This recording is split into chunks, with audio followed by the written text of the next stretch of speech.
Paimon and the Traveler. I've been waiting for you. Whoa, looks like Jean wasn't the only one waiting for us.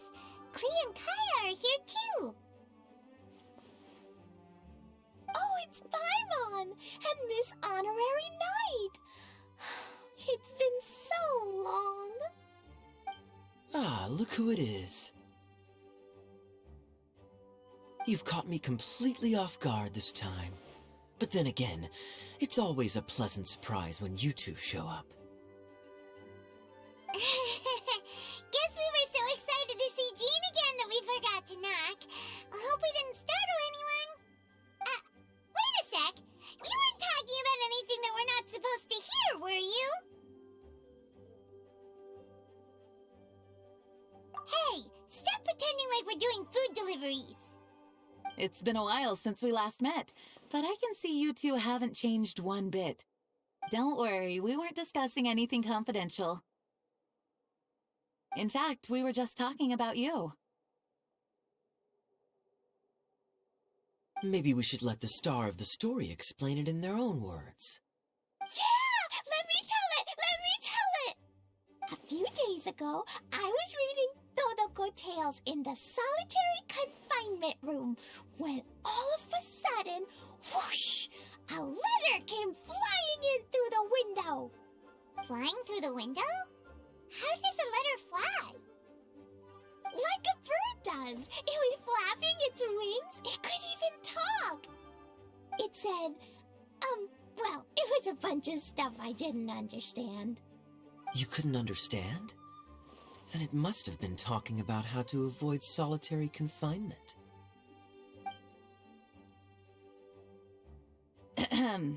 Kaya? Just saying. We don't want to let a teachable moment slip by. Okay, I know. Anyway, the letter said, "Oh, Klee, are you behaving? I see you've wound up in the solitary confinement room again." Sorry about that. Mommy is busy these days and can't take you out to play. But there's good news. I have a friend who has very kindly invited you to visit her. Oh, so the letter's from Alice! In principle, yes. But the issue is that Alice's friend lives quite far from here. The letter says that Mom's friend lives in Sumeru. The Knights of Favonius could never agree to send Klee off to Sumeru on her own, but Klee is rather intent on taking Alice's friend up on this invitation. Yeah, I really want to go. You see? So we were wondering, who could we send with her on the journey? Preferably someone who's a reliable hero and with a history of saving Mondstadt. Oh, so that's why you wanted to see us. I do apologize, but Klee gets along with you so well. We couldn't think of a more suitable choice. Sure, we can do that, no problem, right? Can you really, Miss Honorary Knight? Yay! With Miss Honorary Knight around, Klee's not afraid of anything! See, I told you that she'd agree. In that case, we'll leave Klee in the trusty hands of the Traveler. And you too, Kaya. You should join them. I noticed you quietly completed that backlog of paperwork we had. You deserve the chance to unwind a little. Oh, so you noticed. Well then, I suppose I have no reason to refuse. Great! Things will go even more smoothly with Kaya around. Still, Sumeru is pretty far. It's gonna be a long journey. Don't worry. Really, Mom's letter had a magic invite inside.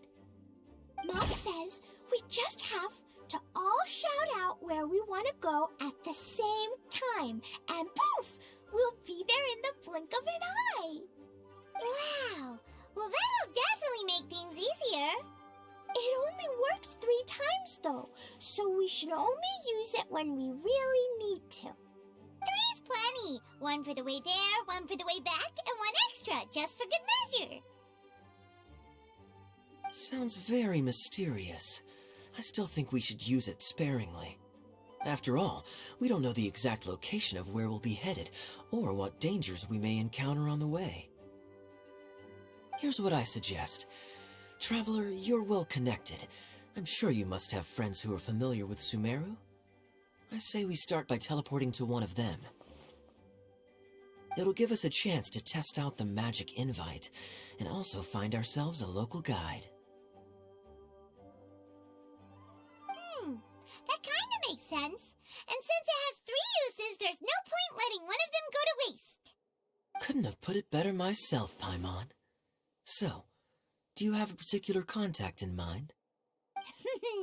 Well, we need someone who's familiar with Sumeru and can be our guide, so sounds like we need a forest ranger.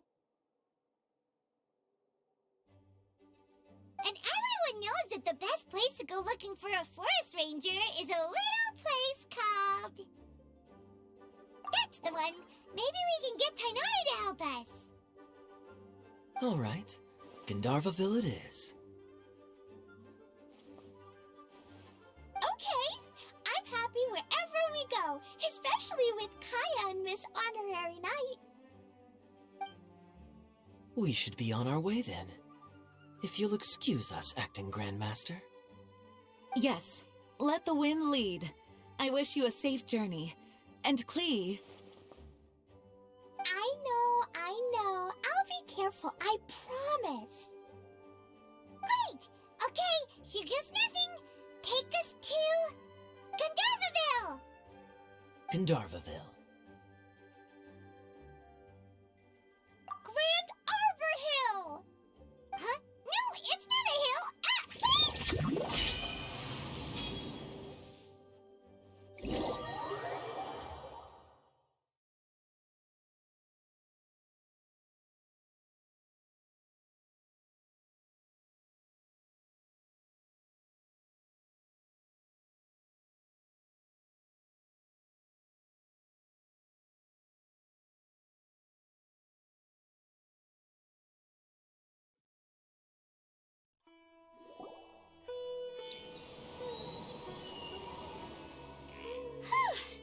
We made it. Paimon was sure we were about to end up someplace super weird. Sorry, it was an accident. It's okay, Klee. Good news is this magic invite really does work. Fascinating. One moment we're in Mondstadt, the next we're in Sumeru. So this is where Mom's friend lives? Wow, there are so many big flowers. Oh, and jumping mushrooms. Oh, you ain't seen nothing yet. Sumeru's full of strange stuff like this. Like, Oh, yeah. Paimon was pretty creeped out the first time we saw one of those. Listen carefully, Klee. Those jumping mushrooms are called fungi. They may look cute, but if you get too close to one, it'll try to hit you with its cap. Really? Okay, well, I'll hit it back with my cap. And then I'll hit it with the hood on my jacket, too. I'll definitely win if it's 2 hats against 1. As long as playing with hats doesn't escalate to playing with bombs. But Klee's our friend, so we should be able to convince her to keep this trip explosion-free. Right? Uh-huh. I'll be extra careful not to blow anything up. I'll try my best. Aw, that's very good of you, Klee. You're being very grown up today. Yep, I'm super grown up. I'm already the Spark Knight. Okay, Spark Knight. Well, keep up the because very soon we'll be introducing you to a friend of ours called Tighnari in Gandharvaville.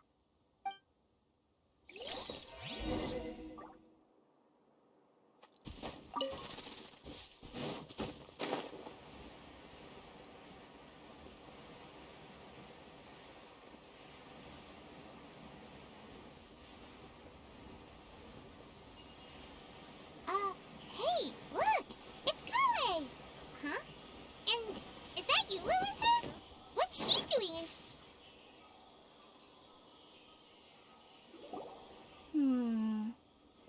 I've definitely heard the other forest rangers mention somebody dressed like that before. I see. Then it looks like my suspicions are correct. Who do we have here? Traveler and Paimon! Huh? Oh, Kaya and Klee are here too! Hi, Kale! It's been ages! Kale! Eula! What are you two doing here? Well, that question's really more for Eula. What a coincidence. I didn't expect to run into a fellow Favonian captain this far from Mondstadt. How's the vacation going? Seriously? Bring the whole crew, why don't you? Is it just Paimon, or does Eula not look particularly thrilled right now? Oh, cool! Great idea! Let's go! If you're trying to accommodate me, there must be some misunderstanding. I'm fine. There's nothing embarrassing about running into colleagues in the wild. But earlier you were...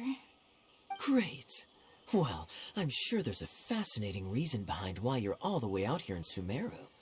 Do share it with us.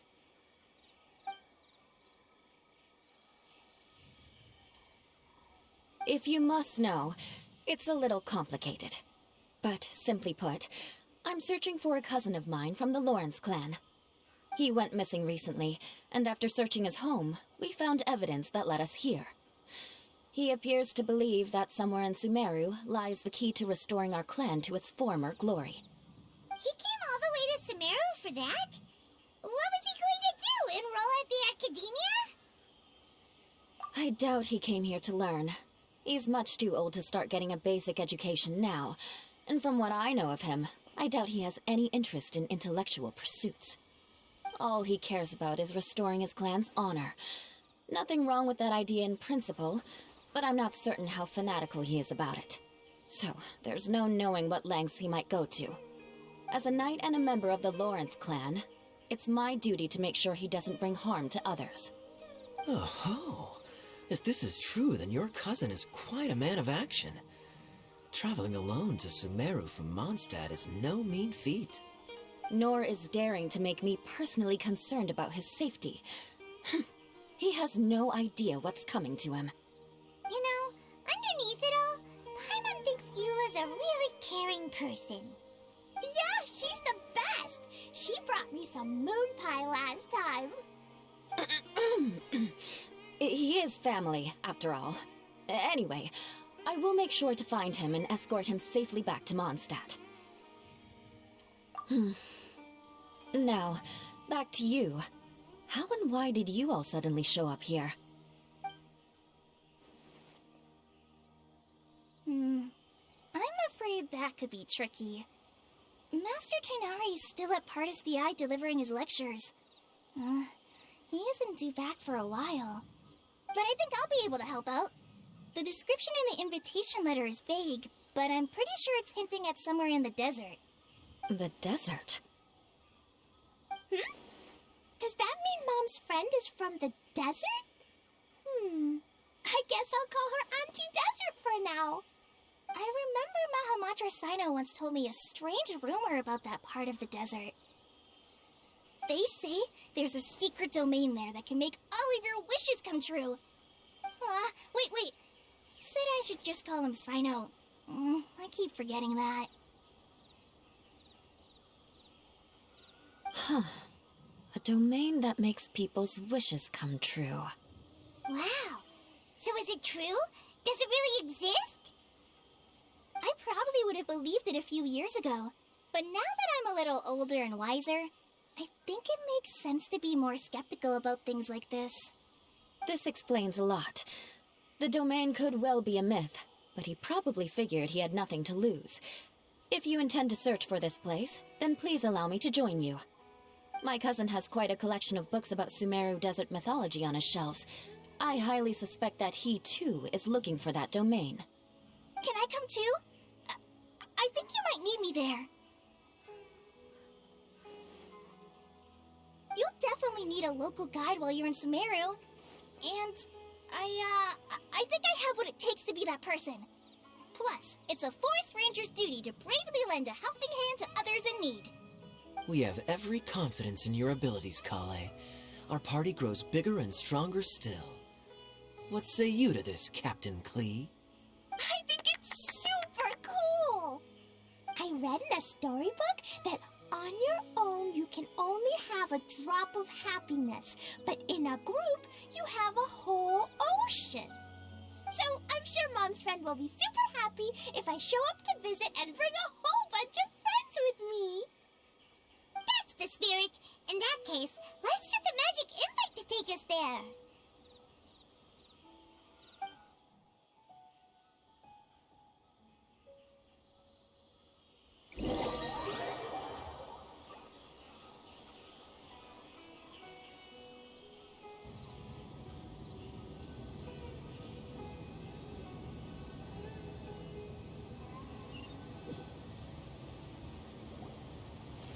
Whoa! This desert is huge!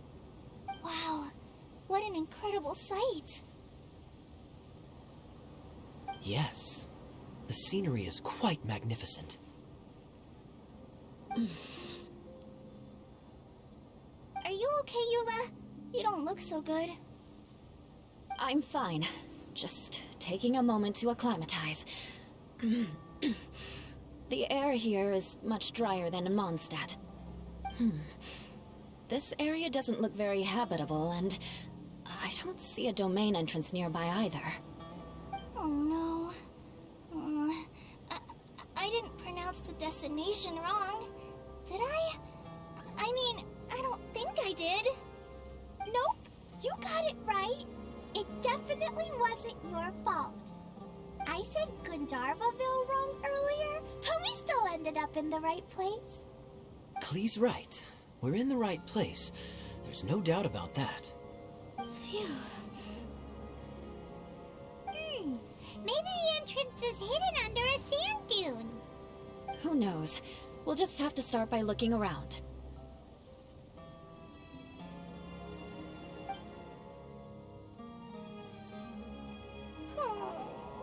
I'm so tired and so thirsty.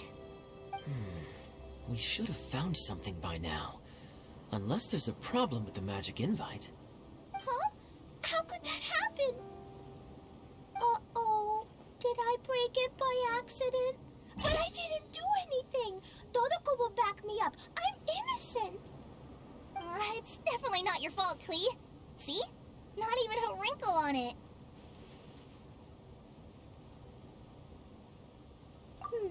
Does Miss Honorary Knight have an idea?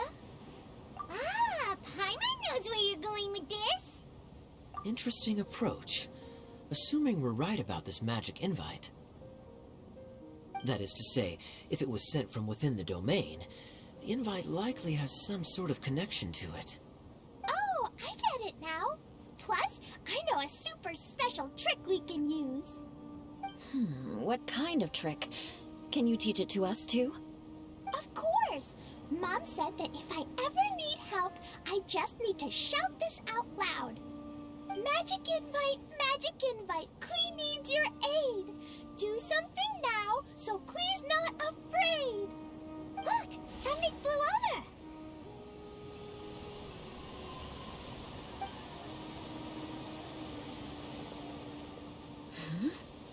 over. It looks like a bottle. Remarkably effective. That's one trick I'll be keeping up my sleeve in the future. You should make a note of it too, Eula. Absolutely not. It's not my style. I suppose bottles are pretty common in Sumerian mythology. So, is this supposed to be the entrance to the domain? A domain? In a bottle? Huh. Well, if there's one thing we learned in Liyue, it's never judge a domain by its cover. Guess there's one way to find out if this really is the way in. Come on, reach out with your hand.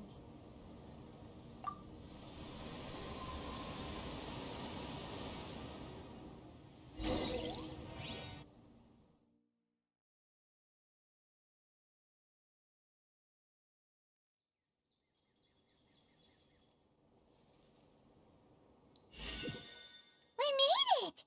Oh, that answers that question. There's a path! I'm gonna take a look! Hey, don't run off and leave us all behind.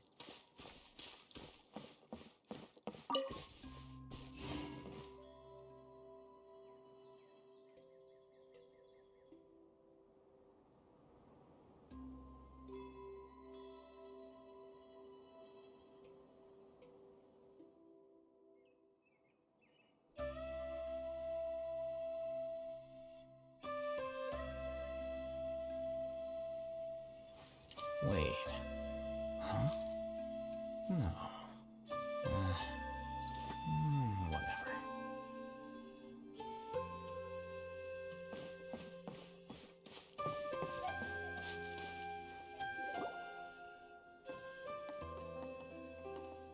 Look! Look! There's a huge garden here! Incredible. It looked so small from the outside. Everyone, I suggest that we stop here for a moment. We should take stock of our surroundings before deciding on our next course of action. Since we're in a bottle, has anyone heard the story of the magic bottle? Oh, you mean the one about King Deshret and the genie in a bottle? I've read it before, but I struggled with some of the vocabulary. What's the story about, Kaya?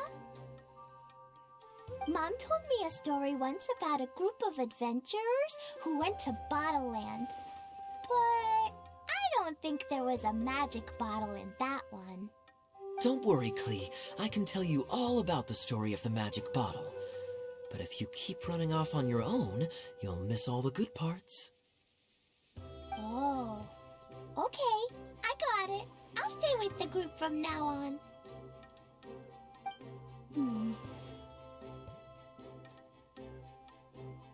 You sense it too, don't you, Kale? Something's not quite right. Yeah, the scenery here is beautiful, but it's too quiet. And there's no sign of Klee's Auntie Desert here anywhere. Maybe Auntie Desert lives way further down inside.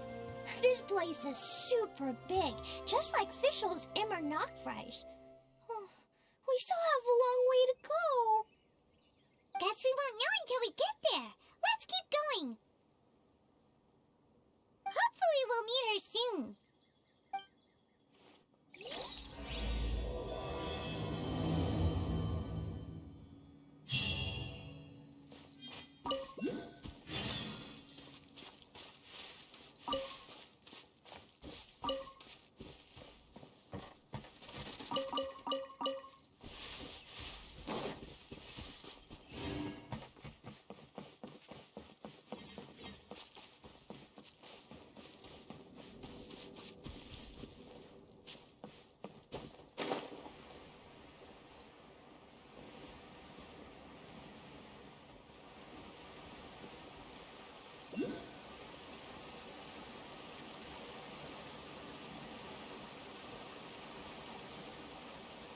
It looks like no one set foot on this road for quite some time.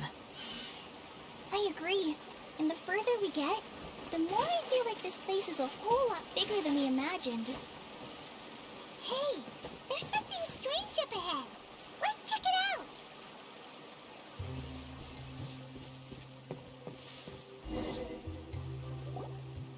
Wow, it's a big ball of water. I wonder what it feels like. Can I touch it? It's so big that we could probably pass straight through it.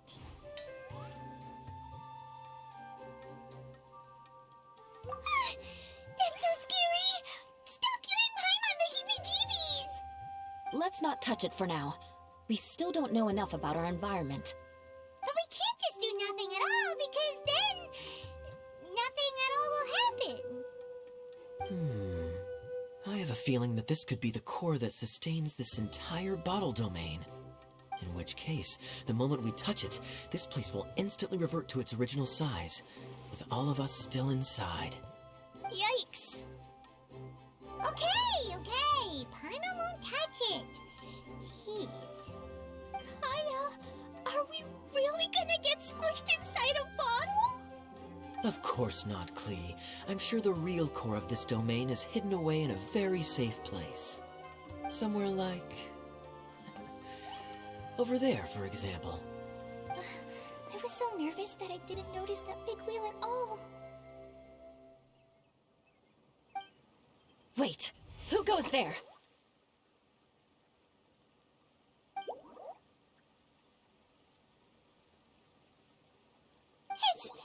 It's the water ball monster! Ah! The water ball monster is real!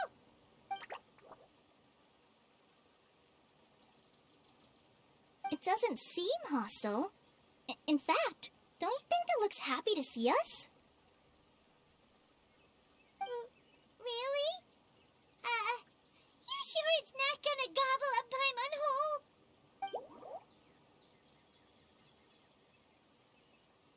I don't think it's hungry. Are you, Water Droplet?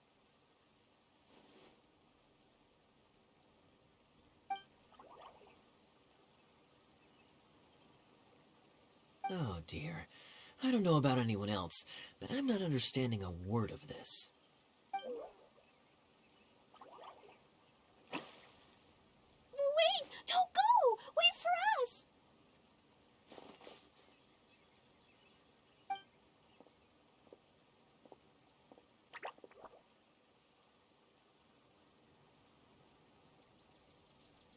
Why'd it stop?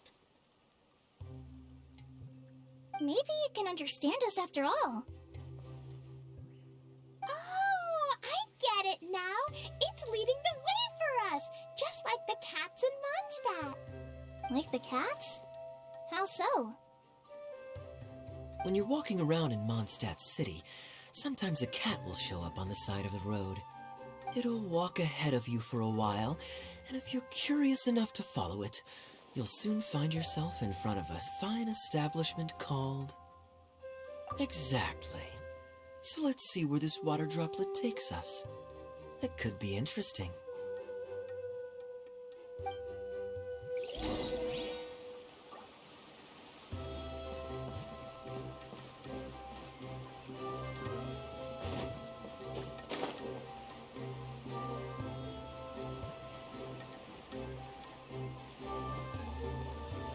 It went this way, right? Oh, hope we haven't lost it. Did the water droplet go into that cave?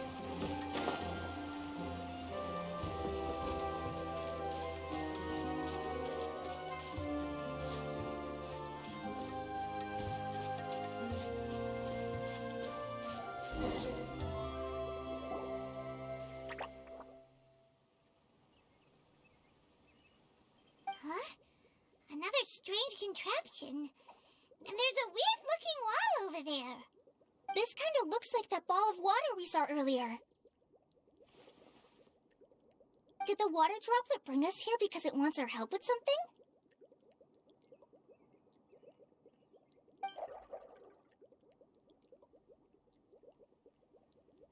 What? Your friend is trapped in the wall?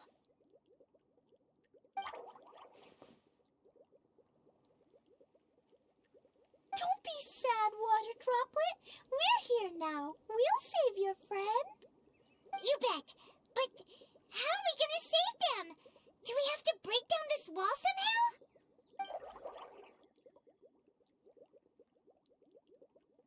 Nope, we can't do that. No breaking the wall. Do we need to find a key of some sort, then?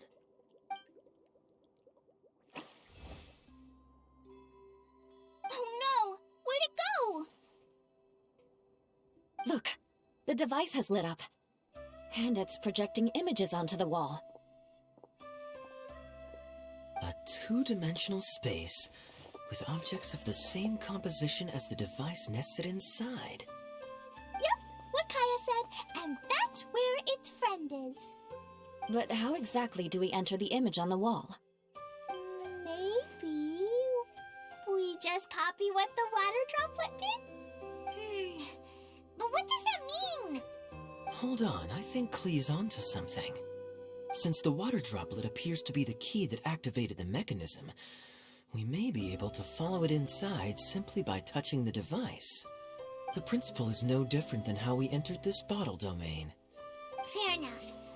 Okay, deep breath, then head in.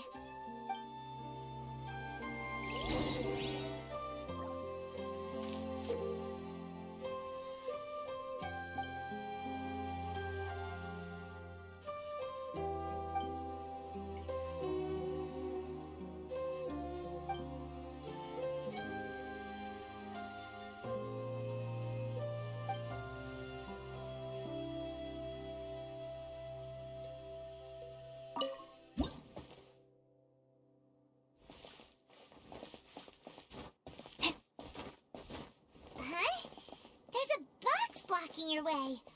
Wait, is it a reflection of this box in front of the wall? Come back out for a second.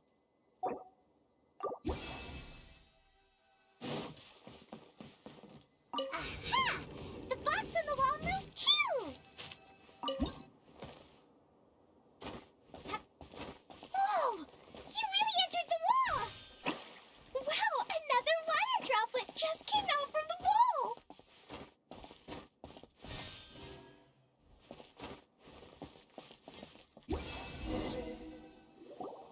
It was flat as a pancake in there, but as soon as it came out, it turned all plump and round. Guess it makes sense that the water droplet's friend is also a water droplet. Aw, and they both do the same thing to show they're happy. Water droplet number 2 ran off.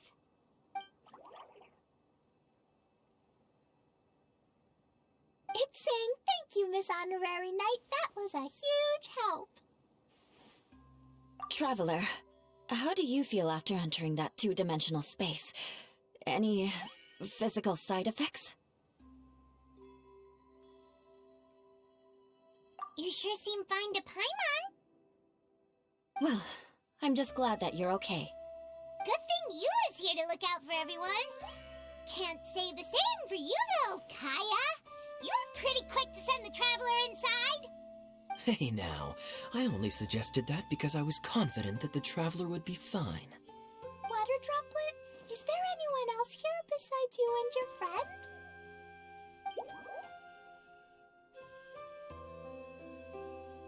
Yep, you know, anyone who looks like me or my friends.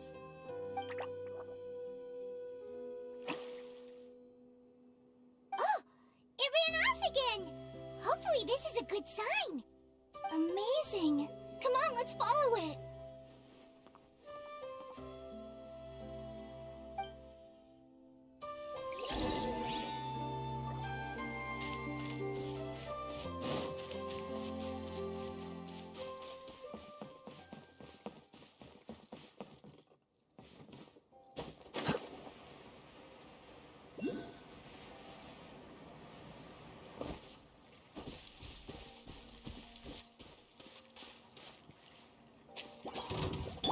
Everyone hold hands. Here you are.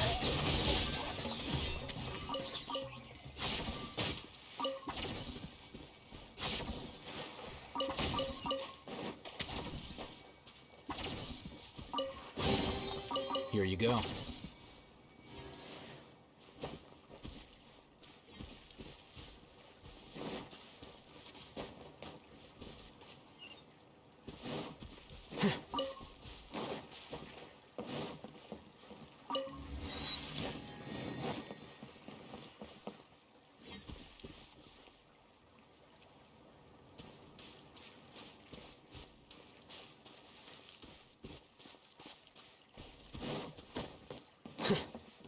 It looks like there might be a town up ahead. Huh. Maybe Maybe more people live in this domain than we thought. And maybe that's where Auntie Desert lives.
Idea, the situation is now critical.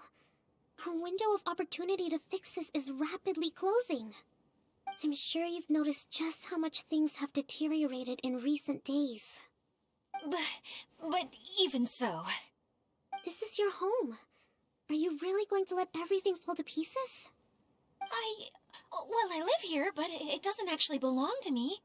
Huh? Paimon knows that voice. Anyone else who comes into this domain in the future will take one look at the ruins before them and conclude that this place was abandoned years ago. But just imagine how different things could be if you maintain this domain in perfect condition. Whoever sets foot inside would witness a magical wonderland. How miraculous it would feel to them to find such unimaginable beauty in the middle of a lifeless desert. Oh, you're right, General. Truly, but... Act now while you still can. You have to stand up to this and break free from your despair. The most important thing is to have no regrets in the end. Well, no one chooses to have regrets, do they? But I take your point. I'll try my best to stop running away. But the question remains of where to begin. Paimon's figured out who it is. Is it Miss Honorary Knight's friend from a faraway land? A divine priestess? What's that? Is it a kind of mage?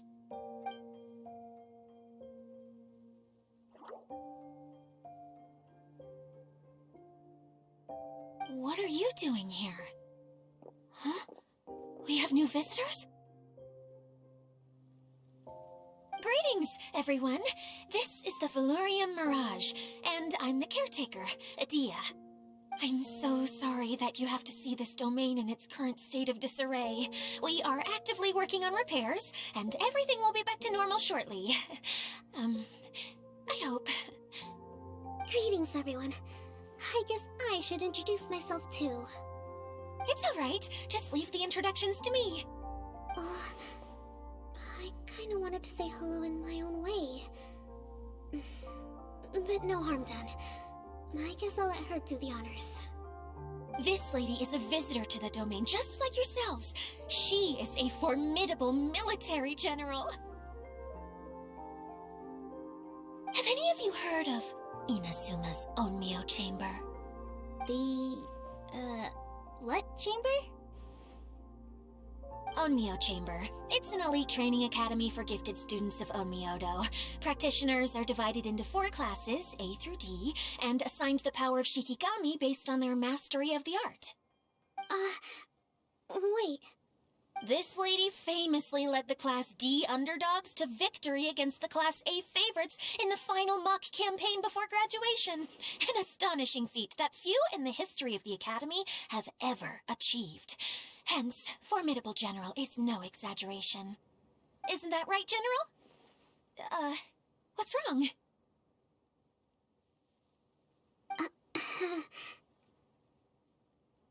Huh?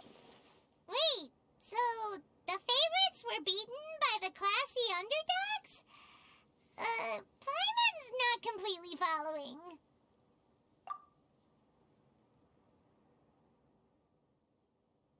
That doesn't sound like the divine priestess Miss Honorary Knight was talking about. Uh-oh. Did she just get caught lying in front of someone she was trying to impress? Or maybe she uses a different identity in her private life, and this is the first time her friends are learning about it. Seems kind of embarrassing, but also kind of cool. I guess having someone else to introduce you was a good way to make an impression. Maybe I'd fit in better with everyone if I had a title too.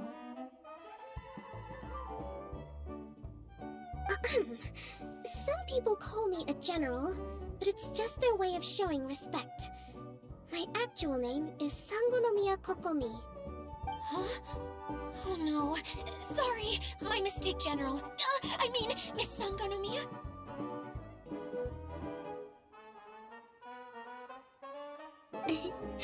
Call me whatever you like, Itia. The only important thing about names is knowing who's who. Oh, I get it now. It's like that story that Mom told me that time.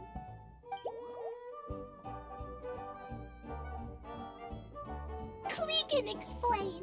So basically, in the story, a big group of people go on an adventure to Bottleland. One of them's called the King, and some of them are called Knights.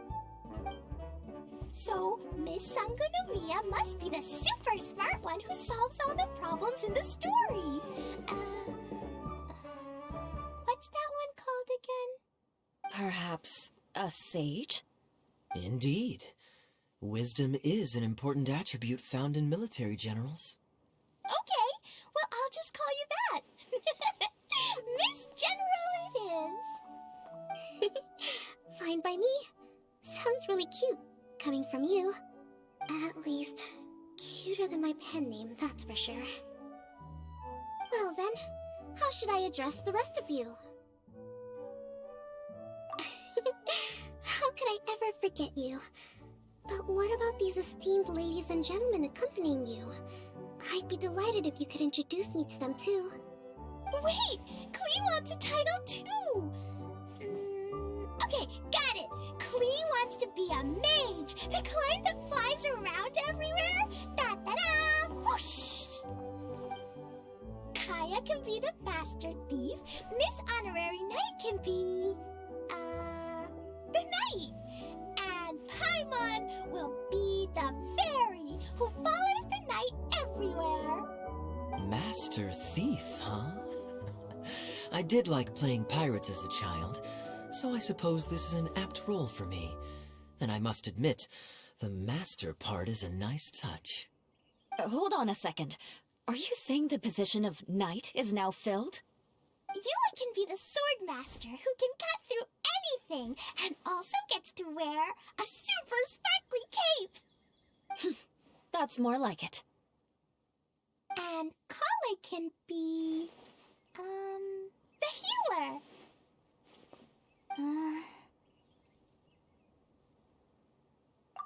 No, I don't mind. Healer is a great role. I just don't know if I'm qualified to be one. Whenever I'm thinking of titles for myself, I usually imagine myself as an adventurer or musician. I never thought I could be a healer. I mean, it feels like it should be Master Tighnari's role, if anyone's. Don't worry, Kale. You'll be the bestest healer ever. You don't talk much, but you're very kind, just like the healers in Mom's stories. You'll do fine. I heard you're good with bandages. You can patch up a wound, can't you? I can pitch a tent. Maybe you heard wrong? But I'll do my best. It's my first day filling in for Master Tighnari, but hopefully it's the first of many. This is a great idea. Once a new visitor arrives, they can assume a new identity, then add in some role-playing. Oh, we can't leave you out, Miss Edea. There are lots of characters in Mom's stories, but you don't remind me of any of them. That's perfectly okay. I already have a role here anyway, remember? I'm the caretaker. I got it! This wasn't in any of the stories, but you can be the mascot. Mascot? Klee, maybe you could think up an even better role for Miss Edea. A mascot, you say? Isn't that a character that doesn't have to actually do anything and sits around letting everyone else do all the important work? Incredible. You've seen right through me. Sounds like the idea of being lazy is pretty exciting to her. The mascot serves to maintain troop morale, Edea. Don't underestimate your role. Ah, all right. I'll be the mascot then.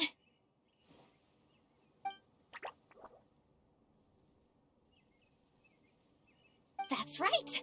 Thank you for bringing these new friends here safely. You can go off and play now. Thanks, Water Droplet. See ya.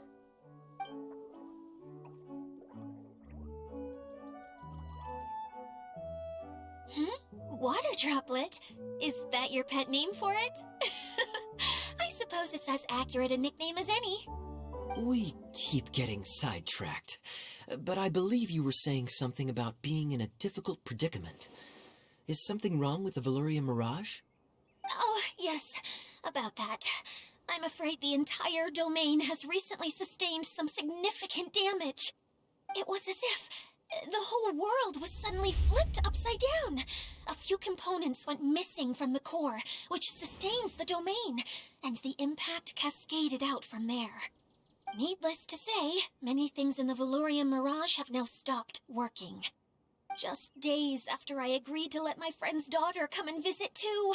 When she gets here and sees the state this place is in... Oh, so you're Mom's friend? Hi, Auntie Desert. I'm Klee. Here, I brought the magic invite, see? Huh? Wait, so you're... Look how dilated her pupils are. She must be very surprised. Yeah, and not in a good way. Mom's the one who sent me here. She's the strongest mage ever. She said that her friend lives in the desert. You live in the desert, so that must be you.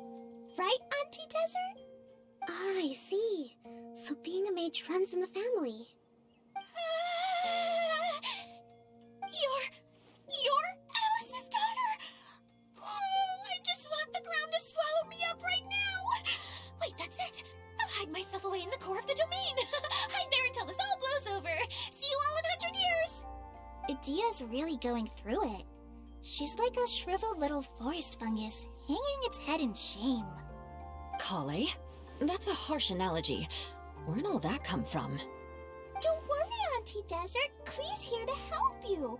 And all my friends will help too. Just take a deep breath, and then another deep breath, and all your worries will fly away. Yeah, don't you worry. Lady Fix-A-Lot over here has a good track record with this kind of thing.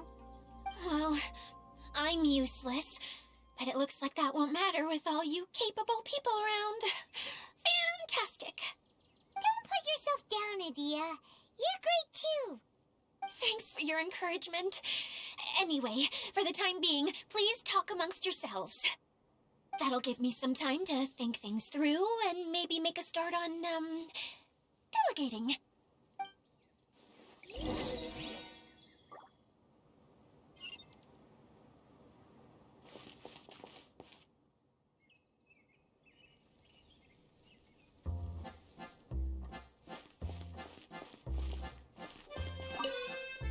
Hi, Miss General. Miss Honorary Knight says that you're from Watatsumi Island. What's it like there? There must be loads of fish, right? Wait! You look kinda like a mermaid. Are there fish in your family? Oh, sorry to disappoint you, Miss Mage, but I'm just an ordinary human. I have lots of great stories about Watatsumi Island, though. Come on, let's enjoy the scenery while I tell you all about it.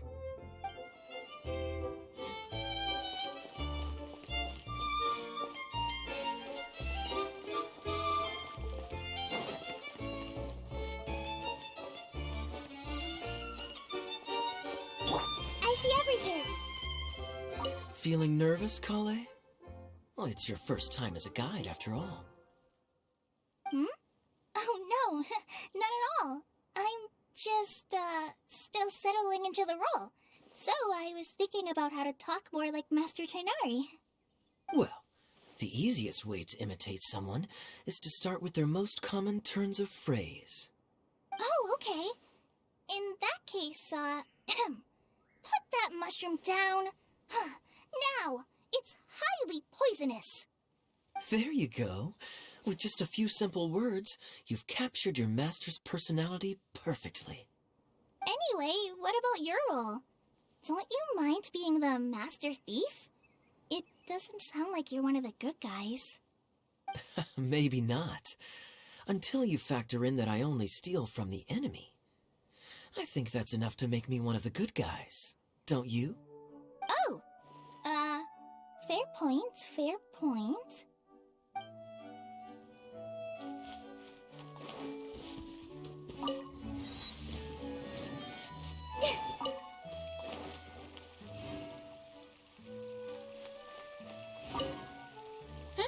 Who else has visited the Veloria Mirage recently? There was someone from the Academia who came not long ago. A Kasharawar scholar. Blonde hair. Architect, I think. He was a huge help, and redesigned many of the buildings here. Although he was always grumbling to himself, he was extremely diligent in his work. What a kind person. I could tell that was a sensitive soul. A lot like me. Sorry. Please pretend you didn't hear that. I'm, of course, a very strong and resilient person. After him, an aristocrat from Mondstadt showed up, then Miss Sangonomiya. Unfortunately, everything here suddenly started changing before I had the chance to be a good host and show them around. Do you know where the Mondstadt aristocrat is now? If I remember correctly, he headed north after the incident. It's a pity we're having all these issues. If we could get everything working normally again, I could probably locate him in an instant. Still, not to worry. There's nothing dangerous here. Hey,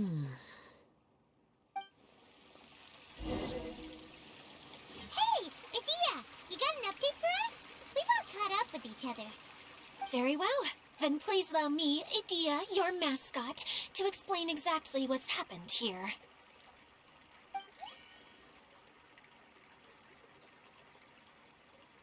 Basically, this entire domain is powered by a device called the Central Hub, which you all saw earlier.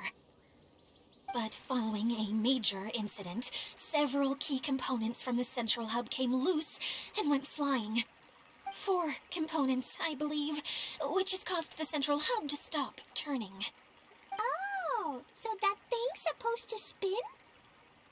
Yes, it definitely shouldn't be frozen still like it is now. At least, that's not how it was when I first got here. Oh, I've done such a terrible job of taking care of it, it's so embarrassing. Hey, everything's gonna be okay. So, we need to fix the big wheel up there. And to do that, we need to find the missing parts. Right. I do know where one of the parts is. It landed not too far away. But the rest all landed in different areas. I'm afraid you'll have to go and look for those. Now, as the caretaker and your mascot, I shall announce your respective adventure duties. You can just be yourself if you want. No need to force the whole role-playing thing. Oh, I see. Okay, so I was thinking that maybe Swordmaster Eula and Healer Kale could investigate the northern zone, if that's okay? Fine by me. I was going to be looking for my cousin there anyway. I'll be your backup, Eula. I know you usually team up with Amber, so I'll try my best to fill her shoes. Oh? Well, this'll be fun. Let's see if a forest ranger can outperform an outrider. Master Thief Kaya and Mage Klee, if you could earmark some time in your busy schedules to search the West Zone. Earmark? What does that mean? It just means we mustn't forget to do it. Don't worry. We can handle that. finally, we have our General, Miss Sangonomiya, and our Knight, the Traveler. If there's no objections, please come with me to retrieve the first component. All right, well, if anyone finds anything, come back here and we'll regroup. Please take care while you're out on the road and look after each other, especially our little mage here. You got it. I'll take extra special care of Kaya. I'll be on my best behavior. Okay, we'll leave it there for now. You two, please follow me.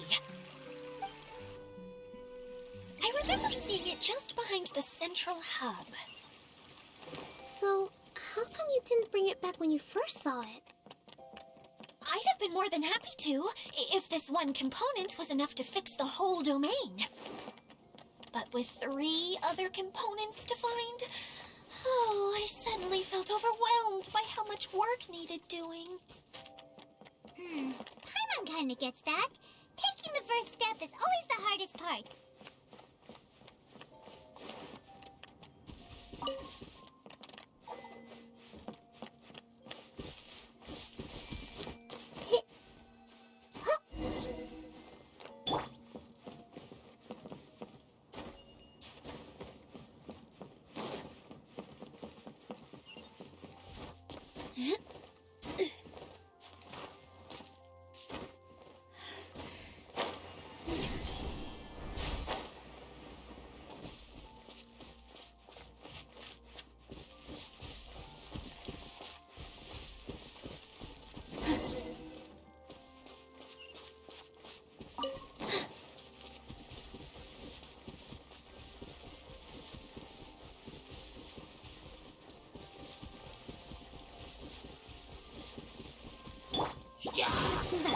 Scatter!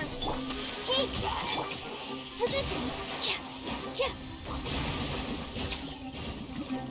Yeah! Committed to memory.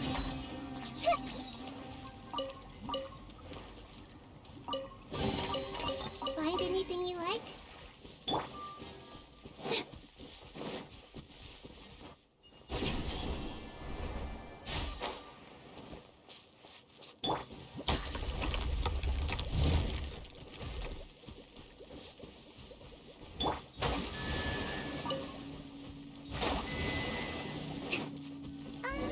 Hey, so Paimon's been meaning to ask, what brought you here, Kokomi? Oh, well, things have quieted down in Watatsumi Island for now. So I thought I'd take the chance to get out and see more of the world. You've traveled a pretty long way. Why Sumeru? I figured that I needed to venture further than usual to really broaden my horizons. Well, that's one reason anyway. I can explain in more detail another time.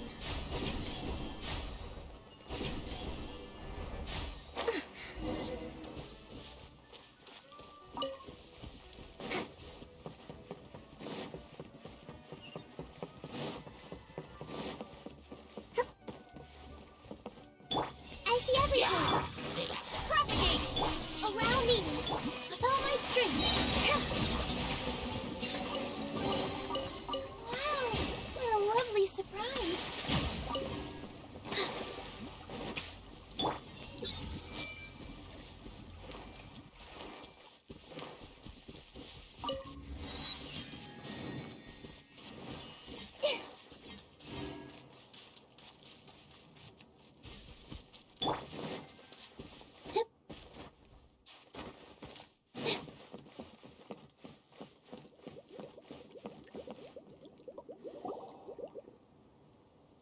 Okay, this is the spot.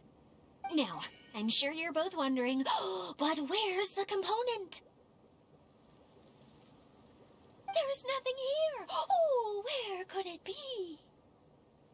Oh, it's that lamp thingy, right? Water Droplet showed us how that works already. Yes, that's the one. There goes my big introduction. Showing people the ropes is supposed to be my job. Oh, I can't believe I'm being shown up by a Hydro Eidolon. Cheer up, Edea. The Hydro Eidolon can give a basic demonstration of how to use things, but beyond that, it can't communicate. That's where you come in. Your descriptions can explain everything in full, vivid detail. Paimon forgot how persuasive Kokomi can be when she really wants to. Sometimes having a genius strategist around really comes in handy.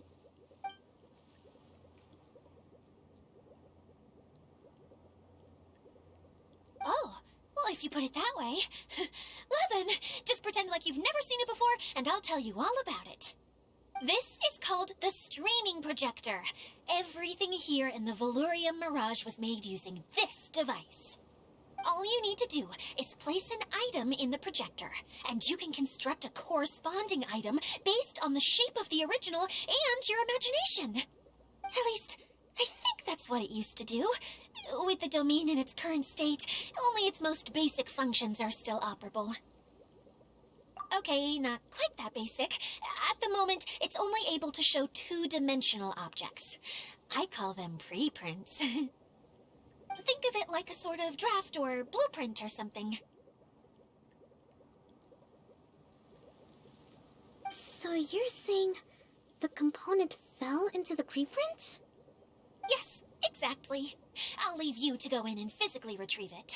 Well, I'll be out here rooting for you by doing a motivational dance. Really? No, sorry. I feel like I have two left feet when I try to dance. I guess I'll just find a place nearby to sit and wait patiently for you.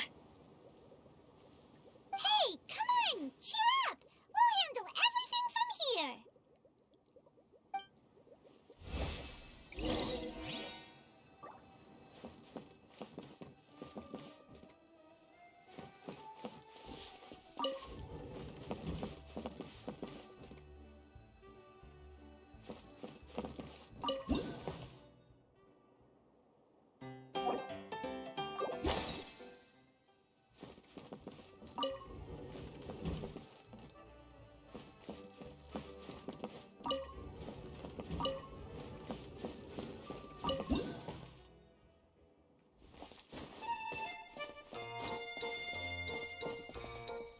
Doesn't look like the component is in here.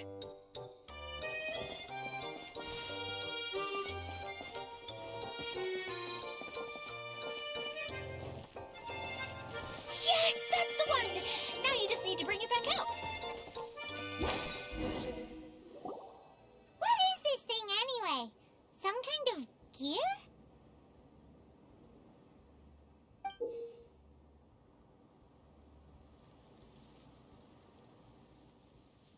And why is it so small? It doesn't look like it belongs in that huge wheel. It's hard to explain, but I assure you that it's definitely one of the components. So that leaves 3 more components missing. Every journey begins with a first step.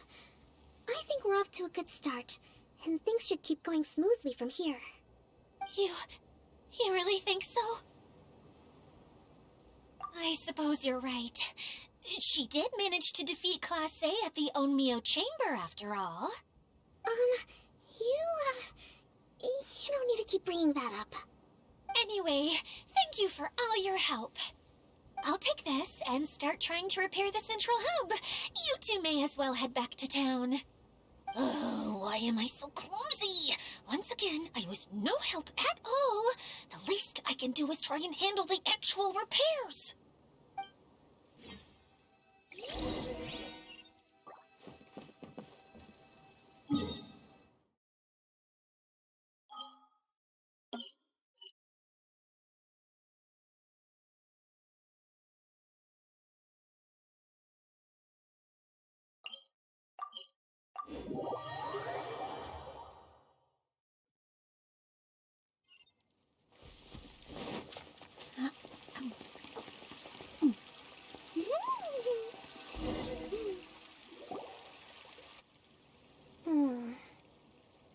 What's wrong, Kokomi? I'm just a little confused. You mentioned that the water droplet showed you how to use the projector? Can you tell me a little bit more about that? I'm so curious to know what happened. Oh, sure! I see. Hey, look! The wheel is spinning now! Oh, and now it's stopped again! Well, that didn't last long. It also wasn't spinning at the right speed. Before the incident, it spun much faster than that. Oh, so you saw it back when it was still working? Yes, I arrived here a little earlier than the rest of you. But the incident took place not long after I entered. Like Edea said, it felt like the world was flipped upside down. I don't know how else to describe it. And I certainly don't want to experience it again. No, it's no use. Seems it won't run until all the missing components are returned. For a moment there, when it started turning, I got excited. I thought that maybe the hub can work just fine without the other three. Wishful thinking is only going to lead to disappointment, Edea. Let's stick to the plan. We'll get there. Hey, Miss Honorary Knight and Miss General are here. Oh, and our mascot. You beat us! I was sure we were gonna be the first ones back. Hey, how'd it go?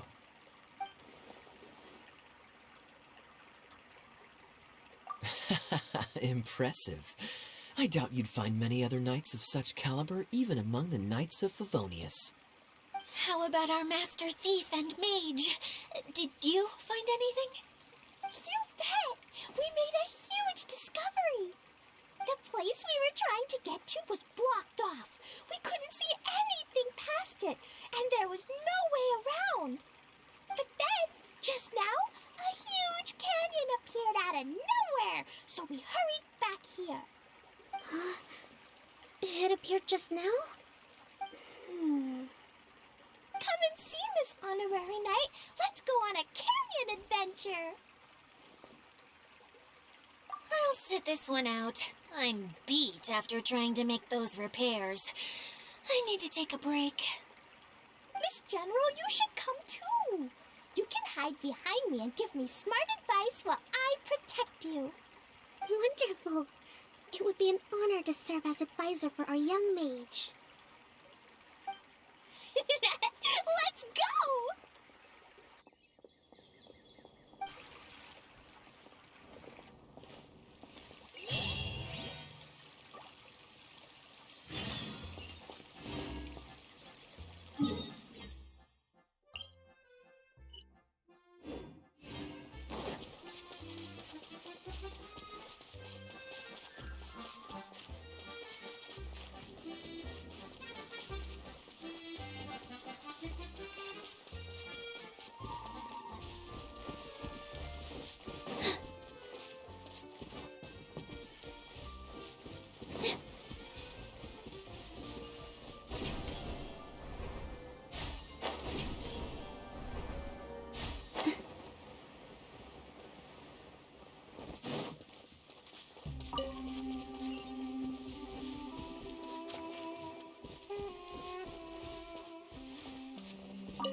Just before the canyon appeared, I heard a faint sound, like something mechanical turning.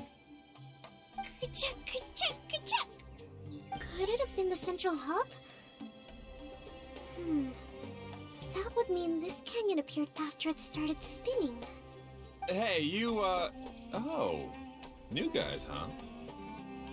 Oh, hey! Paimon didn't realize anyone else besides Edea lived here. You actually saw her? She's barely shown her face since everything started falling apart here. Excuse me for asking, but who are you? Oh, right. I didn't introduce myself. I'm Ferdinand. Me and my brothers look after this whole zone. Well, we used to, until this whole domain was, like flipped upside down or whatever. The method we were using to make the carts and tracks stopped working after that. Idia is working on repairing the domain. We were just with her before coming here. Really? Huh. I assume that she'd be curled up in a fetal position somewhere, hoping all her problems will magically disappear on their own. Good for her. Anyway, I checked all the stations around the whole circuit. They've all conked out. Conked out? How? Would you mind elaborating a little for us? But aren't you just travelers who stumbled upon this place by accident? Nuh-uh. I'm Mage Klee, Idia's helper. A mage? You? Allow me to explain. Okay, I gotcha. Well, right now the more helpers we got, the better, I guess. Anyway, our first priority is to get the carts here up and running again. Oh? And why is that? The roads here twist and turn so much that the best way to get around is by riding the rail tracks instead. Let me show you. This is what we used to make them. Did Idia bring you up to speed on these things? Yep. Basically, we need something that we can put inside that'll make a cart for us. Like what? Can it be anything as long as it looks like a cart? Yeah, you can put it that way. But one other thing is that it has to be compatible with the tracks. So, something like a sedan chair, maybe? But I'm not sure we have all the materials required to build one of those. How about you, Traveler? Any ideas?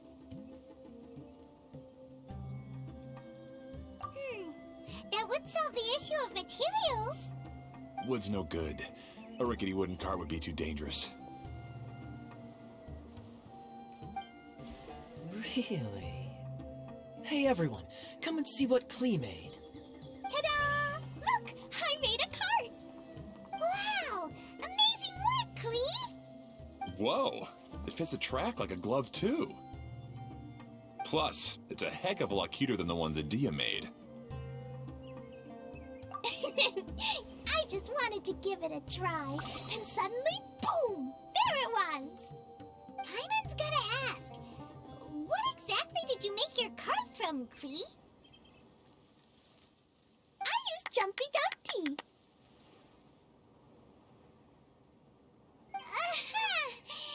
Thought so.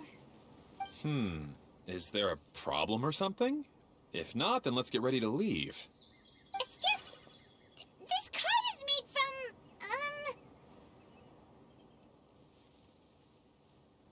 It's a bomb or something, isn't it? Yeah, I gathered from your conversation that Jumpy Dumpty is a little more volatile than the cute name suggests. It's okay, though, because the end product only takes on the general look of the source material. So to be more specific, while different materials have different properties, most of them aren't transferred to, It's okay! No need to delve into the theoretical stuff. Paimon just wanted to make sure we aren't about to end up like the, flying fish of Starfell Lake. Huh? Can we ride the cart now? In a moment. We need a Hydro-Eidolon to power it up first.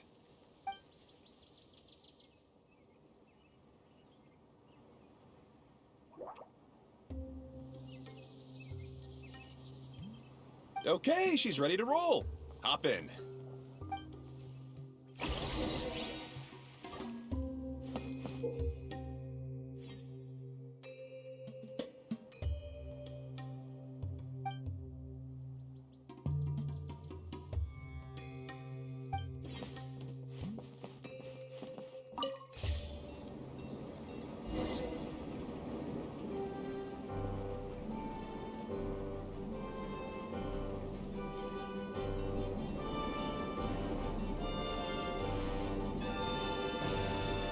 Whoa!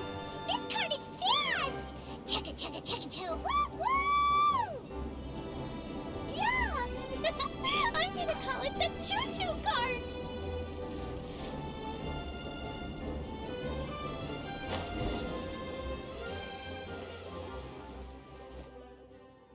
The track is damaged up ahead. We need to make some repairs before we can go any further. Yep, looks like it's all reverted to a preprint state here. Do you know why that happened? Everything in this domain starts as a preprint and only takes shape after being illuminated by the streaming projector. But the hydroidolin that forms the tracks here has been trapped in the print. So someone needs to go into the preprint and rescue the hydroidolin, right? But the projector here is sealed off by a giant bubble. That's the hydroidolin's way of protecting the device from damage. If the streaming projector broke, then we'd be seriously stuck. Aha! So for step 1, we need Water Droplet to help.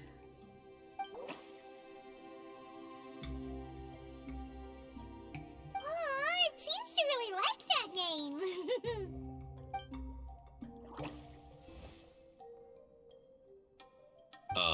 Any volunteers for step 2? Leave that to us. We know what to do.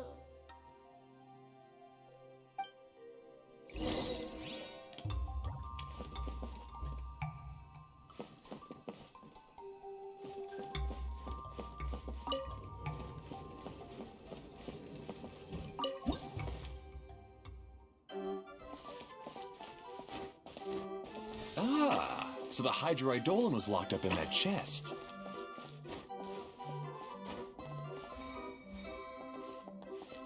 Aw, it's completely empty. Yay! We saved 2 water droplets now.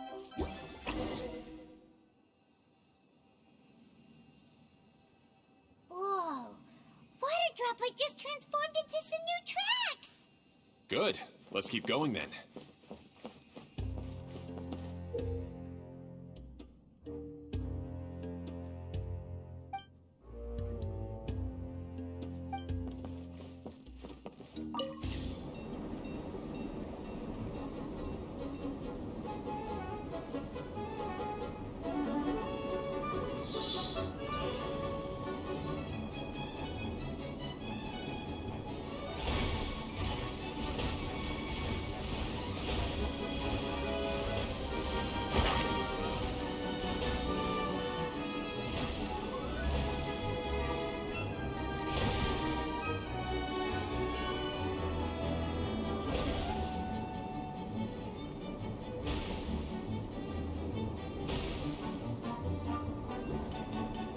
Hey, Ferdinand! You mentioned that you managed this place together with your brothers. Did you mean that your brothers are water droplets? No, the hydroidolins are like helpers here. As for my brothers, well... those two. You'll meet them soon enough.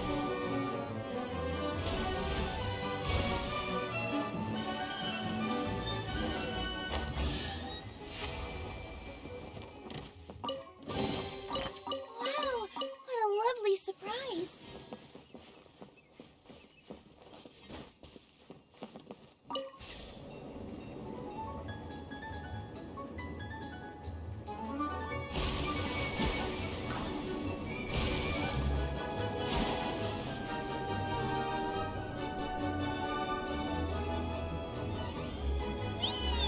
Look! Klee can fly just like Paimon now! This is way more exciting than how Paimon usually flies.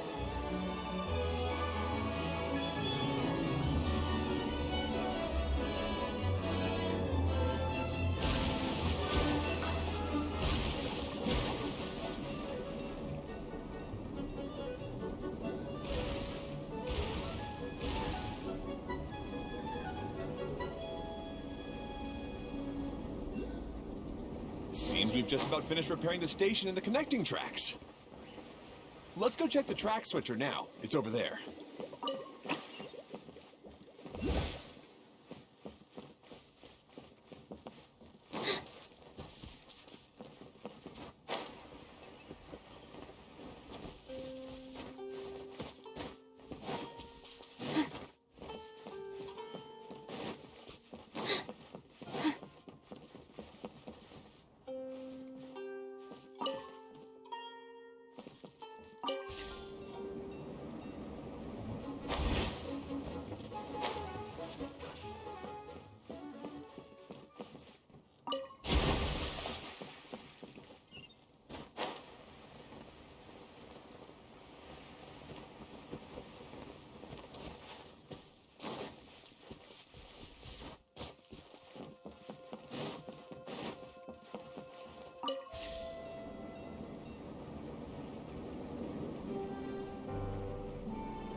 we saw in the middle of this place?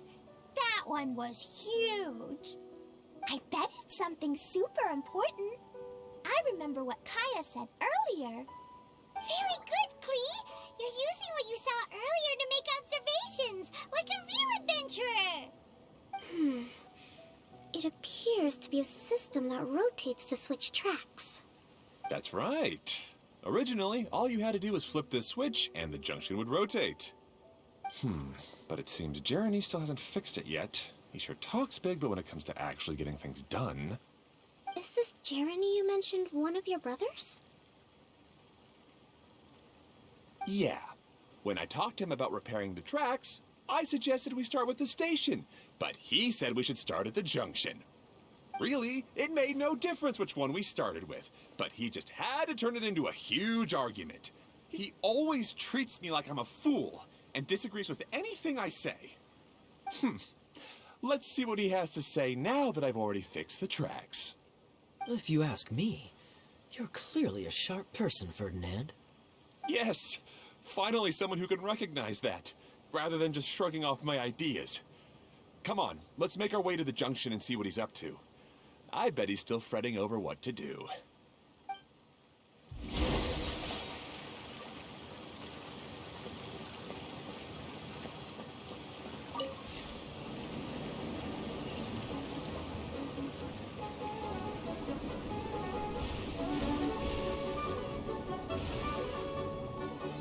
Sometimes I can't help but get angry just thinking of Jeremy.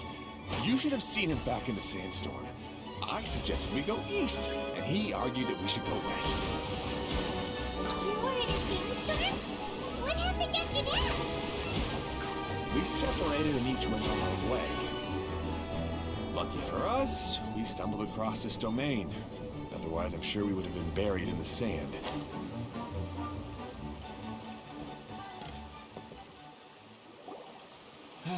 Everything will get better once we get the switcher working again. Still stuck here just as I expected. Well, did you make any progress? Didn't I already tell you? Just have the Hydroidolans fix the junction and then make a new cart. After that, we can use the junction to... Wait a minute, how did you get here? It took a lot of effort for me to climb all the way up here. The answer is standing right in front of you. Yeah, sure. Those travelers must have helped you. You never get anything done on your own. You always get someone else's help and then try to take the credit for yourself. You're one to talk. What have you managed to accomplish, huh? You were here just moping around all day. Whoa. They started arguing the moment they saw each other. But aren't they supposed to be brothers? Me? His brother? Hardly. All right, Jeremy. That's enough. Fine. I'd rather be focusing my efforts on fixing the track switch rather than arguing anyway. You should calm down too, Ferdinand. Let's all focus on the situation at hand. Any personal problems can be settled later. Fine.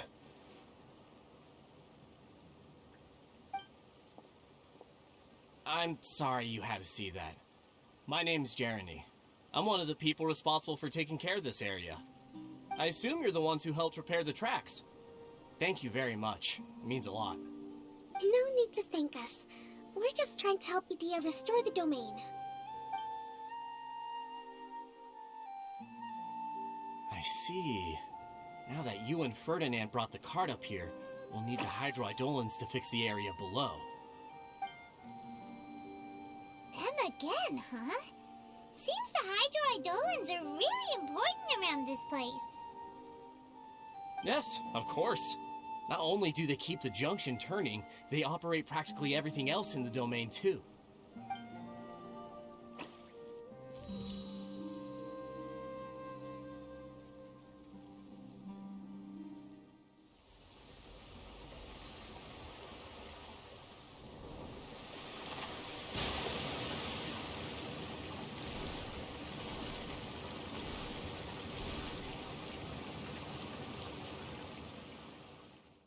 All right.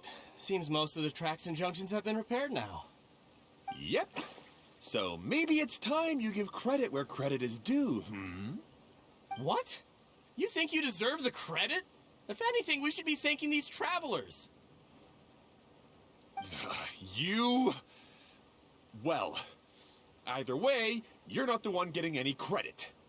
You're always quick to criticize my ideas and push your own, but you never actually get anything done. And what about you? Don't forget it was Hado and I who took care of the mess that one time you impulsively tried one of your brilliant ideas. Speaking of Hado, wasn't he with you? I left early this morning. I assumed he'd be with you. Seriously? Couldn't you have at least looked to see where he was before you left? Hey, come on! You didn't see him either, so what's your excuse?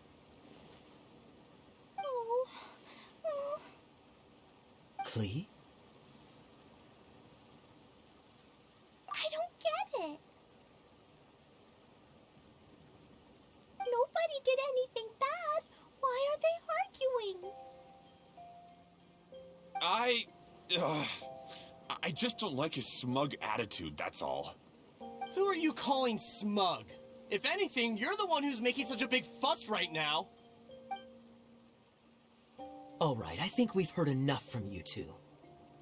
If you insist on bickering, then I'd suggest you go somewhere else. Otherwise, I'll just cool you two off myself.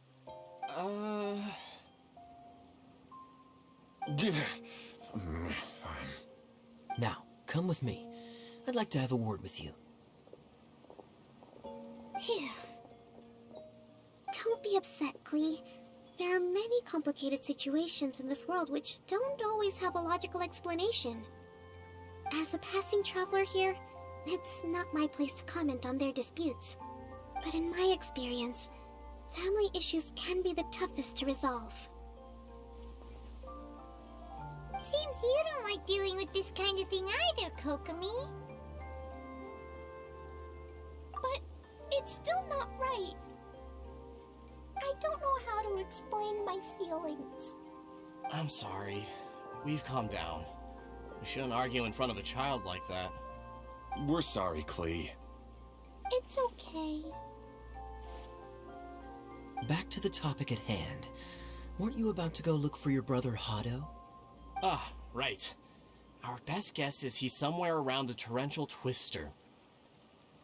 We would have to use the junction to send the cart to another area. Sorry to trouble you again, but would you help us find him? Oh, all right. Hey,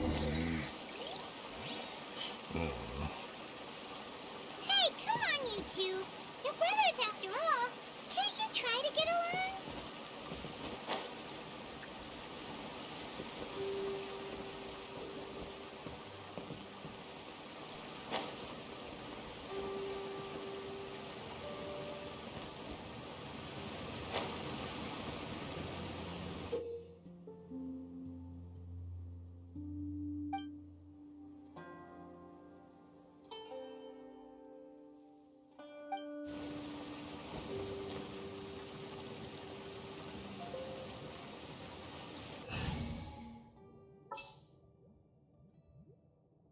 Ready for a rehearsal?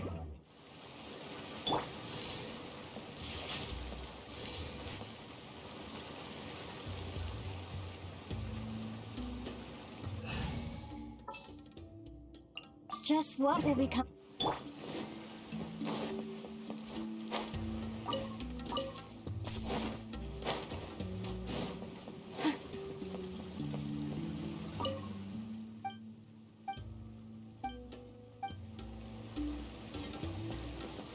Okay, this is the end of this track segment.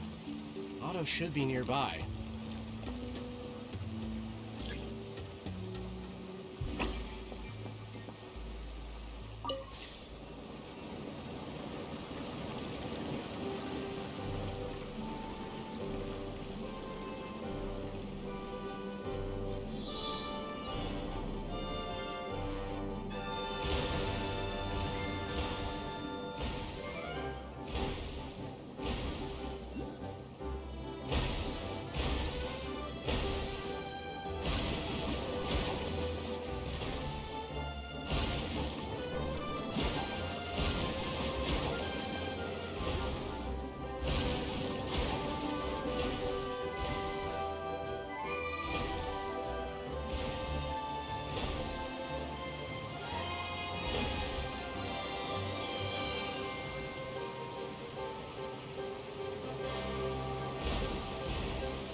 too. Ah, I guess you had repaired the tracks and stations as soon as I saw a cart come zipping along.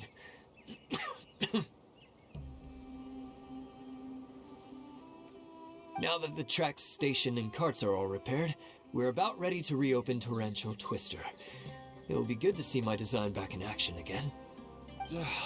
You're in no condition to be out running around like this, Hado.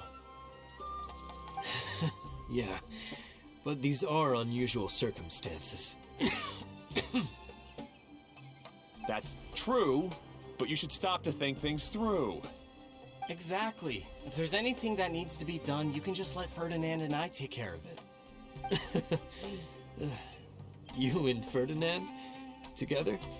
It would be a miracle for you two to do anything together without fighting. Hey, that's between Jeremy and me. No need to add fuel to the fire, okay? I'm not trying to make trouble. I'm just saying. Hey, Ferdinand. Oh, don't worry. We're not arguing, Klee. We're just, discussing some things. Are you and Jeremy worried about Hado? Hmm? Why don't you just talk to him about it? Kaya's also worried about me sometimes, but he doesn't ever criticize me. You're right, but our relationship is much better than these guys. Well, our situation is a little different. Really? How so? We've been through this kind of thing before. If we didn't warn Hado, then he wouldn't take it seriously and something would eventually happen. As his brothers, we have to help him. But it doesn't look like you're helping. Huh? Maybe Klee doesn't understand everything. But my mommy told me that you help someone to make them feel happy, not to make yourself happy. Hado sure doesn't look very happy. Why don't you ask him what he needs? Klee's right, you know. You three need to open up and talk things through. You are brothers after all.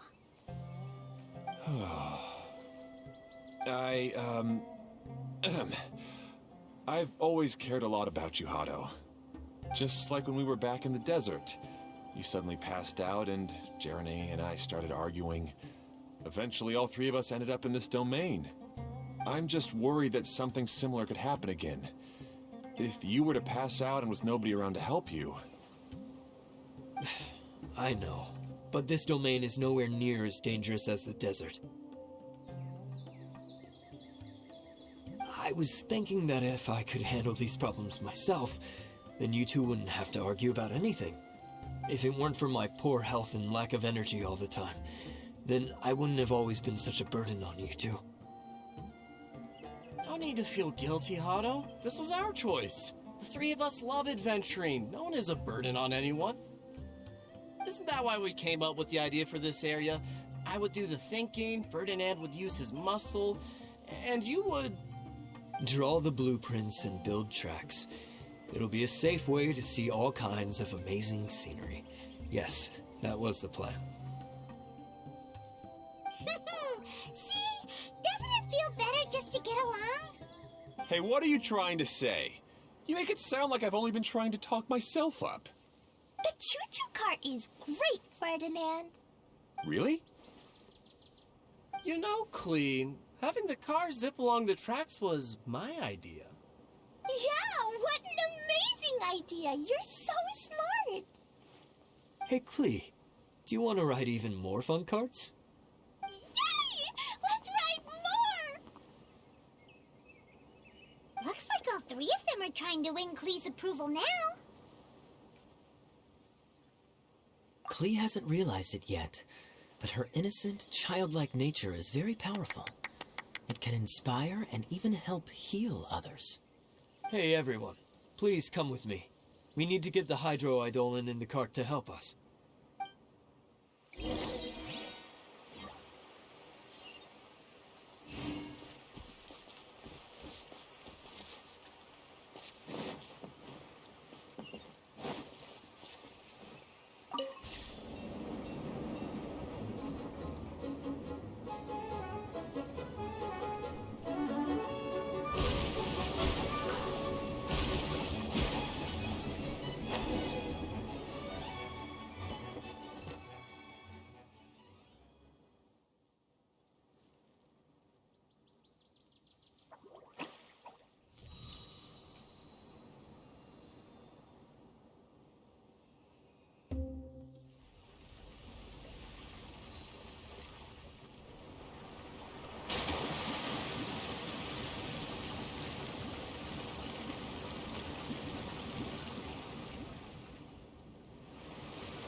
Good.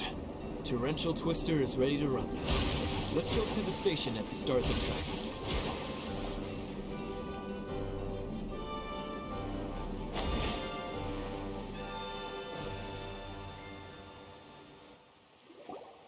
Hato and I have double-checked everything. It's all operating safely.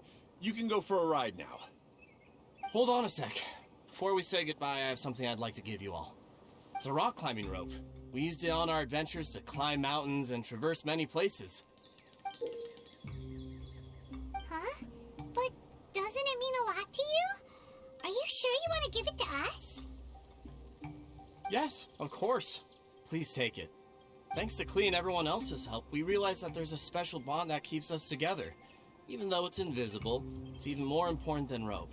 We can always hold on to it through tough situations. Huh? I helped? Yes, Klee. You are a big help. Even bigger than that huge thing in the middle of this place? Yes, much bigger. Wow, that's huge! I'm so happy. By the way, have you ever seen anything like the Choo Choo cart in the outside world? Nope. Today was the first time I rode anything like it. Is that so? I guess I'm not surprised. Seems you won't find Torrential Twister anywhere else. Be sure to come back and ride the Choo Choo carts again while you still have the chance. Yep, I will.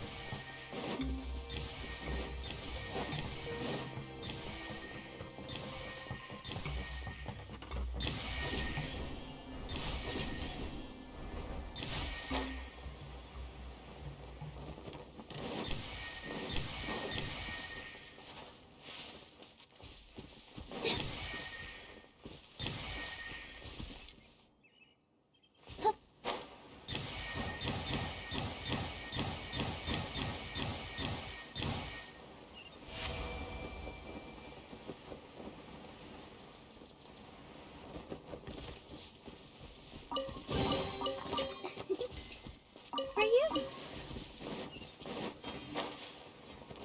Yeah. Huh?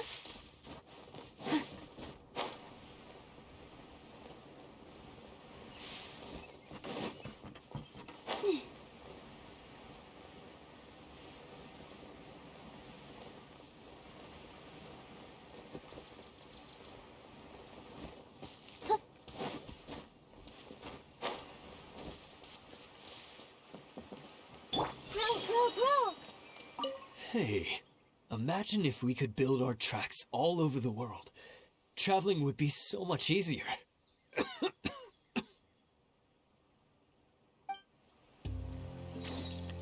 Be sure to come back and visit Torrential Twister again. I hope you enjoyed it. Thanks again. I have a feeling we'll get along much better now that we've learned to open up to each other. I suppose some things are simpler than they appear. The real problem all along was actually us.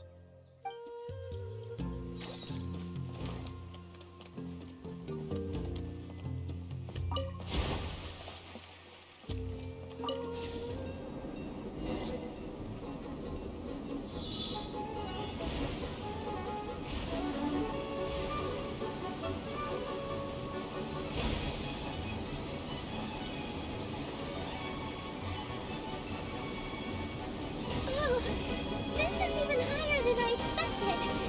The drops are pretty steep too. Are you okay, Kokomi? If you're scared, just yell and let it out. We won't tell anyone. What happens in the bottle domain stays in the bottle domain.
make sense.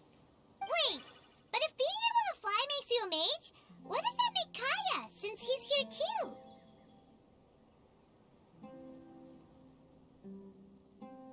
Nothing! Kaya's just a master thief! Don't you remember, Paimon? Oh, right. Guess it slipped Paimon's mind.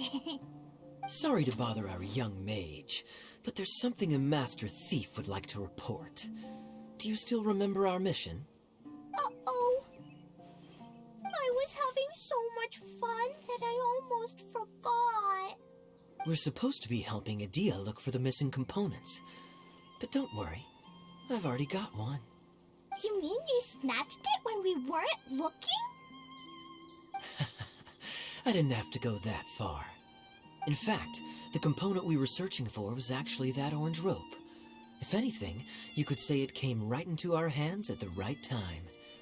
Let's head back and give it to Adia. Aw, do we really have to go? Okay. Even though I want to keep playing, I know Adia is really important.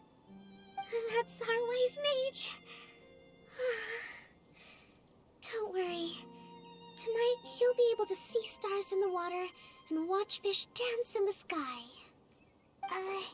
Seems Kokomi's out of it after that ride.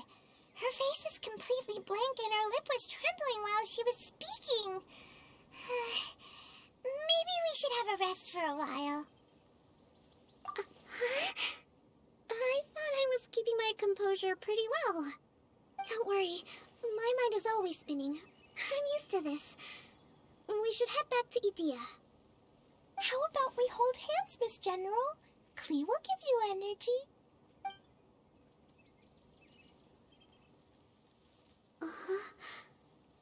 After holding Klee's hand, the stars in the sky and the fish in the water have all disappeared. I must have been seeing things from riding the cart. What are you smiling about, Kokomi? Oh. Nothing. Nothing at all.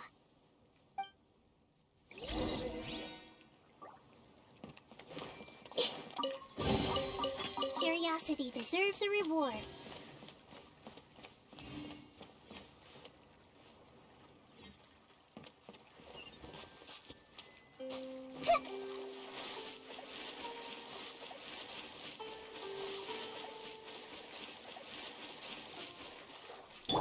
Let's move out.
Provisions are vital.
We even rode the choo-choo cart. Do you want to come ride too? But maybe you'll have to wait till tomorrow. I'm a little tired now. Seems she had a little too much fun and now she's about to crash. I think it's time for a rest. Good idea. I think we could all use some downtime. Thanks for giving me some energy, Klee. Then we'll see you later.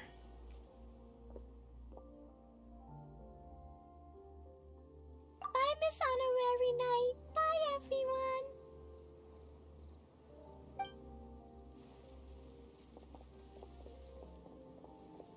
Well, it sounds like our young mage enjoyed herself.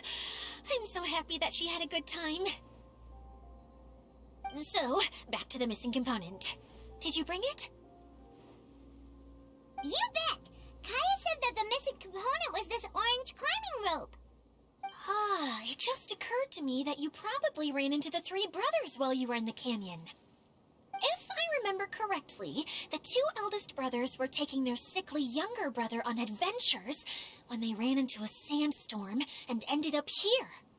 They were all arguing with one another when they first arrived, but it wasn't long before they broke down and were huddled together in tears.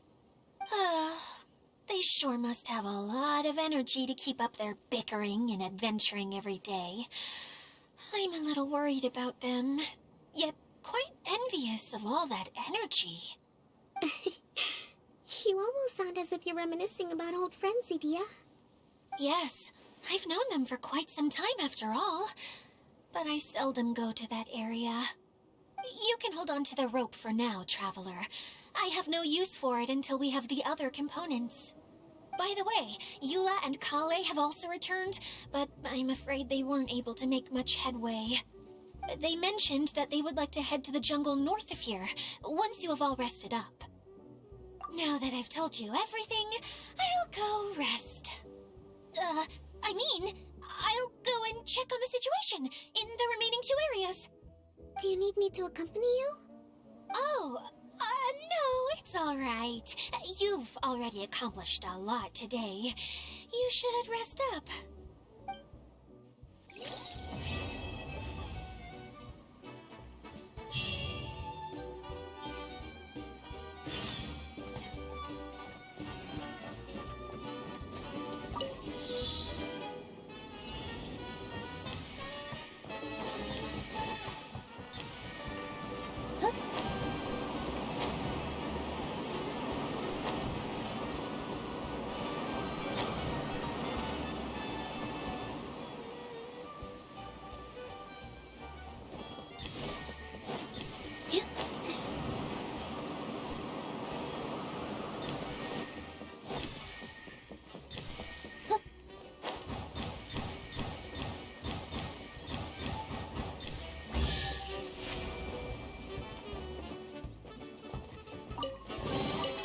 Let me help you pack this up.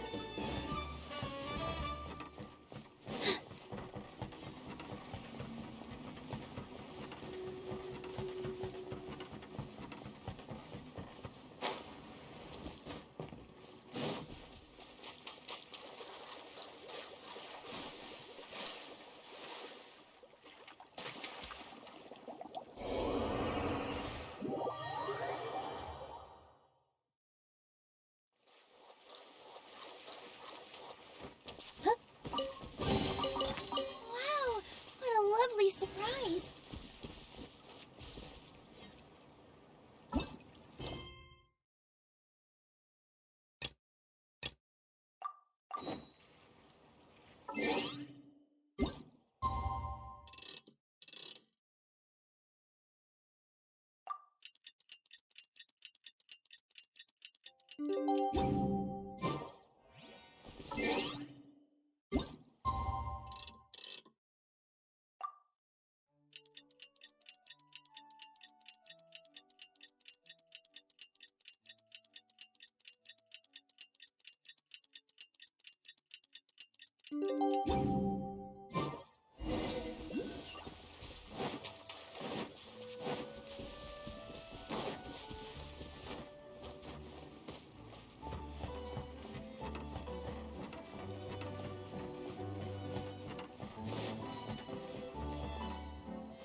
place to rest.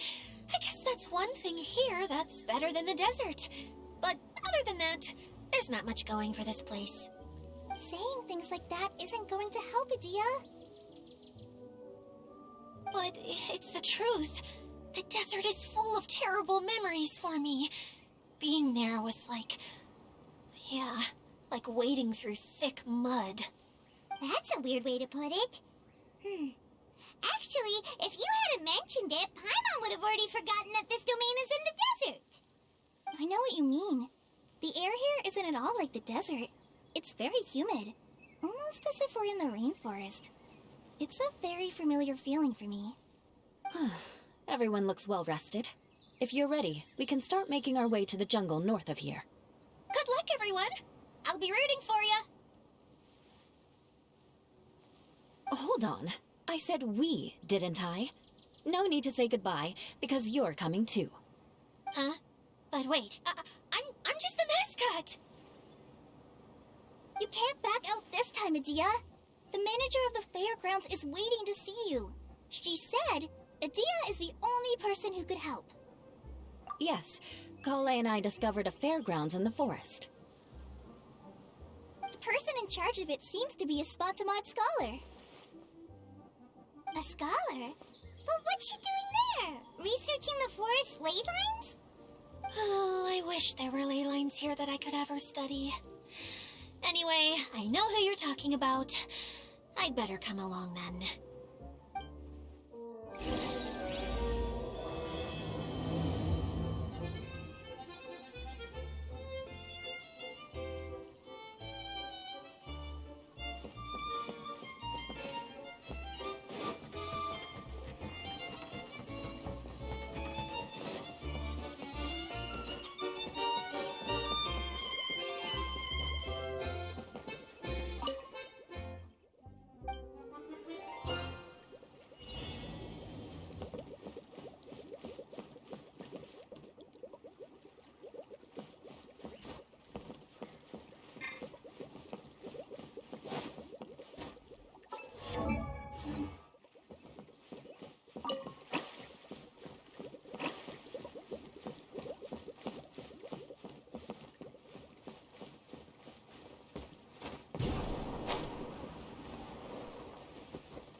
you pack this up.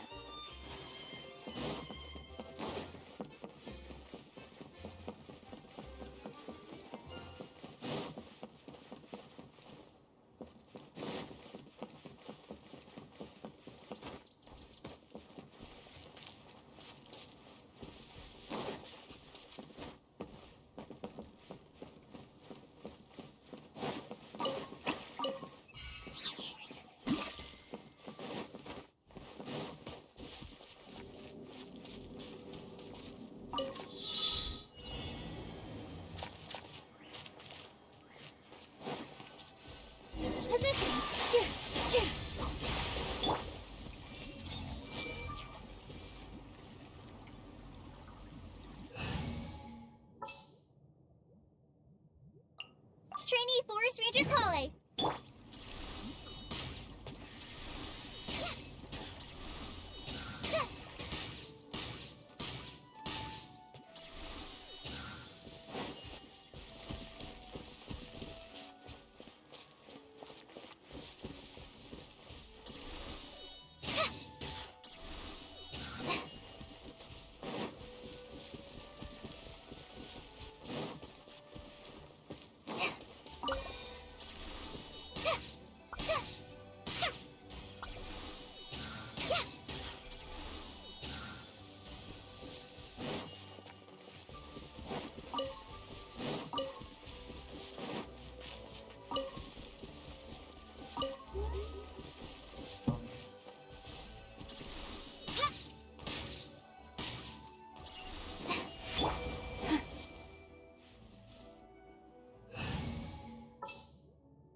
There's still a long... Let me help you pack this up.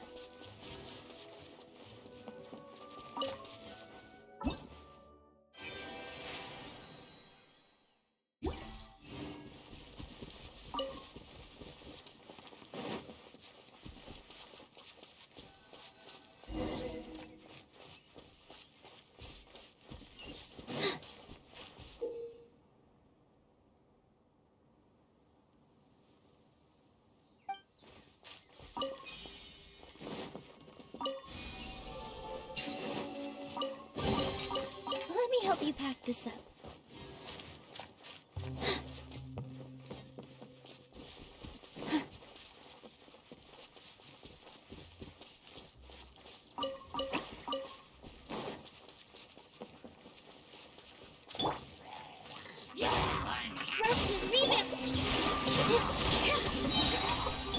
I see everything.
Finally, someone has arrived.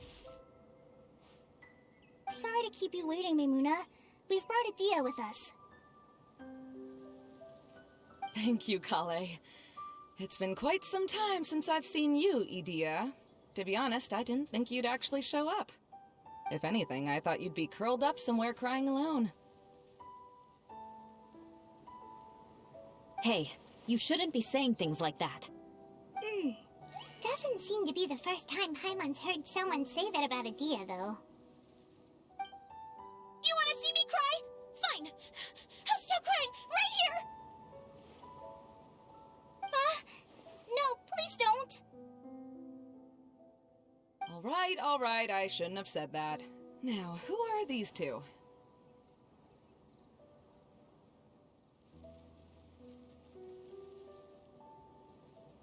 And Paimon is Paimon! They're reliable helpers. Lucky for you that I found them. You'd better be more careful about how you speak to them, okay? Of course. Good to meet you. You may call me Maimuna. For the sake of time, we should forego the usual pleasantries. Please follow me.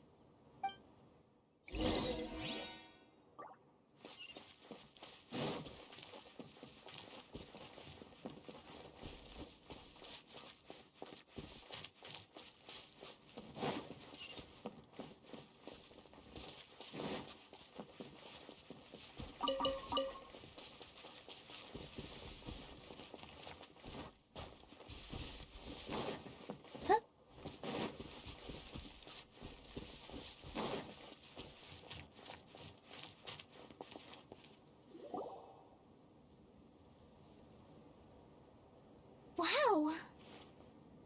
Look at that huge tent! Amazing, isn't it? I helped make it. What fun would a fairground be without a tent, right? Really? Paimon knew you couldn't be so pathetic. You just act modest all the time to hide your actual abilities. Huh? What is it, Kale? Sorry. I'm not sure if I should tell you. I'm afraid it might dampen the mood. That's not important. Please, just speak your mind. Well, there are lots of vendor booths set up here, but there's no one running them. In fact, there's no one at this fair at all. It looks pretty deserted. The truth is, this used to be an exciting and bustling place. But just a few days ago, something happened, and it seemed like... Like, the world was suddenly flipped upside down? Yes, exactly. Something fell from the central hub into the tent and knocked down the crystal light that was hanging at the top. Oh, the crystal light. Mm-hmm. I remember a certain someone said that we should have beautiful lights to celebrate at a fair, and made us that crystal light. But once the light fell, the tent became a complete mess and the Hydro Eidolons were trapped inside. Just when I was at my wit's end, a man from the Lawrence clan came and offered his assistance. Wait, he offered to help you? Yes, and he refused to listen to any of my warnings. He just walked straight into the tent, and then... Yes? And then? Yeah! Don't leave us hanging here! What happened? And that's it. He became trapped inside along with the Hydro Eidolons.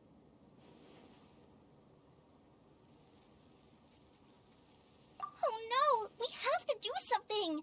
We can't just leave him there, Maimuna! I know, but the situation inside might be more difficult than you think. You should mentally prepare yourselves. Just talking about it is a waste of time. Since we're already here, let's go and scout out the situation ourselves. All right. This way, please.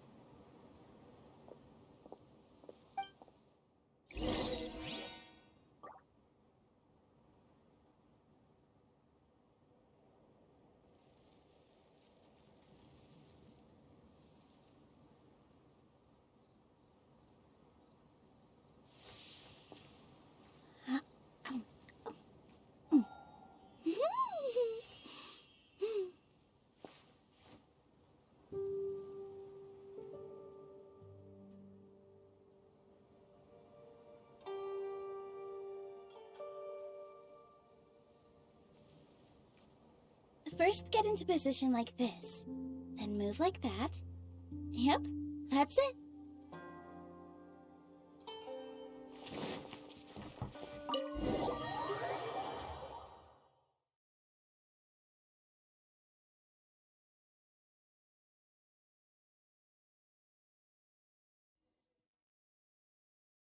There used to be a large stage inside, but after everything got shaken up, it seems the very nature of the entire place was altered.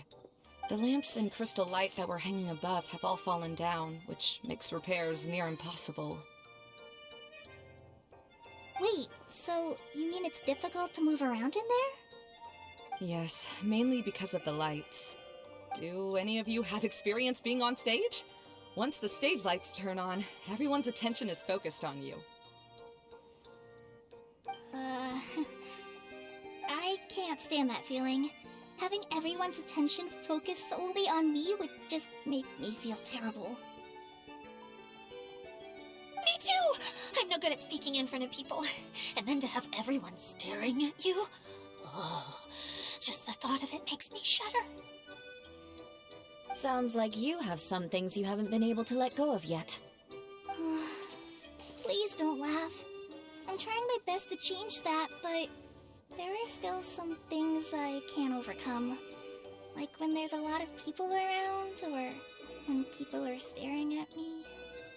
No, there's nothing funny about that. And you know what? It's not a bad thing to care when other people are looking. That's my opinion anyway. Think about it. Only people who have high standards for themselves would worry about failing to meet others' expectations. You have many good qualities, Kale. I bet if you had to learn dance since childhood like myself, then you'd be an even better dancer than me. No way! That would be impossible. I can relate. I know exactly how she feels. Maybe we should find a time for you to learn with me. And one day you will become an outstanding dancer too. By that time, you'll be so focused on performing your beautiful moves that you'll no longer worry about an audience watching you.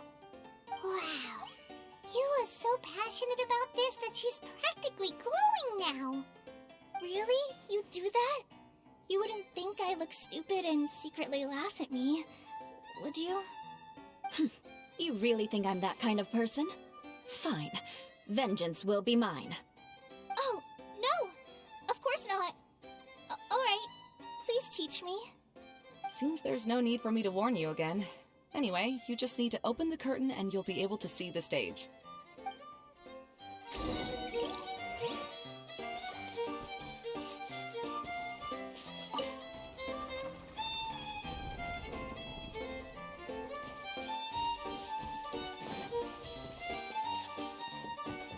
Wait, what's the thing in the middle there? That's my crystal light!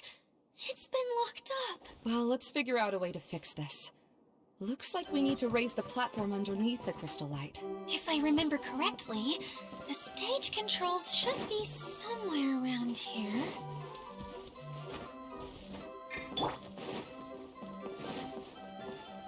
Huh?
It seems we have to use the colorful lens to make the light change colors.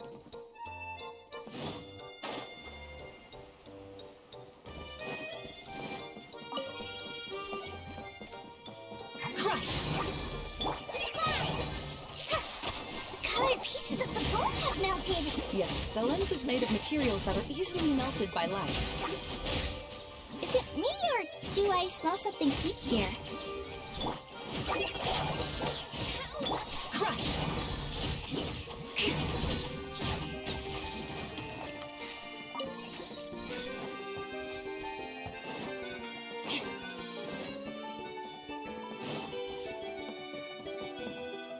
That's one way of shining new light on the problem. Hey, Maimuna, do you happen to know someone named Sino? No, never heard that name before. Why do you ask? Oh, never mind then. I was just thinking you two would have a lot in common. Back to the situation at hand. We should probably head into the passageway that opened now.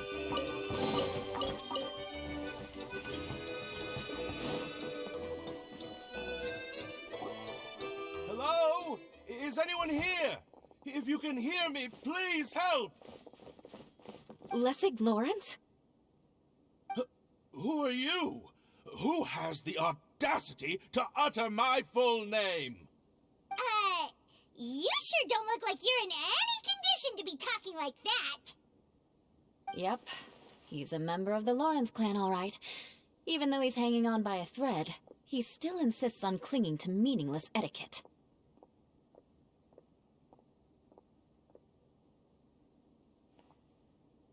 You. What are you doing here? Huh. Have you come here to mock me, Eula? If you would just think for a moment, it should be pretty obvious why we are here. Yet, now you're intentionally trying to provoke me? Of course, you don't have to accept my help. After all, aristocrats are naturally superior and need no help from others. Yes, thanks for the reminder. I don't need help from the likes of you. I don't think he really means it, Eula. His tone was harsh, but he keeps glancing at you from the corner of his eyes. It's my opinion as the healer that he needs help. Okay. He's been trapped for so long that it seems he's forgotten how to hold a decent conversation. How ridiculous. Let's go. We'll leave the stage to this person who'd rather save face than save his own life. Hey, no, wait! Halt! You cannot just leave me here. We're both of the Lawrence bloodline, after all. Helping me when necessary certainly won't tarnish your prestige. If anything, my embarrassing predicament will be overshadowed by your virtuous deed. We must uphold the prestige and dignity of the family. This is the best reason you could come up with? You think tacking on the word family will be enough to talk me into helping you? You should be ashamed for your careless actions. It's because of you that we all had to come here.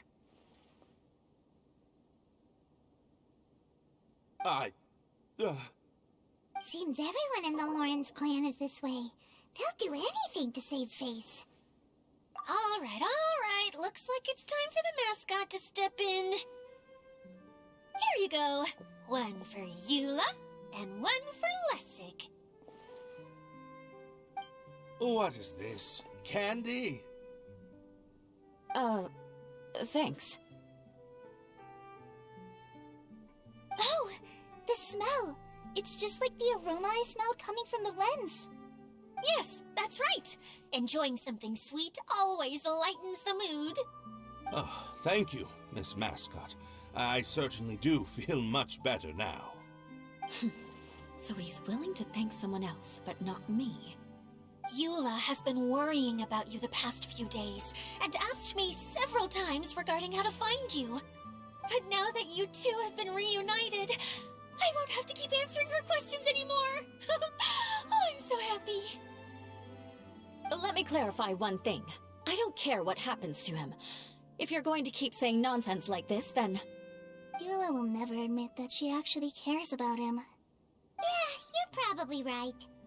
If you're going to keep saying nonsense like this, then at least give me another piece of candy. Oh, sure. I still have more. Sorry. I admit my mistake. I know I've caused heaps of trouble for all of you.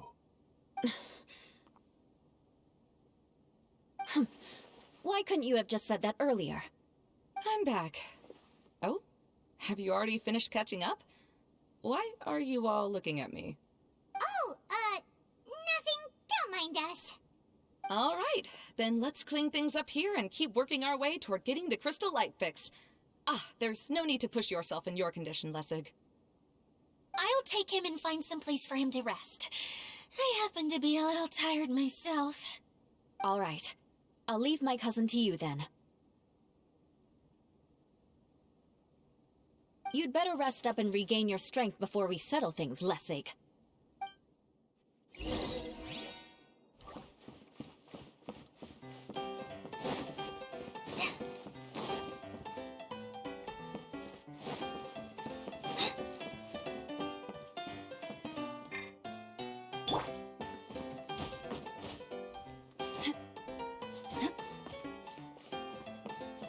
Now, let's see if there's any way to keep raising the platform higher. We probably will need to find a mechanism that's like a lamp.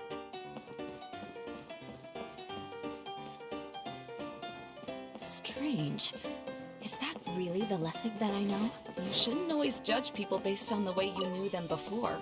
People change, and people can always make different choices.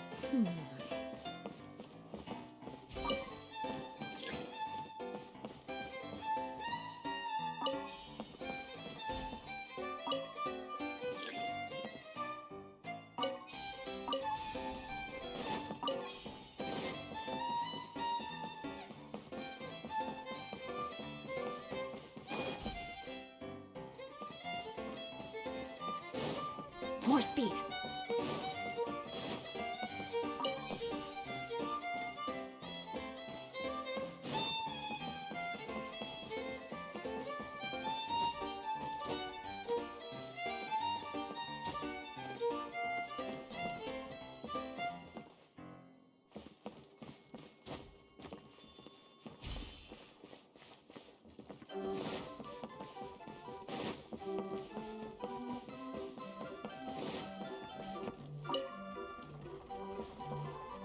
Oh, look! There's a water droplet over there! A hydroidolin! It must have been trapped in the curtain. But at least it seems to be okay.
Wow! And Paimon thought it looked big from the outside! This place is massive! It is a magical tent, after all. The inside is much larger than it appears from the outside. Haven't you heard stories with this sort of thing before?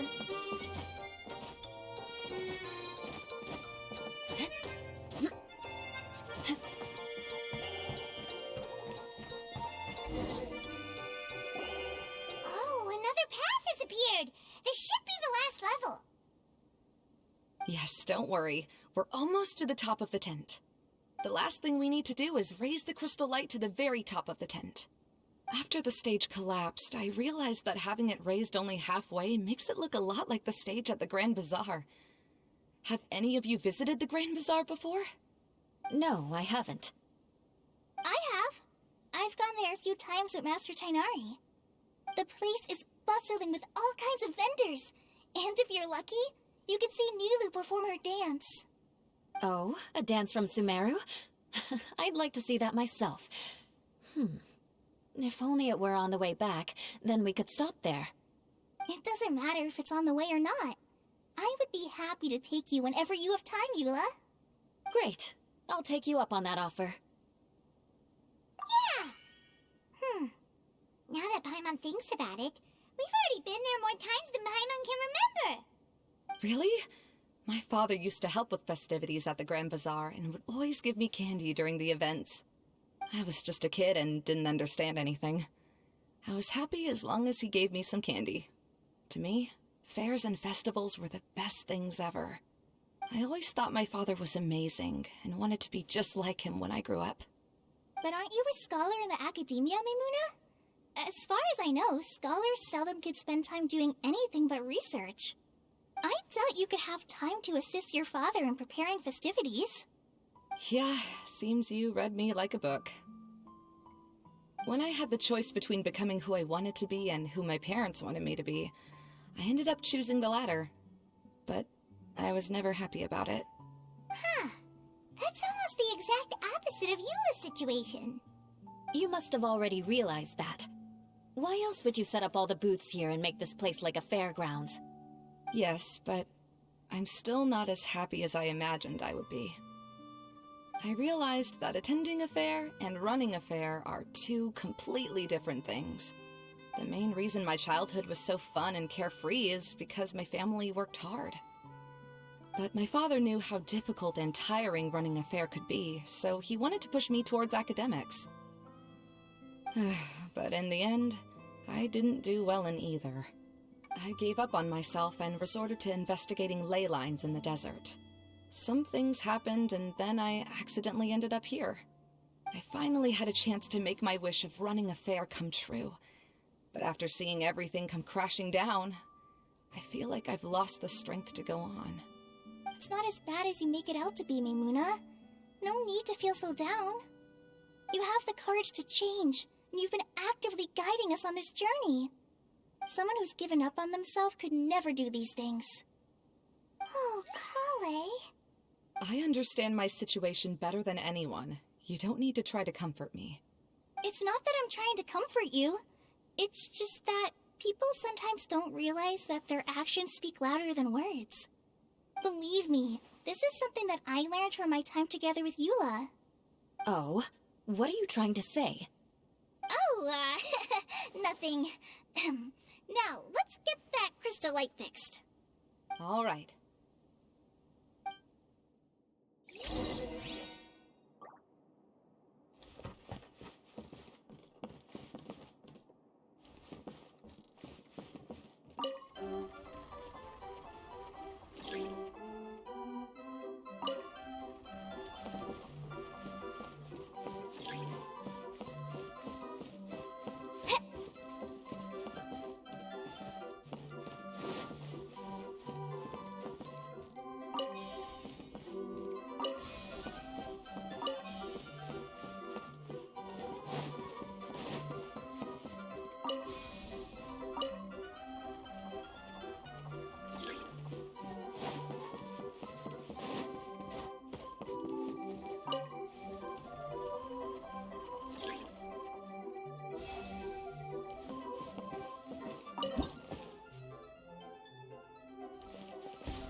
Good. That should do it.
you so long.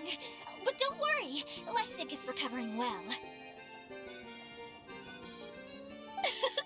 I'm pretty good at taking care of people. Seems I've found another good thing about myself. I don't know if I should be worried for him or happy for her. The shadow. It's massive. Wait. The shadow just now, it's... Seems he still might need a little more time to recover. Tell me, did everything go well for you all? Of course. With a team like the Traveler, Paimon, Kale, and Eula, they're at least 40 times more reliable than you ever were. Only 40 times more reliable? That means I'm still pretty good then. I guess it's impossible to feel like you've lost once you've already given up. I'm a little concerned about how comfortable you are with that. Huh? What has happened? How did I get outside of the tent? Ah, that's right. I remember meeting Eula, and then... Oh, my head. Oh, you're awake now. Don't worry, that's just a side effect of your treatment, Lessig. I'm afraid I still feel a little disoriented.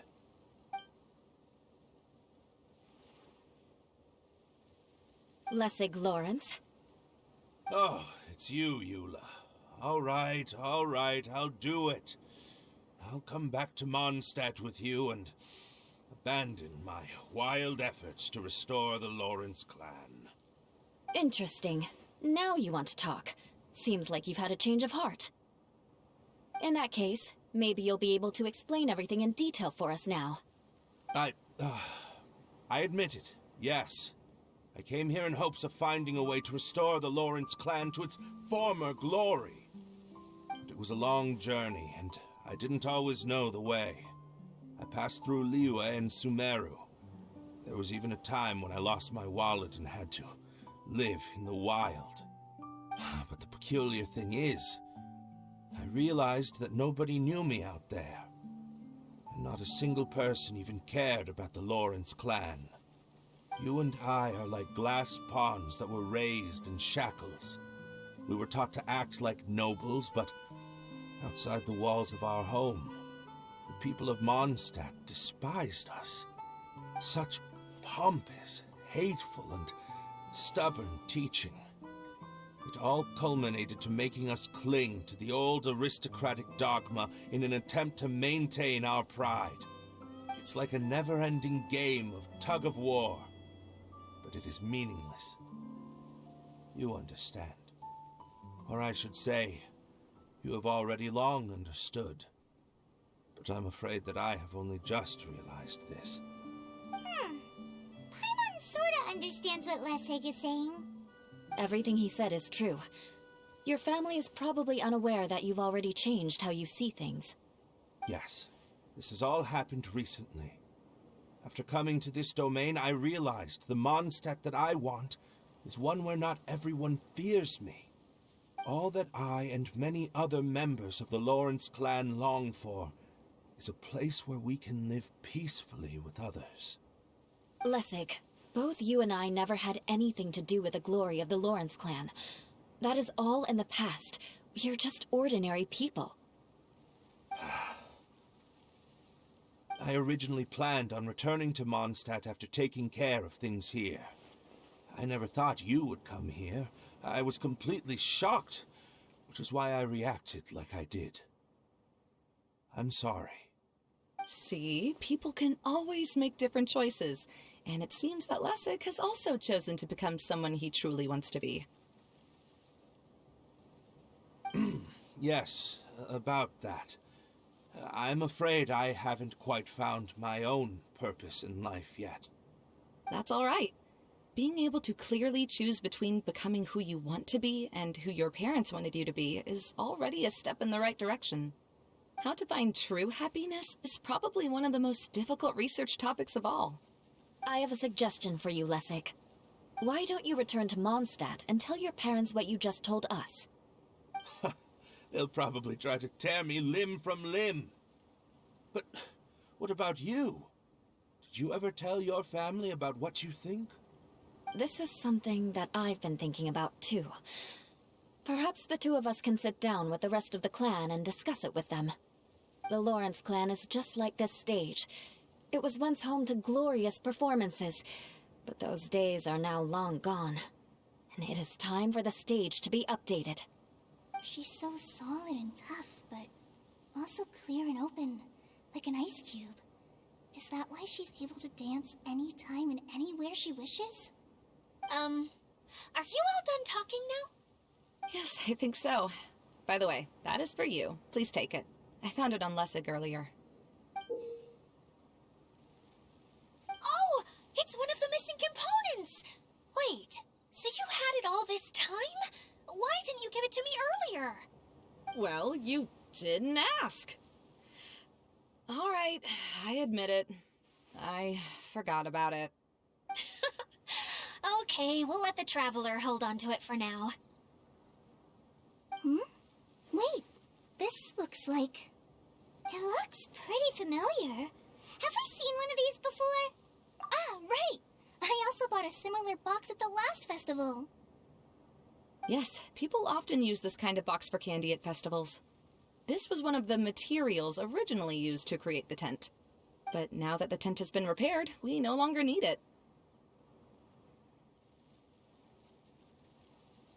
Eating the candy from the box as an adult will never be as delicious as it was when you were a kid. But if you really think about it, there are way more things you can eat as an adult. Ah, so when it comes down to it, eating candy is sort of like life. It's just another choice.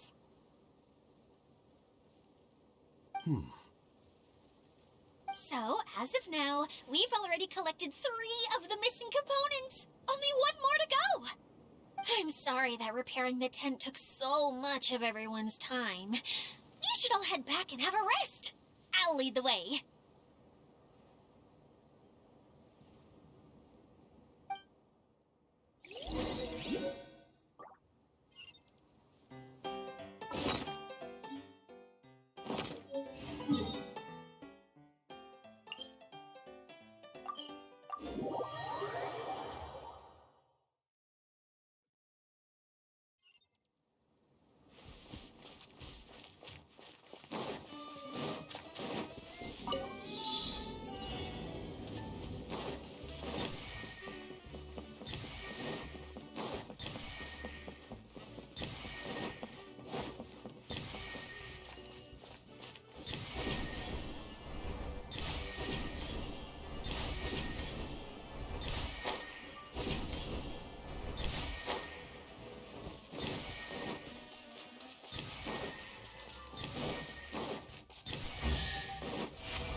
Let me help you pack this up.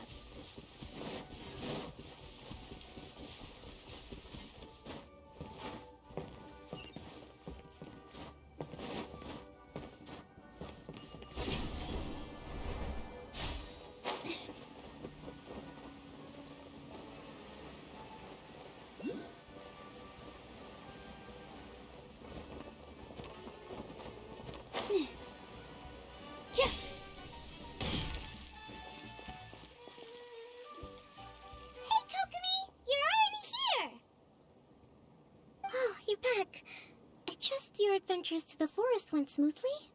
Yep, you could say that. How about you? Up to anything today? Well, I suppose it's time I told you that as the Divine Priestess of Watatsumi Island, I shouldn't actually be here now. The truth is that a relic known as the Shinro Casket was lost from Watatsumi Island long ago. But recently, an orb matching the relic's description suddenly began emitting light, almost as if it was guiding people to it. I wasn't lying when I said that. Goro has often told me that sitting at home reading light novels is not the best of practices, and that I should try to get out more. As I made my way from Watatsumi Island to Sumeru, I enjoyed a variety of breathtaking sights. It really is a beautiful nation. I even stayed in the rainforest for several days. I was surprised to find that the relic had ended up in the desert. I knew it was somewhere here, but I still couldn't pinpoint the exact location. Though I feel that Edea was not intentionally trying to hide anything from us, this domain does have plenty of secrets. I'm sure you've sensed that too.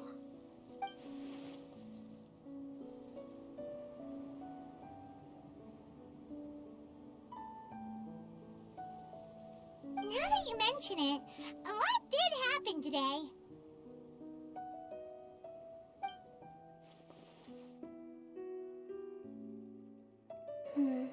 I see.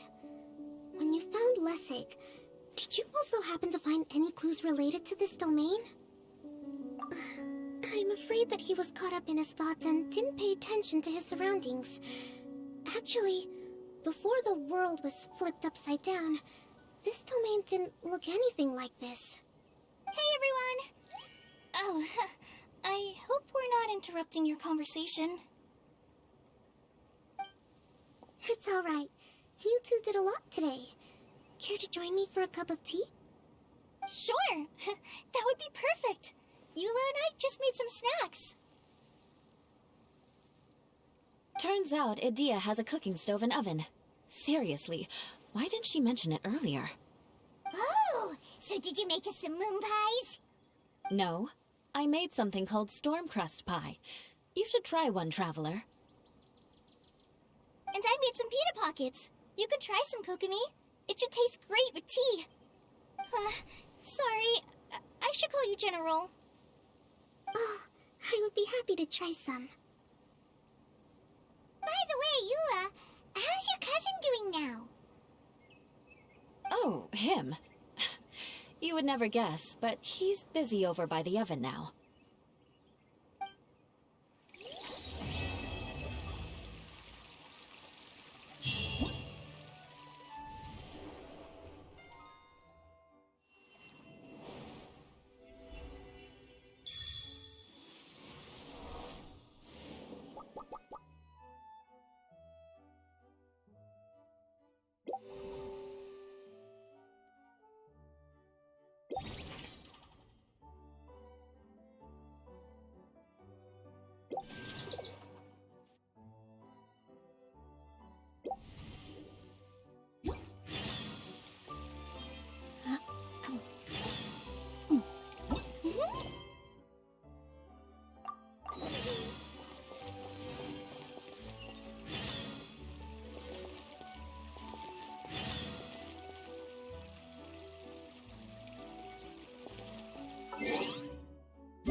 Relaxing days like this are nice. Let's take it easy.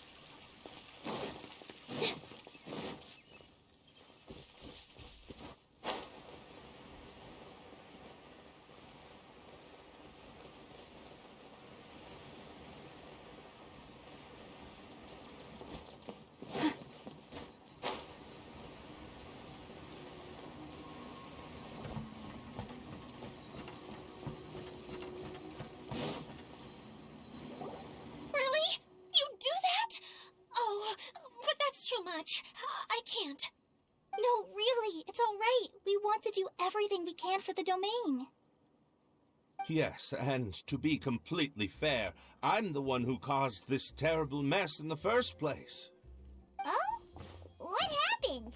Did Paimon miss something? Hello, you two. Lessig was just telling us what happened. Perhaps you should allow me to explain. I'm afraid it was I who caused all this trouble in the domain.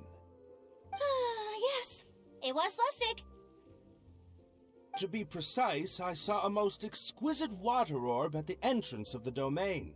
It reminded me of an astrolabe my grandfather gave me when I was 7 years old. I was curious if it could rotate, so I reached out and touched it. Little did I know that it was the core of this entire domain. What I mean to say is, I knew something was wrong as soon as the whole place started flipping. It's not just your fault. I failed in my responsibilities as the caretaker here. Oh, I knew I should have put the core somewhere more secure. Oh, you mean the big ball of water at the entrance? Yes, that's the one. Anyway, after giving it some thought, Lessig has offered to perform some more repairs and maintenance to help support the domain.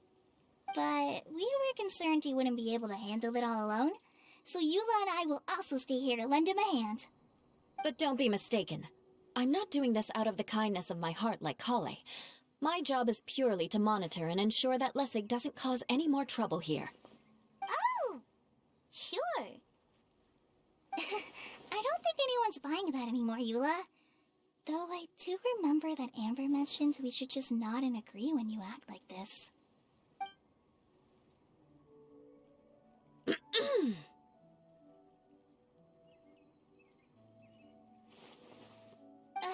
Right. You better not slack off today, Lessig. No, I'll get right to work. Either way, Lessig is going to be in charge of making lunch for everyone today.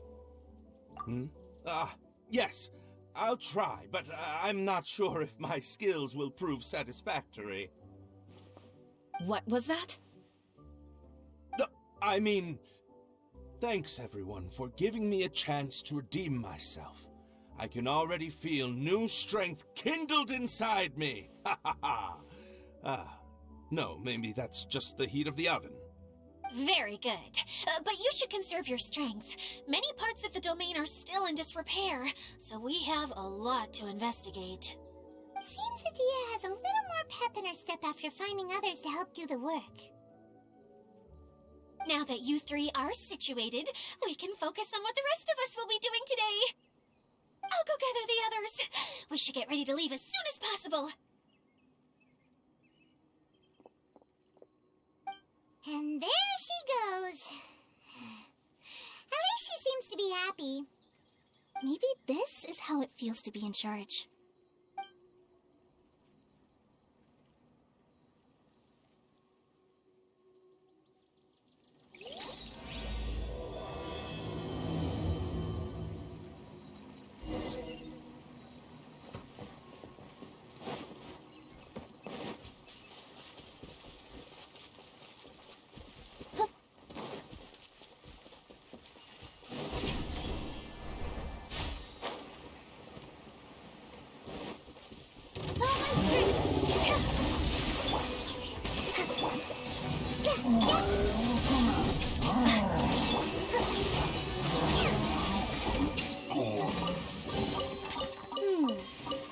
So this is the thrill of adventure.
you pack this up.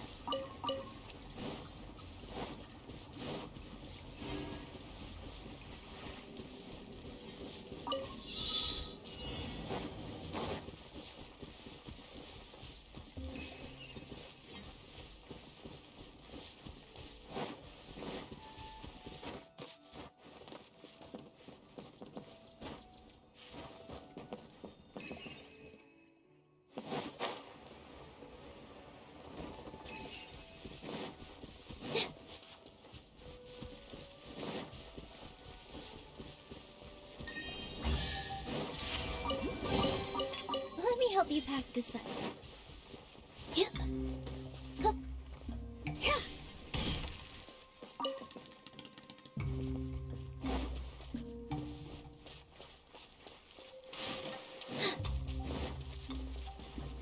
Yeah. Yeah. Yeah. Yeah.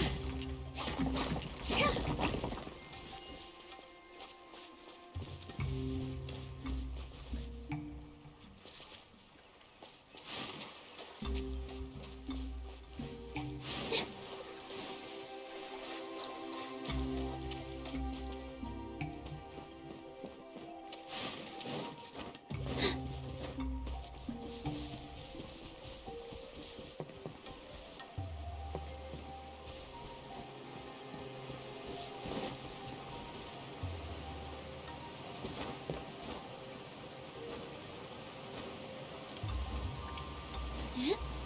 Yeah.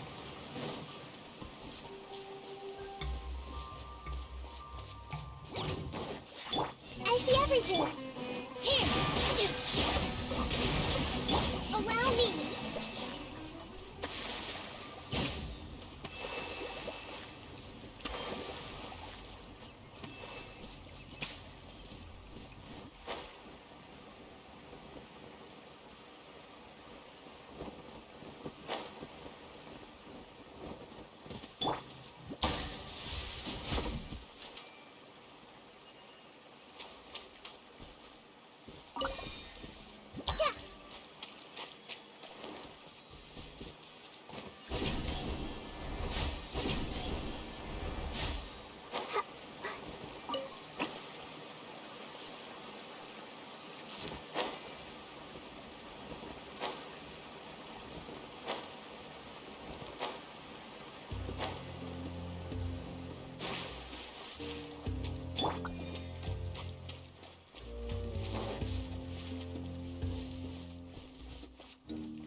Trainee Forest Ranger call.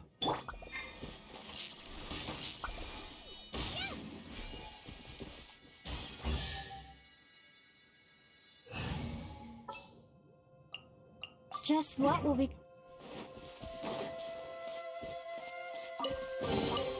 I'll keep this close. Where are we going now? We're going to retrieve the last missing component. My working theory is that the director listed on the sign has it. No detail slips by our judge. What's a director? The director is the kind of job. The one we're looking for is named Zosimos. Zosimos is responsible for managing everything that happens on the stage, similar to how Edea is responsible for managing the whole realm. Wow! Sounds like Miss Edea must be way busier. You'd think so, wouldn't you? Care to comment on that at all, Edea? Maybe someone else can explain. I'm just enjoying taking it easy, as usual.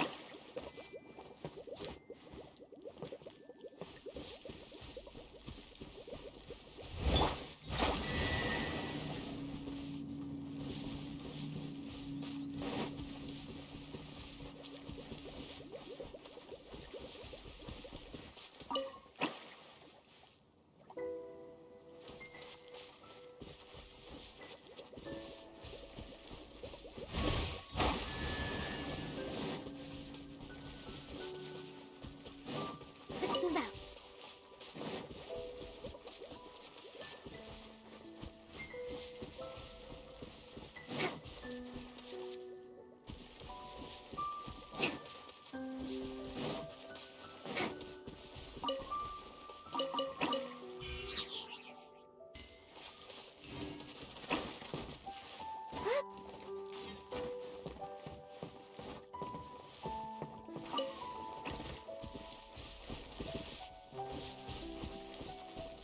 Let's move out.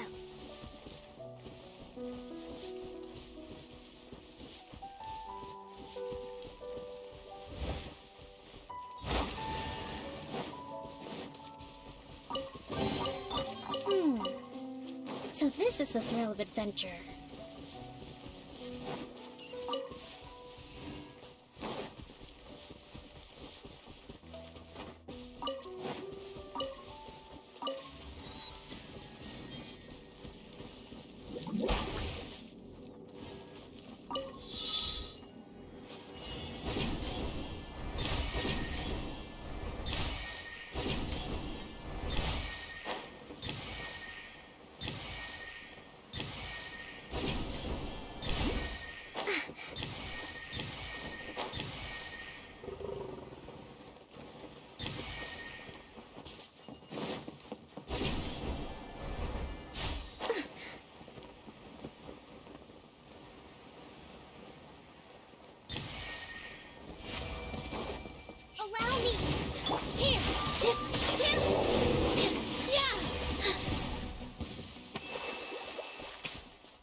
director doesn't get out much. He's almost always cooped up in his treehouse making props or writing scripts. But I'm trying to remember now. Where is that treehouse of his? Huh? You don't remember? Hey, don't forget! I'm just the mascot. I believe it's that way.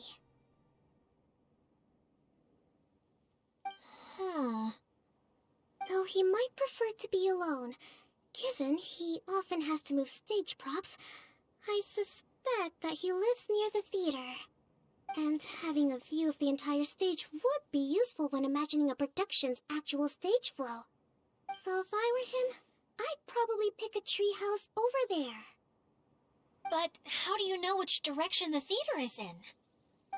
Simple. The overall layout and decorations look more exciting in that direction. Oh, good point! Why didn't I think of that?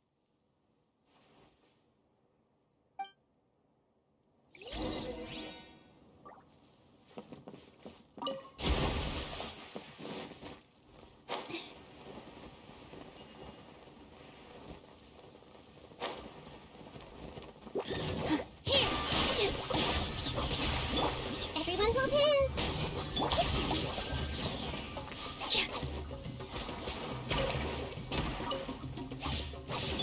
Rest and rebuild!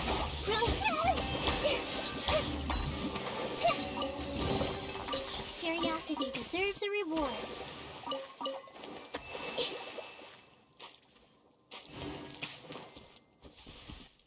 Hey!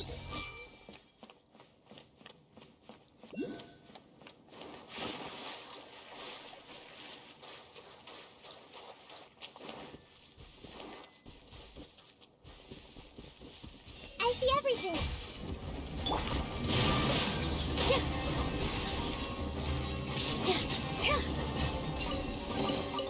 Let me help you pack this up.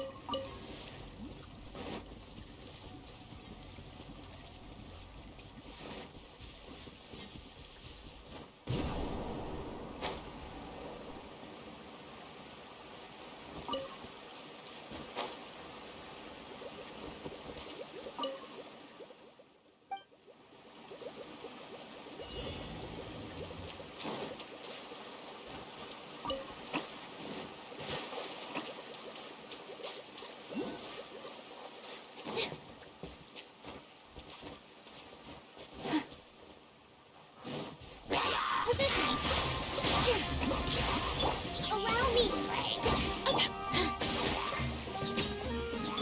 This may hurt a little.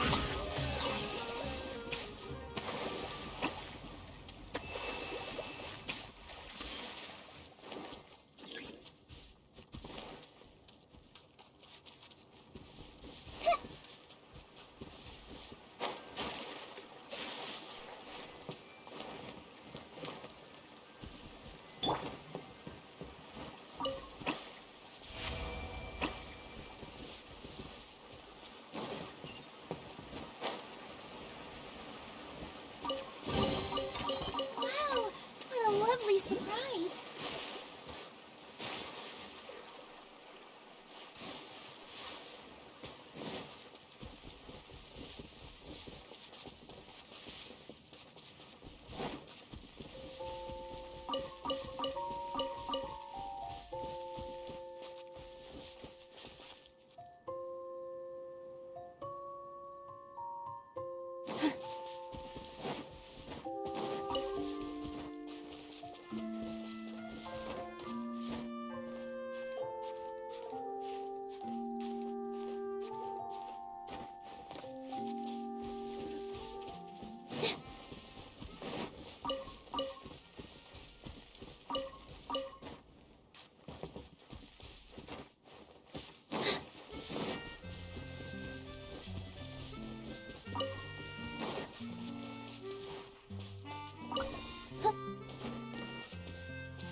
Need the help of an elder, huh?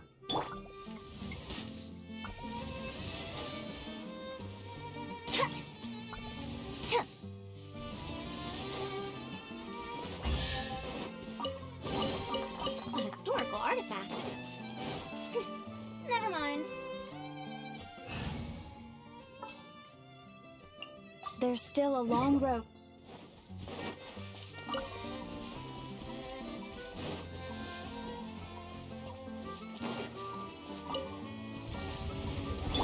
Hold the line!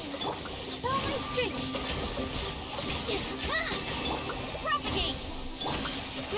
Roll! I wonder who this gift could be from.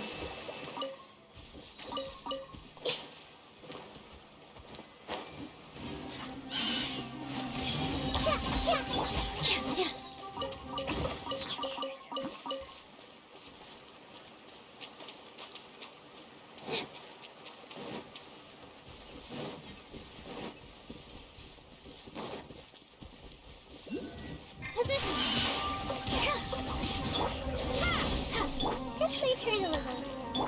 Thrust and rebuild! Committed to memory. This may hurt a little.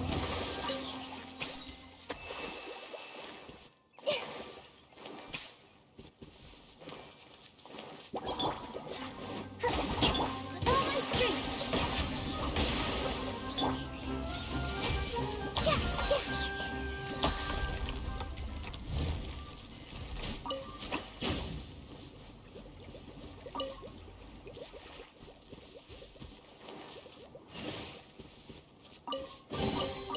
Find anything you like?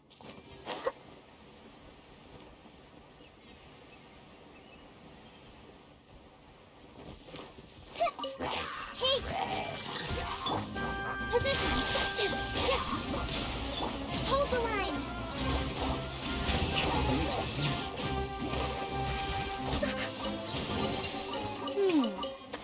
So this is the thrill of adventure.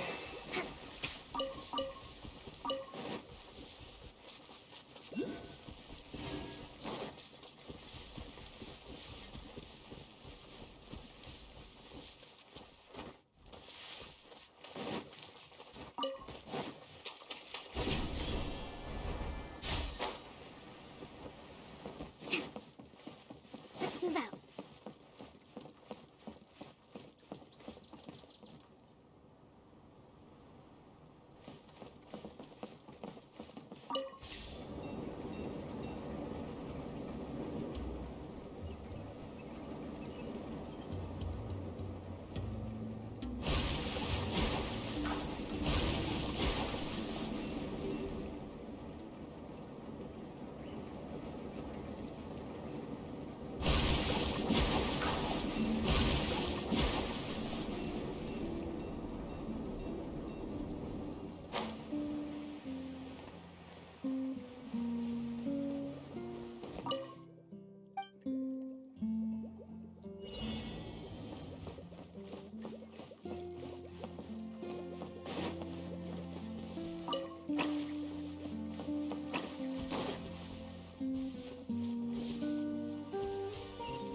We should make the most of these supplies.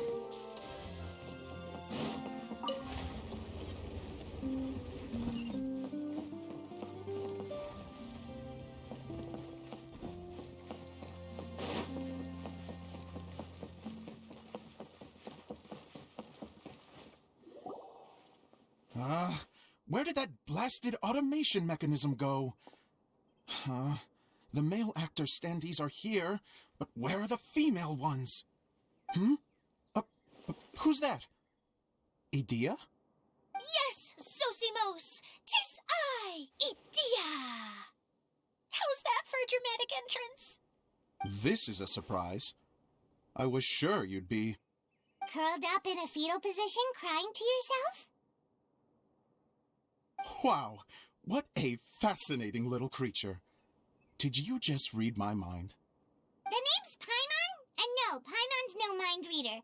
Just call it an educated guess. It seems everyone shares a similar opinion about you, Edea. I knew from the start that a managerial role wasn't for me. But I found my true calling now. As a mascot! Mascot? Is that a new role? I don't remember casting you for that. Okay, enough about me. I'm just here to introduce you to some new friends of mine.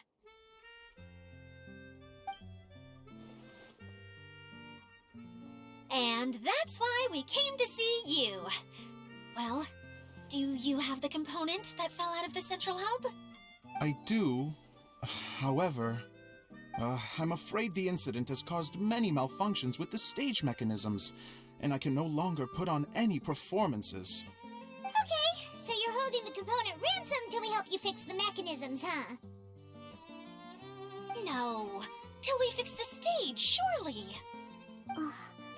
I'd have thought he wants us to make some more props, no?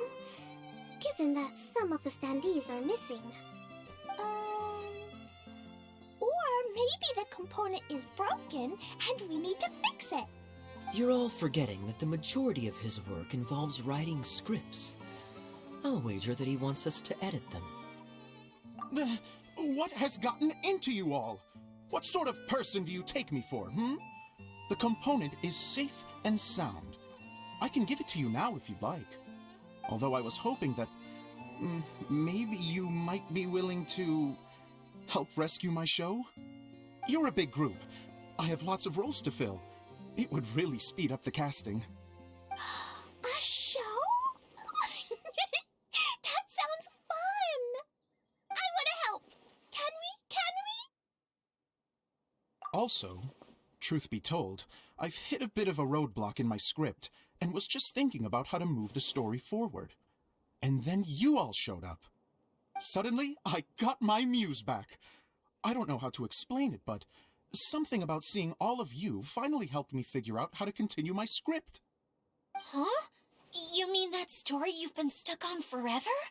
Are you serious? You really think you can finish it now? Yes, really. Just give me a little time, and I'll write it all up.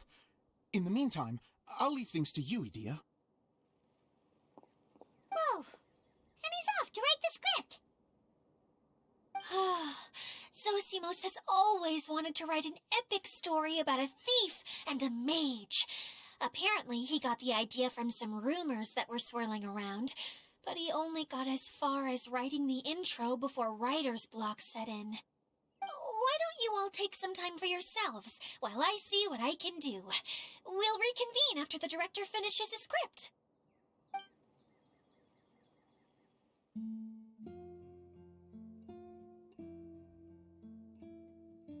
A director, my friends, is a storyteller. And the key ingredient to every good story is inspiration.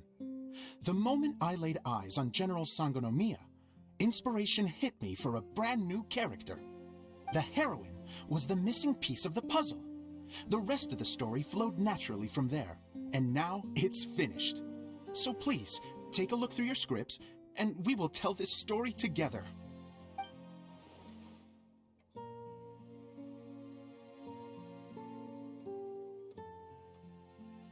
Well, is everything clear? Director Zosimos, how do you pronounce this word? Let me see. That's sojourn. It means to stay for a while. This is a very cute moment, so let's make sure that comes through in the performance. Oh, wait! There's another word I don't know here. It's okay, Klee. We can go through your lines together a few more times after this meeting's over. That would be most appreciated, Kaya. I had a feeling about you, actually. You seem to know a thing or two about character acting. Tell me, have you acted before? You're too kind. It's all in the script, really. It just rolls off the tongue. Oh, you think so? Well, you definitely have a knack for it. I've actually been looking out for someone with your talent. If I make it as a big-time director, then I can see us working together for the long term. Be sure to stay in touch, okay? You and I are gonna go places. What can I say? Sounds good to me. Great. Fantastic. Now then, please go through your scripts one more time. But don't just read the words. Remember my notes, and really let the character inhabit you. I need to have a look at the stage, so I'll leave you to it. If you need me for anything, I'll be in the big theater right in the center of this area. Wonder what the theaters are like here. Let's go check it out while everyone's still getting ready.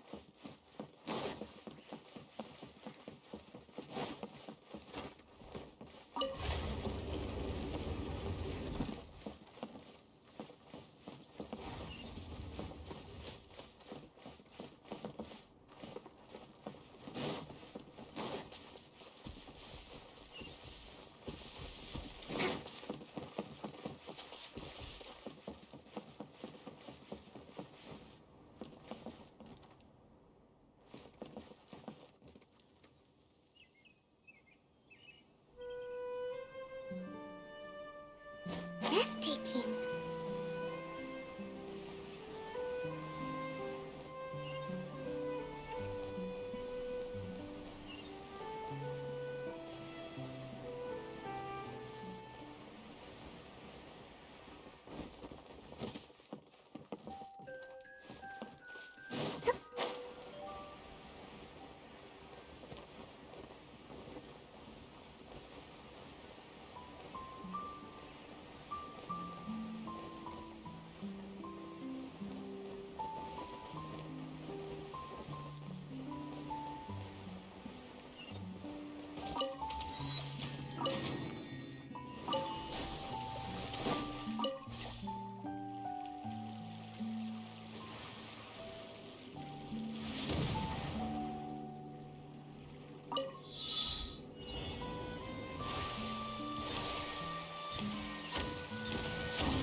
Provisions are vital. Let's move out. I see everything. Committed to memory. Propagate.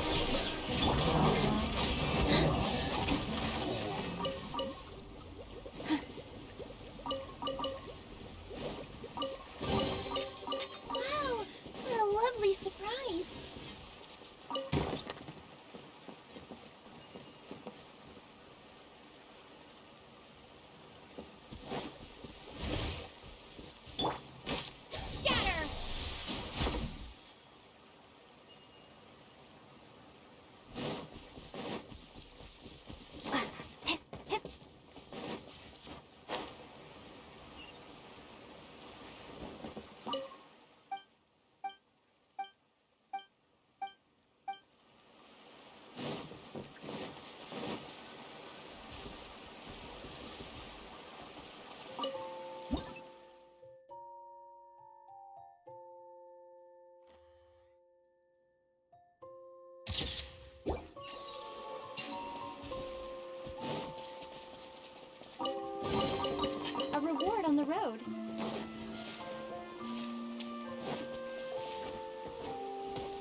I'll scout ahead.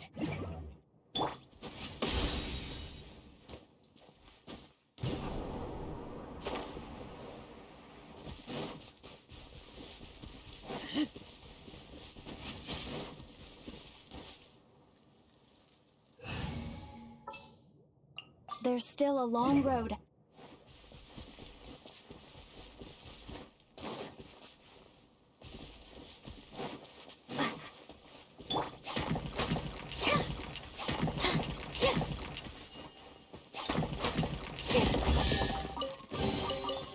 Wow, what a lovely surprise.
All right, let's head.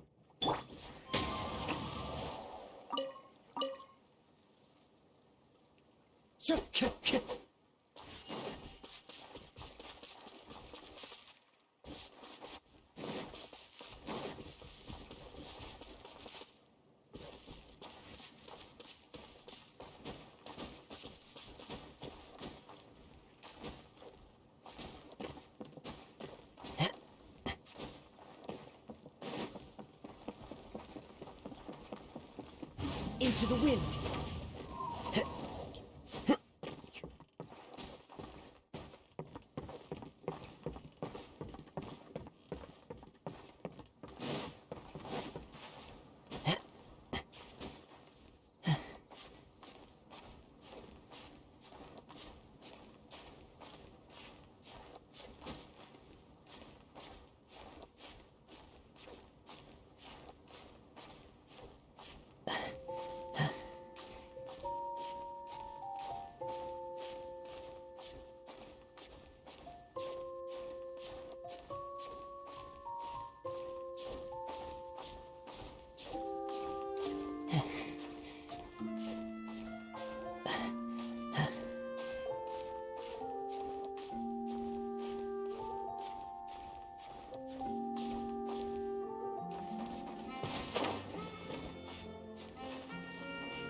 Time to go.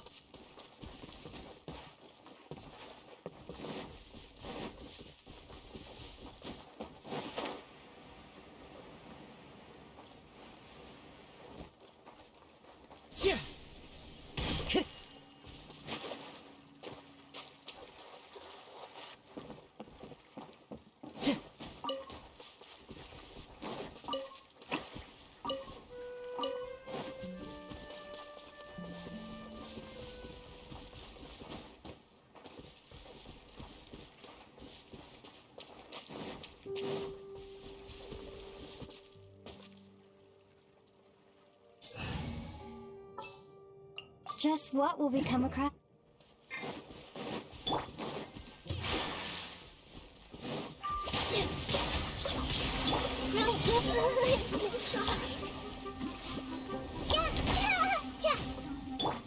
Allow me! Committed to memory! Stop fighting! Find anything you like?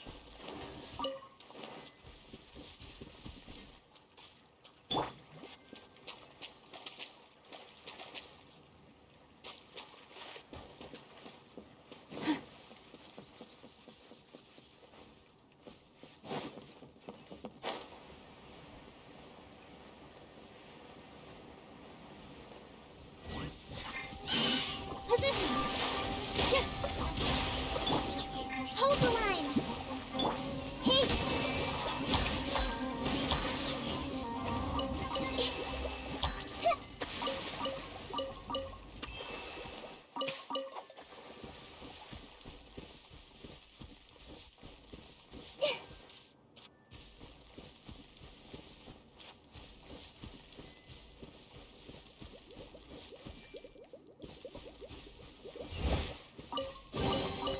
Find anything you like?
a moment to compose.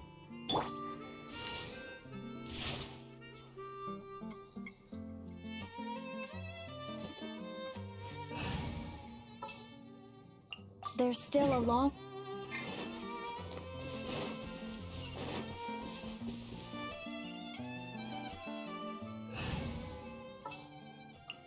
Didn't keep you waiting.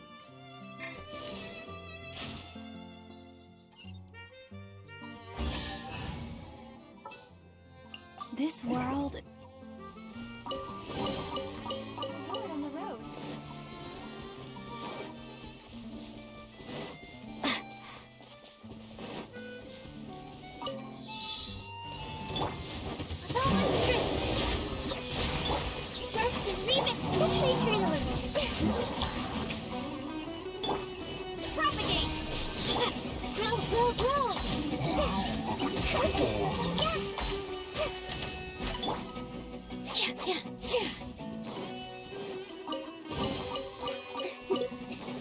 For you. Positions.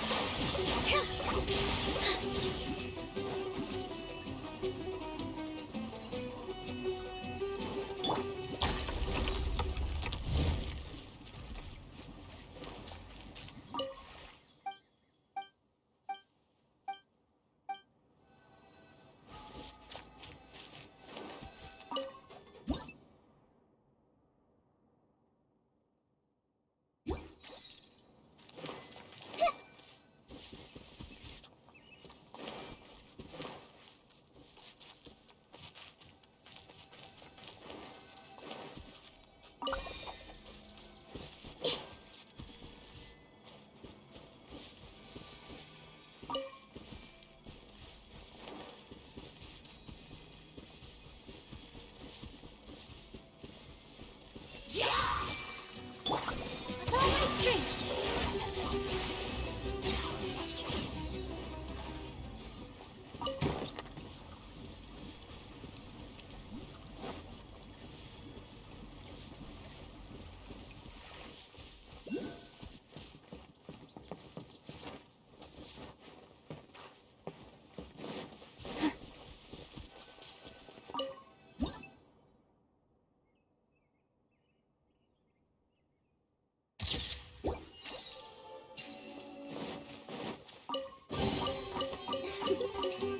For you.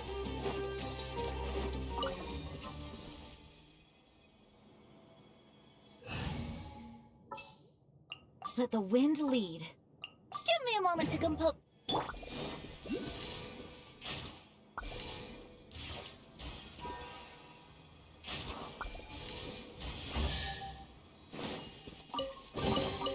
What a find!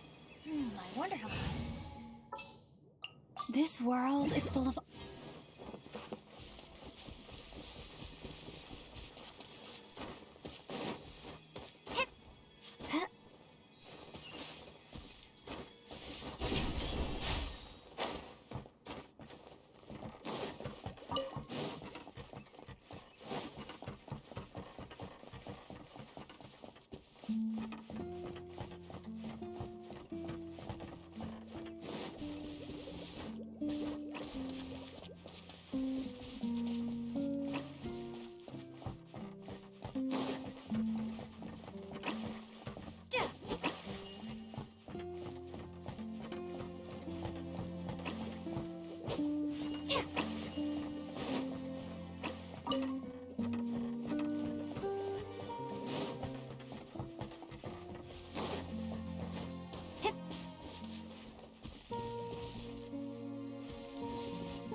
Tiny Forest Ranger calling.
curiosity deserves a reward.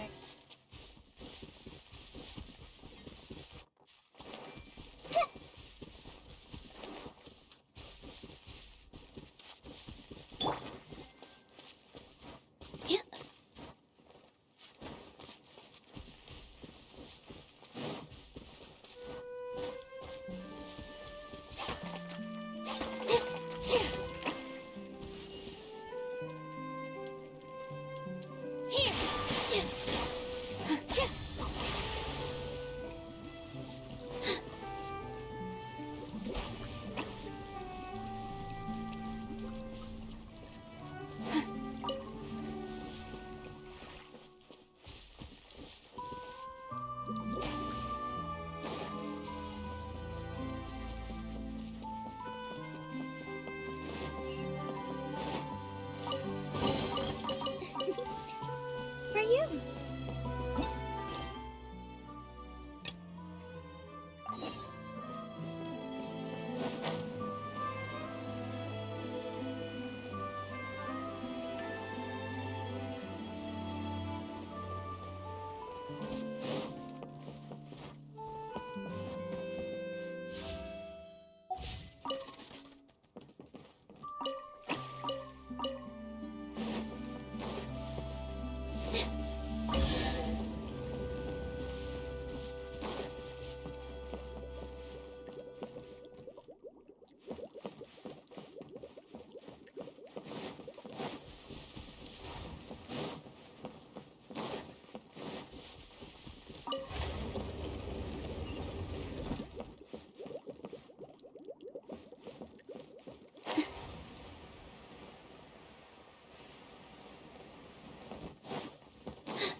Wow, what a lovely surprise.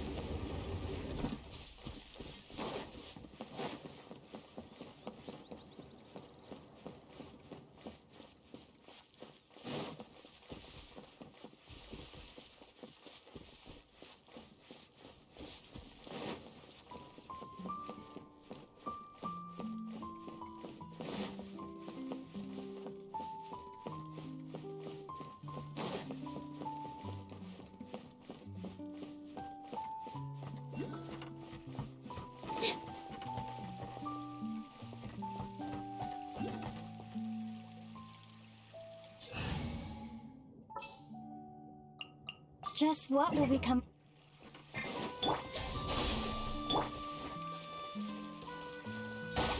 Allow me. Committed to memory. Grow.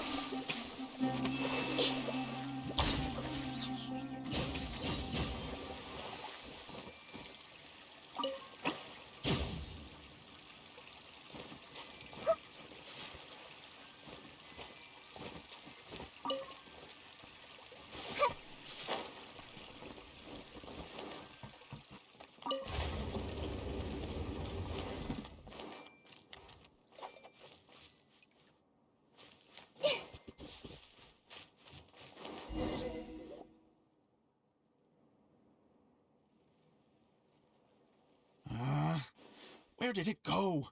I put it right here. Hey, Zosimos! What you up to?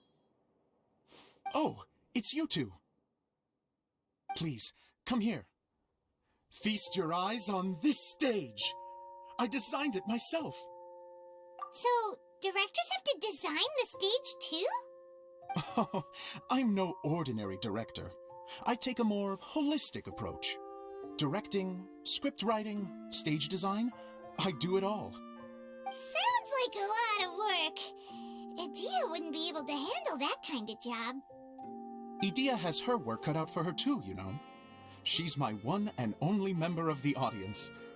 though she often criticizes my shows. Well, she just says what she thinks. You don't know how to write, or this is getting ridiculous. I think it's because I use preprints in a way that she feels goes against what they're intended for. But even though she's my harshest critic, she's also been my biggest supporter in a lot of ways. I guess you could say she's like my agent. I'm very grateful to her. I've always dreamed of being a director, but I've never had the chance until I came here. So, what did you do before you came here? Like I said, I dreamed. From a young age, every time I came home after a show, I'd go over the story again and again in my mind. Growing up, my biggest aspiration was to be a director. Unfortunately, I couldn't offer much beyond my practical skills, so I ended up spending most of my time as a prop designer and doing a bit of set design on the side. Don't get me wrong, I do love building the set, but nothing satisfies me more than putting on my very own show. No wonder you only wrote director on the sign. Exactly. You're not doing a great job of convincing me that you're not a mind reader. By the way, could I ask you for your help with something? I'm having trouble finding the master script, and I'll need it shortly. The one you only just finished writing? You lost it already? Yeah. After I handed everyone their copies, I held on to my master copy while I was checking on everything around the theater. I must have dropped it somewhere. If it's not here, then it might be in the attic. These are the only two places I've been since I finished writing it. But, I still have some things to do to get the stage ready. Would you two mind having a look for me? No problem. We'll find it. The thicket board's mechanism should be functioning.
Whoa!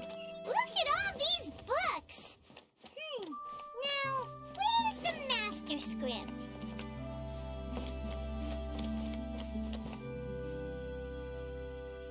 Oh, it sounds like a water droplet is on the second floor. Let's go have a look.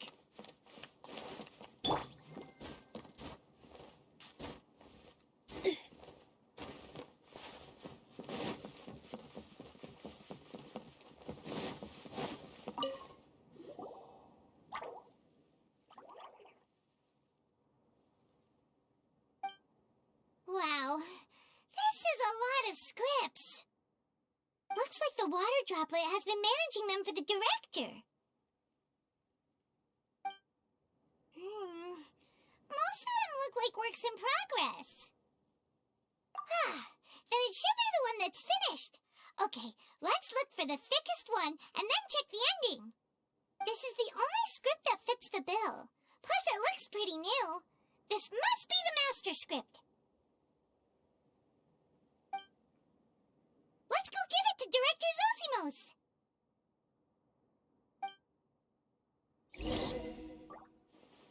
Zosimos, we got your script! Ah, thank you. That's a huge help. I'm running out of time here. There's no way I'll be able to fix everything up perfectly. We may just have to wing it. Anyway, the stage is secondary.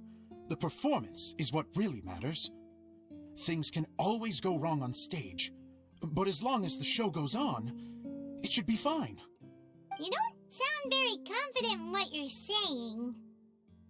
It's true. I realize now that a show is the art of the unknown. Even if you have the same actors performing on the same stage, the performance will be slightly different every time. Those subtle differences are what make each performance special. Okay. One last request.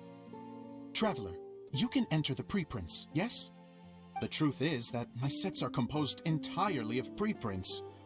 First, I use materials to make the objects. Then I take those objects and turn them into the preprint. Now, of course, preprints are really meant for making objects to furnish the domain. So using objects to create preprints is, strictly speaking, the reverse of what this is intended for. But Edea said that if this is what I really want to do, she's not going to stand in my way. Ah, so that's what you meant earlier. Okay, well, what do you need us to do? I'd like the Traveler to go into the preprint set and help move props around during the performance. The reason is, Oh, Paimon gets it now. If you're busy directing, moving the props, and operating all the mechanisms, you never get the chance to watch the show. Yes, I know that I'm no master playwright, but still.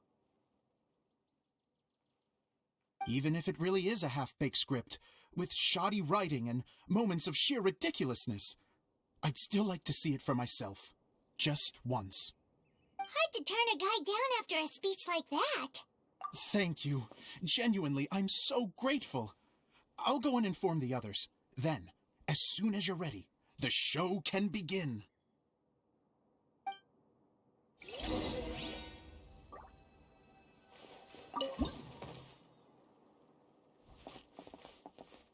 Long, long ago, there was a great thief. He lived in a land where the light did not shine, where all suffered in the darkness. People call me? Sorry, Kaya. Directly into the microphone, please. Otherwise your voice will, you know. Okay. They call me the Dagger Bandit, but no one sees that I rob the rich and give to the poor. Here in the dark, evildoers run rampant in the shadows, while the good, honest folk stumble blindly on, just trying to find a way through.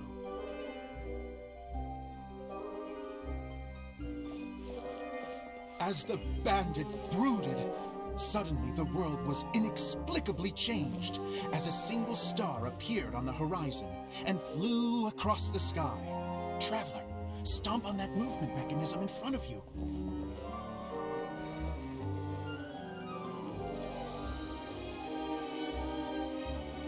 Light. A brief flash, yet enough to illuminate the world. If I can find the source of that light, I can shine it into the darkness, and the people will suffer in blindness no longer.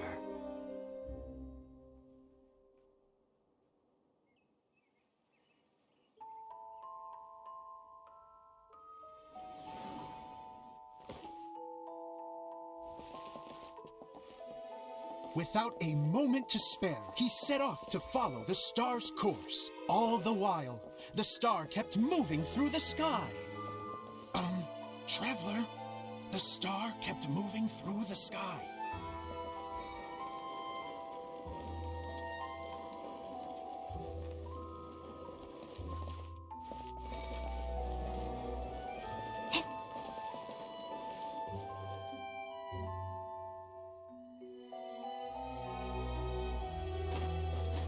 Looks like I have to go through the desert. This could get dangerous. If everything he'd heard was to be believed, the desert ahead was a no-man's land filled with horrors. Worse still, the star had landed in the most difficult-to-reach location, surrounded by sheer cliffs, but he was determined to press onward. I've come this far, and I'm not about to turn back now.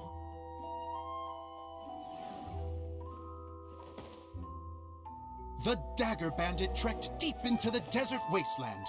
Yet when he finally arrived at his destination, he found not a fallen star, but a young girl, dressed in white. How strange. I'm positive this is where the star landed. Young lady, do you know where the light has gone?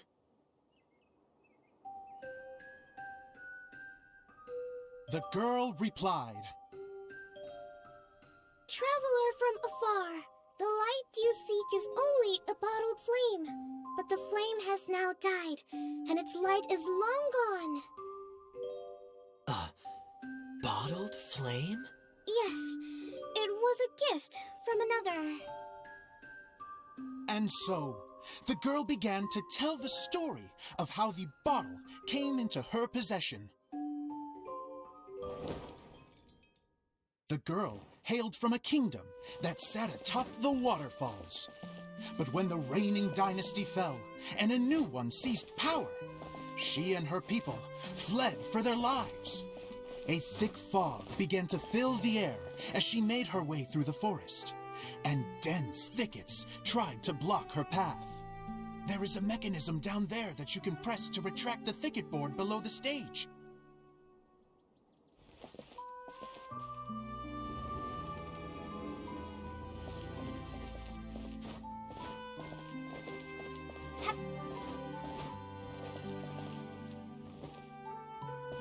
If I only had a lamp to guide me through this wretched forest, then I could survive. With scratches covering her arms and legs, the girl pressed through the pain and made her way forward. The road ahead was arduous, but she was determined to press onward. I've come this far, and I'm not about to turn back now.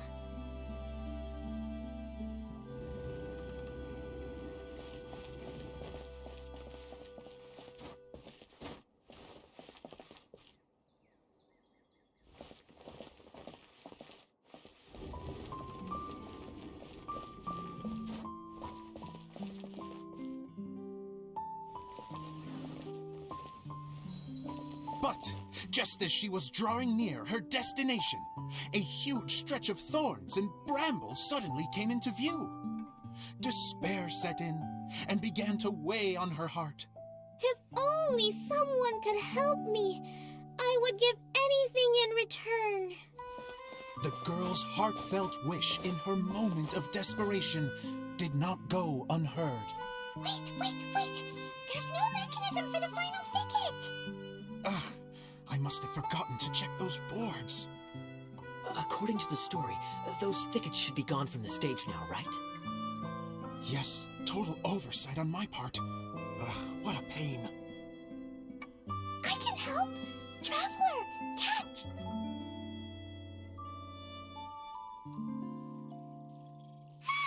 It's a Jumpy Dumpty! The girl's heartfelt wish did not go unheard, for a Jumpy Dumpty, who was passing by, helped to clear a path for her. Oh, thank you, Jumpy Dumpty. And so the girl continued her journey deeper into the forest. But what she found there was not a lamp, but a mage glowing with fire. So, just to clarify, it was supposed to be the mage who helped burn a path through the thicket. Save it for the end, man! The mage took pity on the girl and handed her a bottle. Then, the mage began to tell the story of how the bottle came into her possession. The fiery mage had an adventurous spirit and enjoyed taking long journeys. On one such journey, while taking rest in an oasis, she found a beautiful bottle by a crescent-shaped lake. Klee, quick! Get in the light! Coming! She was an extraordinary mage, with the power to grant people their wishes. She turned the bottle into a thing of equally extraordinary power. But the only place that it could make wishes come true was inside of the bottle. Oh me! Oh my! Look at this wonderful bottle of mine! It could make a fine toy! But better still, a sojourner's home! the fiery mage blew into the bottle, allowing it to grant one single wish outside its glass walls. Oh, am I supposed to blow into it? Whoa, it lit up! A flame was kindled within the bottle, and it began to glow a fiery red, just like the mage herself.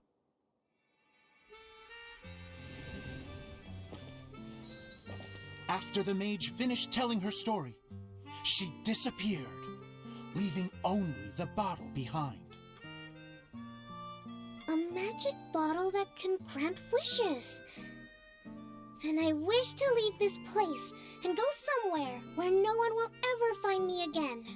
And then, the bottle seemed to softly inquire.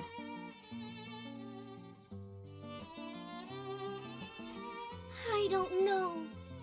The flame in the bottle faded as the girl's single wish was granted, and she found herself in the middle of the desert, far away, where no one could ever find her.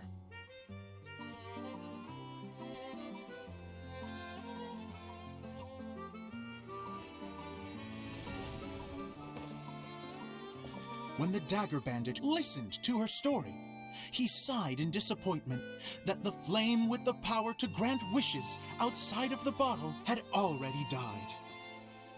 But this doesn't make sense. If it truly granted my wish, then nobody should have been able to find me here. Maybe they shouldn't. The desert is difficult and dangerous to navigate, but I was determined to make it, no matter what. Then take this bottle with you for your trouble. It may be able to grant you your wish, though sadly, only within the confines of the bottle itself. All I wish for is light. Honoring the bandit's request, the girl wished for light inside the bottle, and sure enough, it lit up. They found that while the light was only generated within, it could nonetheless shine through the glass and reach anywhere in the outside world. Even though it doesn't burn as brilliantly as the light that shone before, this is still an extraordinary light.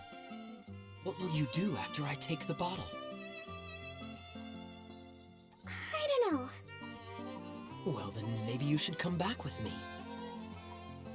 With no reason to refuse, the girl accompanied the Dagger Bandit back to the land where the light did not shine. They brought light to that place, and the darkness was dispersed, and they lived happily ever after.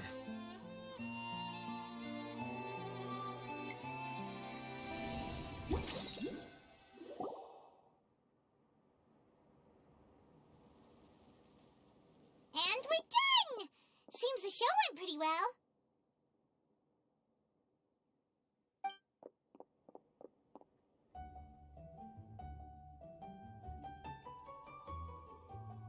Miss Honorary Knight!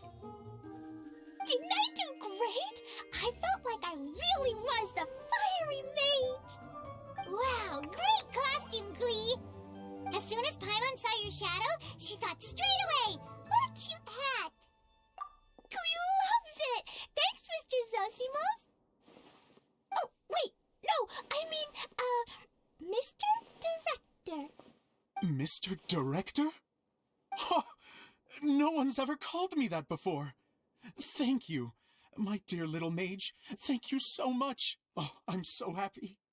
Miss Adia said that she tailored it a little bit so it would fit me, but you were the one who designed and made it. You're amazing. Yeah, that's amazing! And it sounds like Adia did a great job, too! It was nothing, really. Just one of those, oh no, whatever shall I wear to the ball moments. Sewing comes in handy at times like that. Sewing is an art in its own right. You're more talented than you give yourself credit for, Adia. Really? Oh, I'm just gonna go for a second. Please, chat amongst yourselves. She gets embarrassed so easily. She really can't handle being in the spotlight. Idia's a sensitive person and doesn't have a whole lot of self-confidence. I hope all the excitement hasn't brought her to tears. Oh, I'm a little worried. Don't worry. I'll go make sure she's okay. I'll see you all later. So, what did you all think of the play? Any thoughts? Huh? Uh-oh. Time to get serious. Now, are you sure you want to hear what we really think? Oh, absolutely. I had the courage to ask, didn't I? So, don't mince your words. Go ahead. Speak your mind. I can take it. Okay, Paimon will go first. So, the dialogue at the beginning was pretty good, but it ran out of steam as the story went on. Paimon could tell that you ran out of inspiration somewhere along the way. The characters were honestly a little bit ridiculous. Paimon didn't get what you were trying to do. The moment anyone started to show any kind of substance, suddenly the scene was over. Yes, all very good points, Paimon. I would add that in its attempt to pay tribute to the series 1,000 Nights, all semblance of a coherent was sacrificed. Plus, I do have to penalize you for the issues with the props. Miss Idia, what are you doing back here? Oh, you know, I return like the tide when people start discussing something important. Huh. Especially when it has to do with criticizing my show. Mm-hmm. But there was one thing I liked about it. Just one, mind you. The story had a good ending. You think so? I thought I was letting him off lightly. Idia, could I borrow you for a moment? Oh, sure. Excuse me for a moment. Back to you, Paimon. Keep up the good criticism. Okay, in that case, Paimon did have one other complaint. Let's hear it. Taking criticism on the chin is all part of being a director. The ending was all wrong. The girl's motives were clear and simple the whole way through. It was kinda jarring when all she had to say was, I don't know.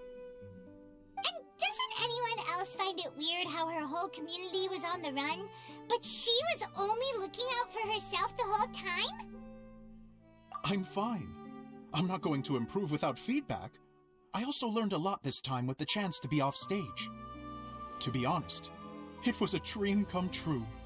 What a great attitude. You don't seem upset at all by our comments. I wouldn't say I'm completely unaffected, but you're only speaking the truth. They're all very valid points. Still, now that Paimon thinks about it, you did finish the script in a bit of a rush. Maybe we were being a little too hard on you. That's perfectly fine. Nothing is as important to me as my work on the stage.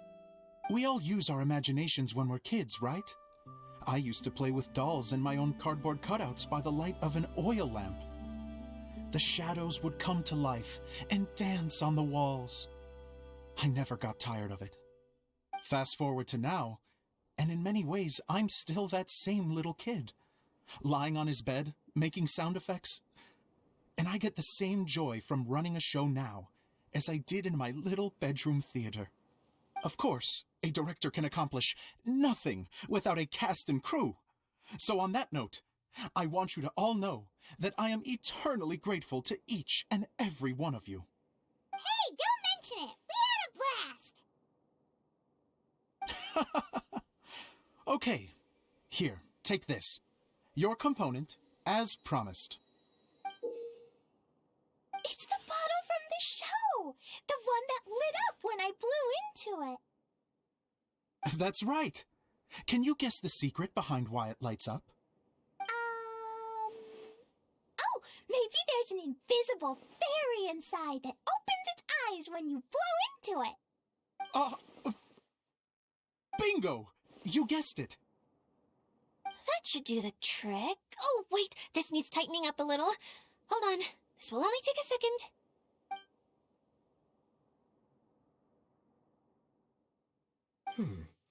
This outfit's more fashionable than I imagined. Excuse me, everyone. Do you have a moment? Especially you, Zosimos. Idia wants to do a little something for you. She says it'll be a dream come true. A dream come true? Yes, she said that as useless as she is, she wants to do something for you as the first person to have heard of your dream of being a director. Her words, not mine. I have to disagree, though. I have never thought of Edea as a useless person. How is this suddenly about me? If everybody is ready, then I'd like to invite tonight's male lead to take the stage. Ta-da!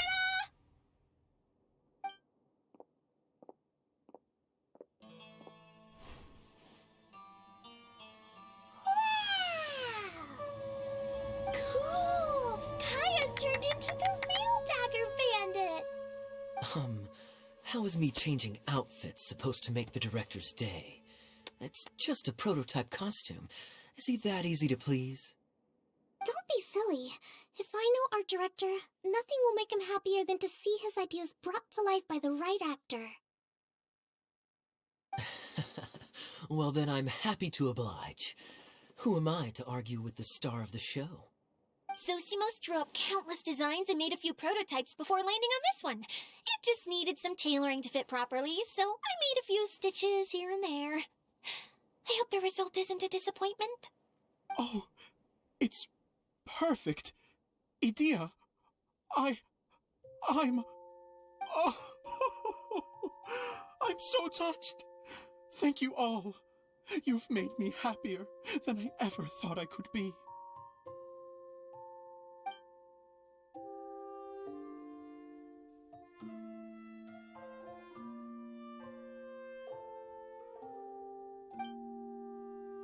How are you doing?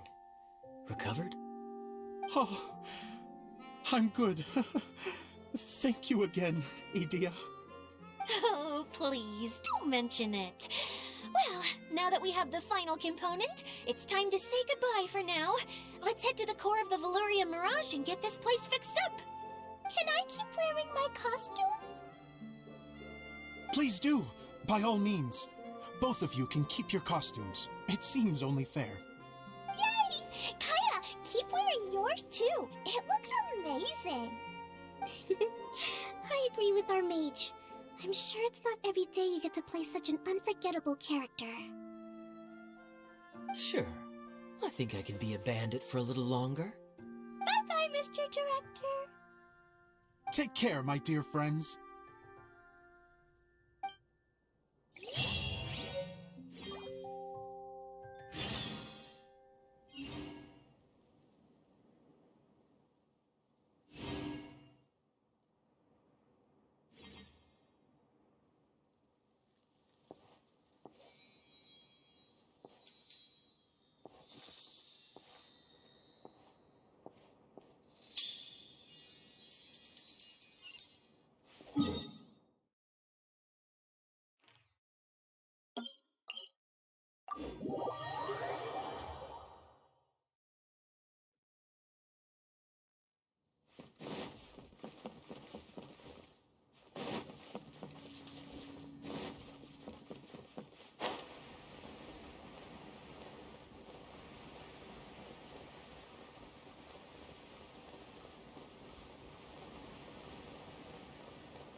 Didn't keep you waiting, did I?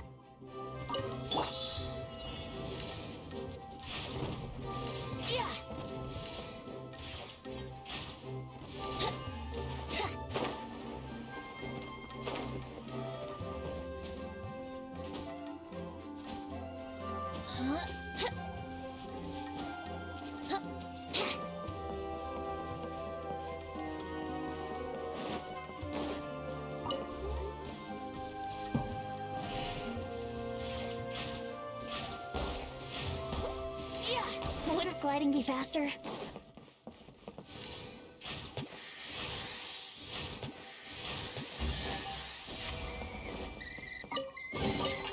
What a find! I wonder how many bottles this'll be worth. There's still a long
I see everything. Follow my street.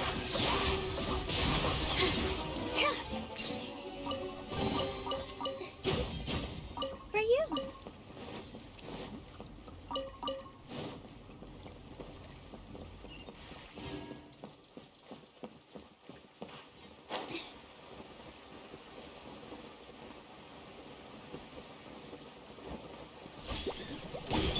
Everyone hold hands!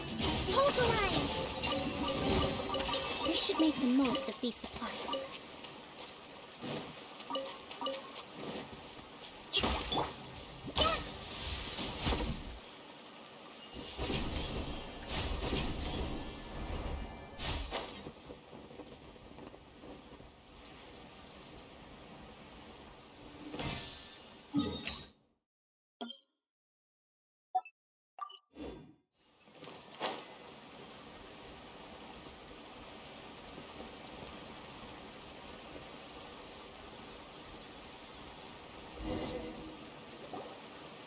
Oh, Eula and Kale! You got back before us! Yes. Edea had the water droplet send us a message just as the show was coming to an end, so we came back here to wait for you. How is Lessig doing? He finished all the maintenance work, but it took a lot out of him. He's now fast asleep in his room. Oh, I feel a little guilty. Consider it his atonement. It's only fair that he had to do something constructive before being able to sleep soundly. Seriously, don't waste your concern on him. If you say so. Okay, without further ado, let's go and fix the domain! Isn't this where we first met Water Droplet? Correct! The core of the Valerian Mirage is the largest streaming projector of all, and this domain is one gigantic preprint. Whoa, so everything we've seen is created by this? That's incredible! So, to fix it, same process as usual, right? Do we need to use the preprint? Exactly! Well done! You catch on quick! It's hard to forget after doing it so many times now. Let's get going! This is the final step! Yay! Suddenly Paimon's really excited! The hub consists of these components. All you need to do is place them onto the foundation in the right shape. The right shape? But we've never seen what it looks like.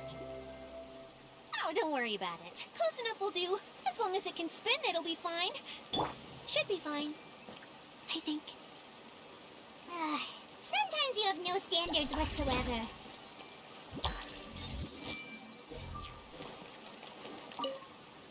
Something that spins. Would a water wheel count? I guess it'll be time for us to leave once this is fixed. Wait, this is Zosimos' bottle lamp. Try sticking it in somewhere where there's a gap. And maybe on the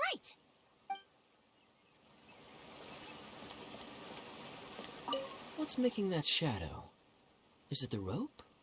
I feel like the rope should go from one part to another to connect them together. It's like doing a jigsaw puzzle.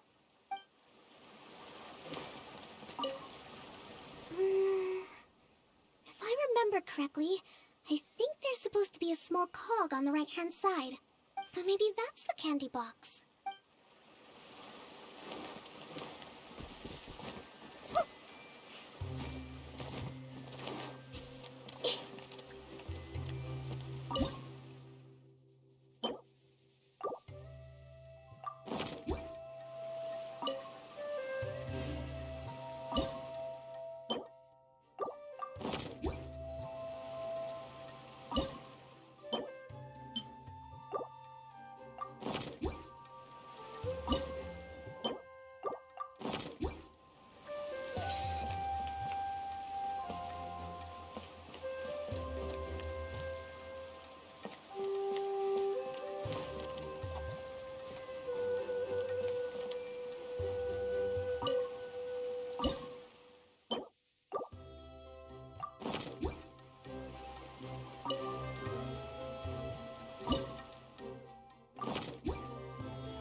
What they say is true.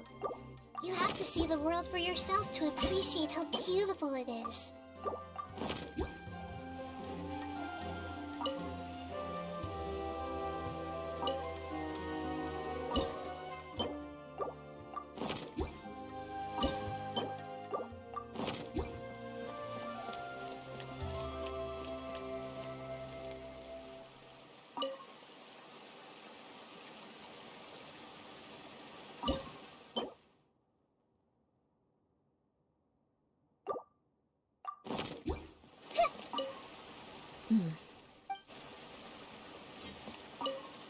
Wait, try sticking it in somewhere where there's a gap.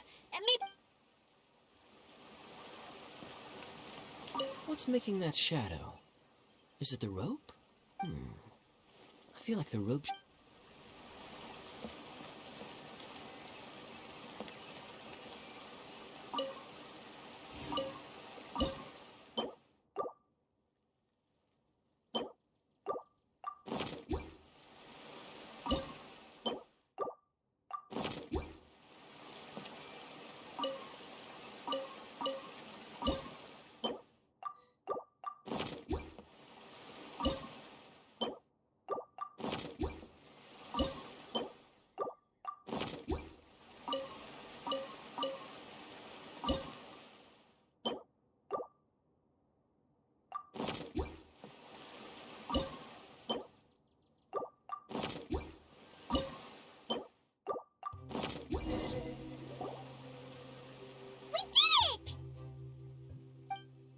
But why isn't it turning?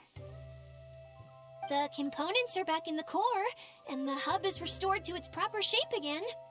That's all we needed to do. Like any wound, it just needs time to heal. It'll probably just start turning again one day in the middle of the night when no one's looking. Really? I thought that with your special abilities, you could get it turning again right away. What? Huh? All of us are dying to see it. Not just how the domain looks when it's fixed, but also Edea. In her element. I want to see Edea using her magic powers too!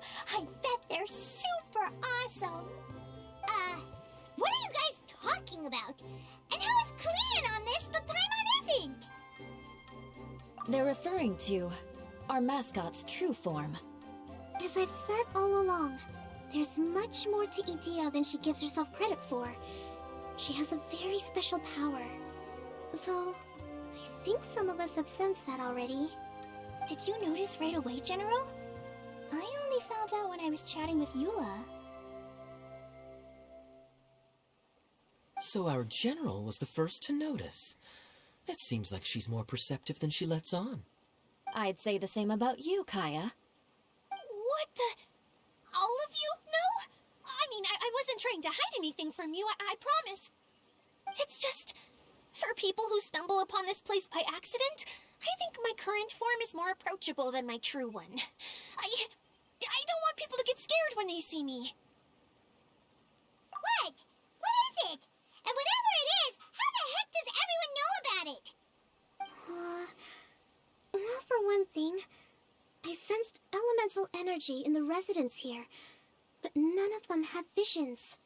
Then my mind started to wander as I was reading a storybook, and suddenly, I had a thought. Since hydro-eidolons can change into any form, why not human form? You hit the nail on the head. All right, in that case, please allow me to introduce myself once more.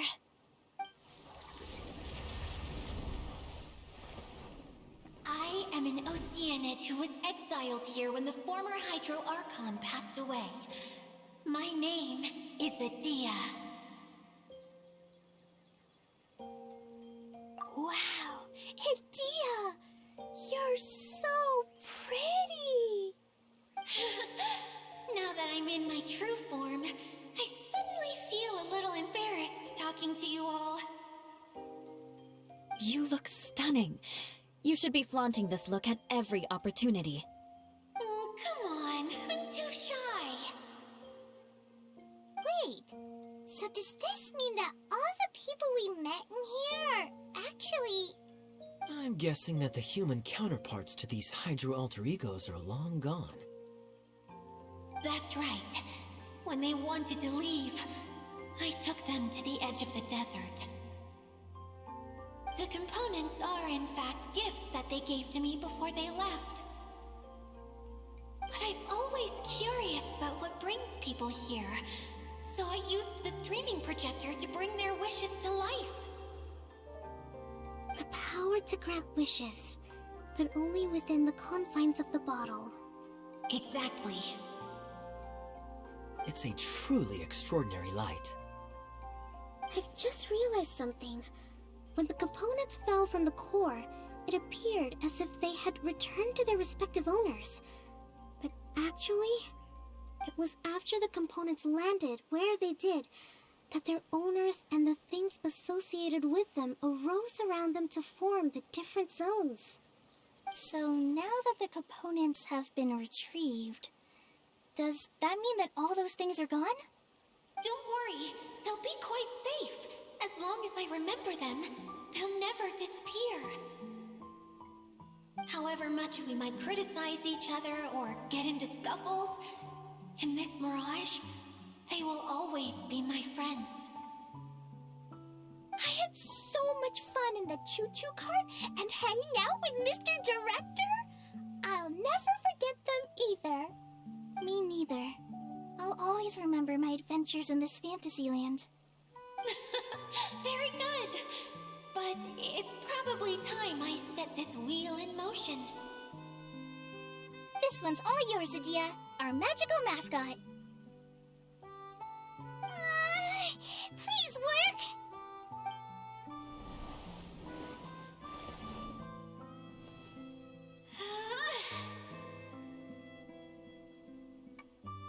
Huh?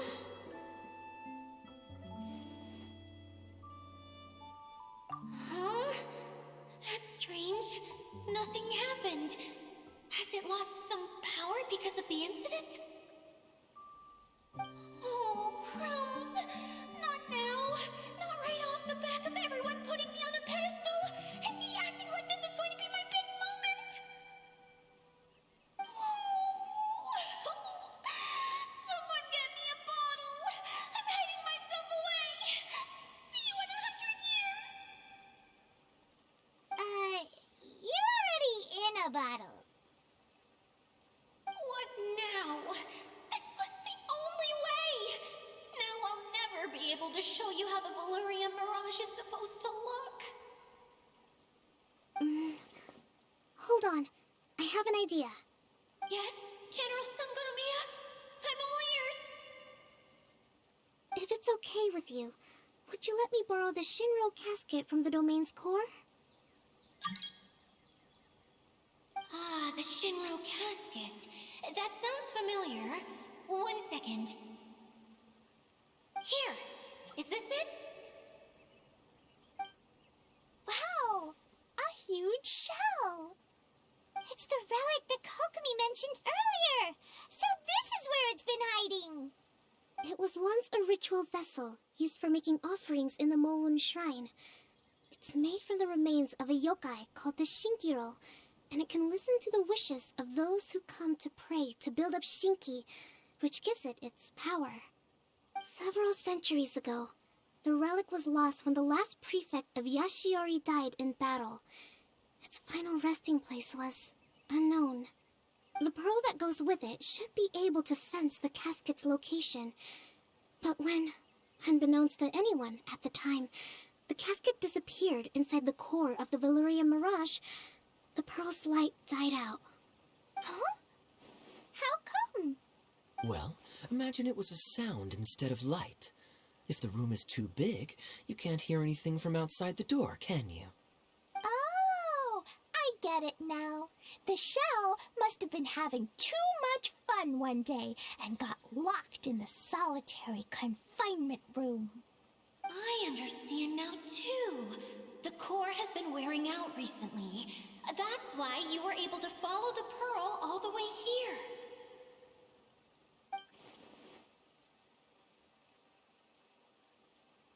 To get back to the story, without the offerings at the shrine, this vessel quickly loses its power. Yet countless people who have visited this domain brought their wishes with them and left a small piece of themselves behind along with their gifts. These have the same effect as the offerings at the shrine. Wow! I never knew this thing was so powerful. It is. Powerful enough to help you repair the Veluria Mirage with any luck. But what do I do with it? It's simple. We just need to awaken it by telling it what we wish for. For example, my name is Sangonomiya Kokomi, the divine priestess of Watatsumi Island. And my wish is to use my critical thinking and strategic planning skills to bring a little more joy into the lives of my fellow Watatsumi Islanders, as well as the lives of everyone I cherish. Itia, what do you wish for? Me? My wish is that all those who have sojourned to the Veluria Mirage in the past will achieve what they truly wish for. Not just in this domain, but out there, too. Even though I know full well that trying to build a railway in the outside world is just a pipe dream, and that Mimuna will probably just go back to being a scholar. And I know that Zosimos has a lot of improving to do as a playwright. It's going to be tough for him back in Fontaine. Chasing your dreams is hard work. Despite all of that, I still hope that somehow, someday, they will achieve their dreams.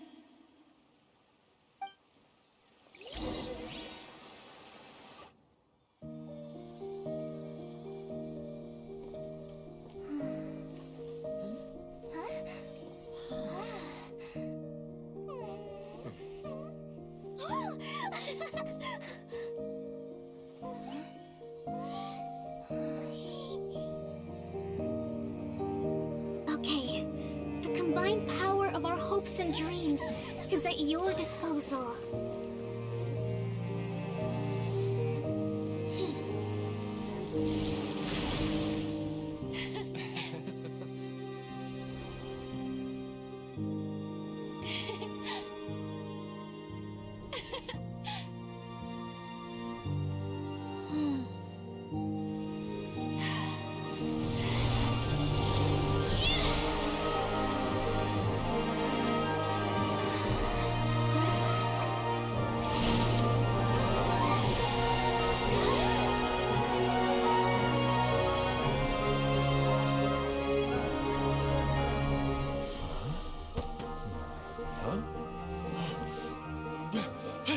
Look!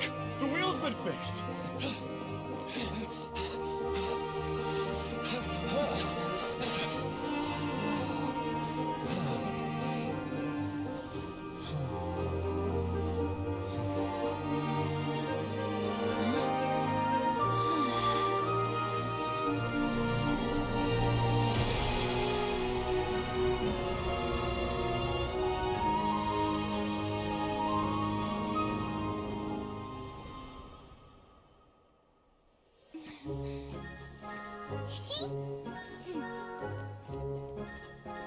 Come on, hurry!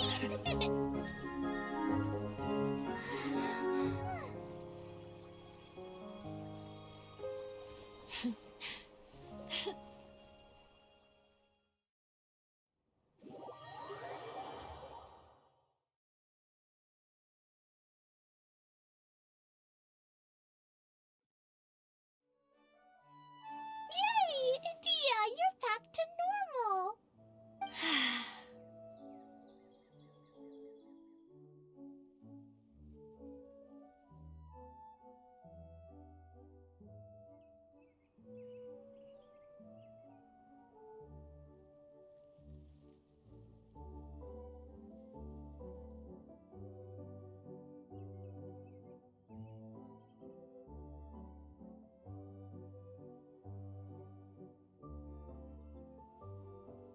Everyone's praise and curious questions went to my head. I said so many things I'm so ashamed of, and I lost the courage to live on. Please don't say that. Yours was a noble wish. Yeah, and you weren't granting wishes for yourself. You did it for other people. I have friends like that too.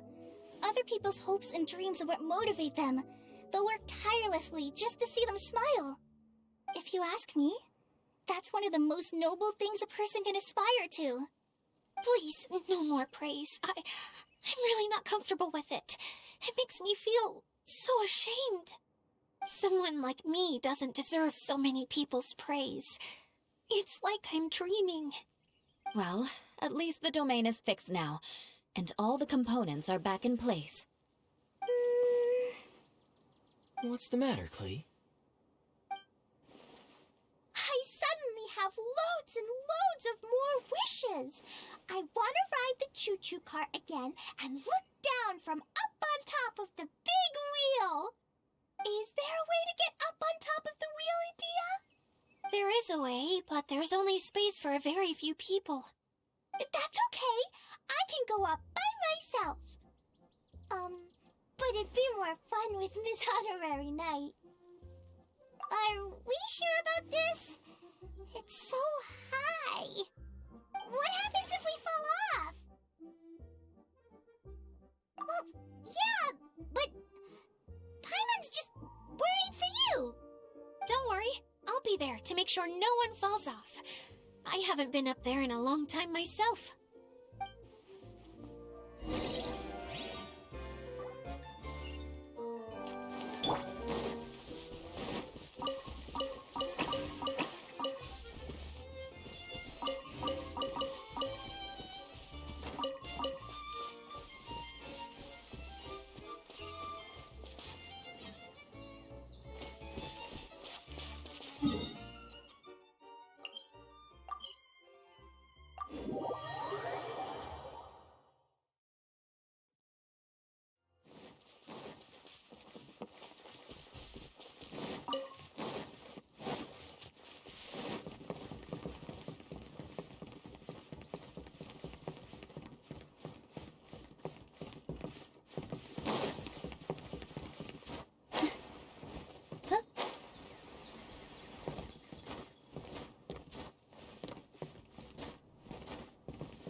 Take a deep breath, as if you're about to blow up a huge balloon. Exhale all your sleepiness into it, and then, poof! It's now flying away.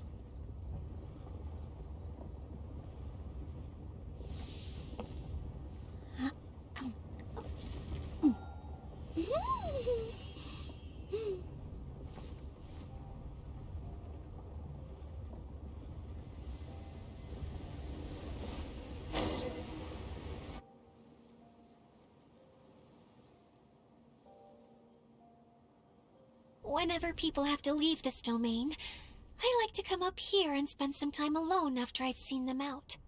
They're always overjoyed when they first arrive and start bringing their imaginations to life. But once they realize that they can't take anything home with them, they get upset. Some of them can't bear to leave. Others regret ever setting foot in this place. Do you ever get sad, Edea? I feel lonely at times, but not sad. A lot of people destroy everything they created before leaving, but some don't, like the residents you met. Before they left, they asked me to make replicas of themselves using hydro-eidolons.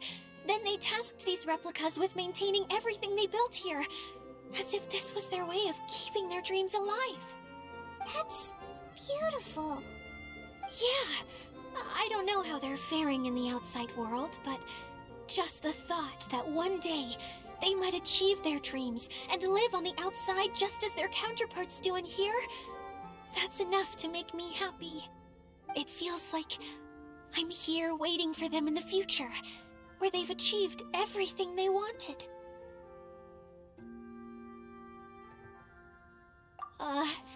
Really? I just think that every dream, every wish, is like a flame in a bottle. Whether someone is still working towards their dream or living it already, as long as whenever they think back to that spark of light within them, it still makes them smile fondly. That's all it takes. Well, I feel super happy right now. Then I guess I finally paid Alice back after all these years. Funny to think I've been in the middle of a desert this whole time.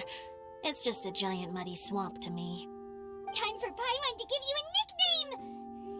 Mud Fairy! Watch out for Edea the Mud Fairy! How dare you mock me! Roar! I'll gobble you up in one mouthful!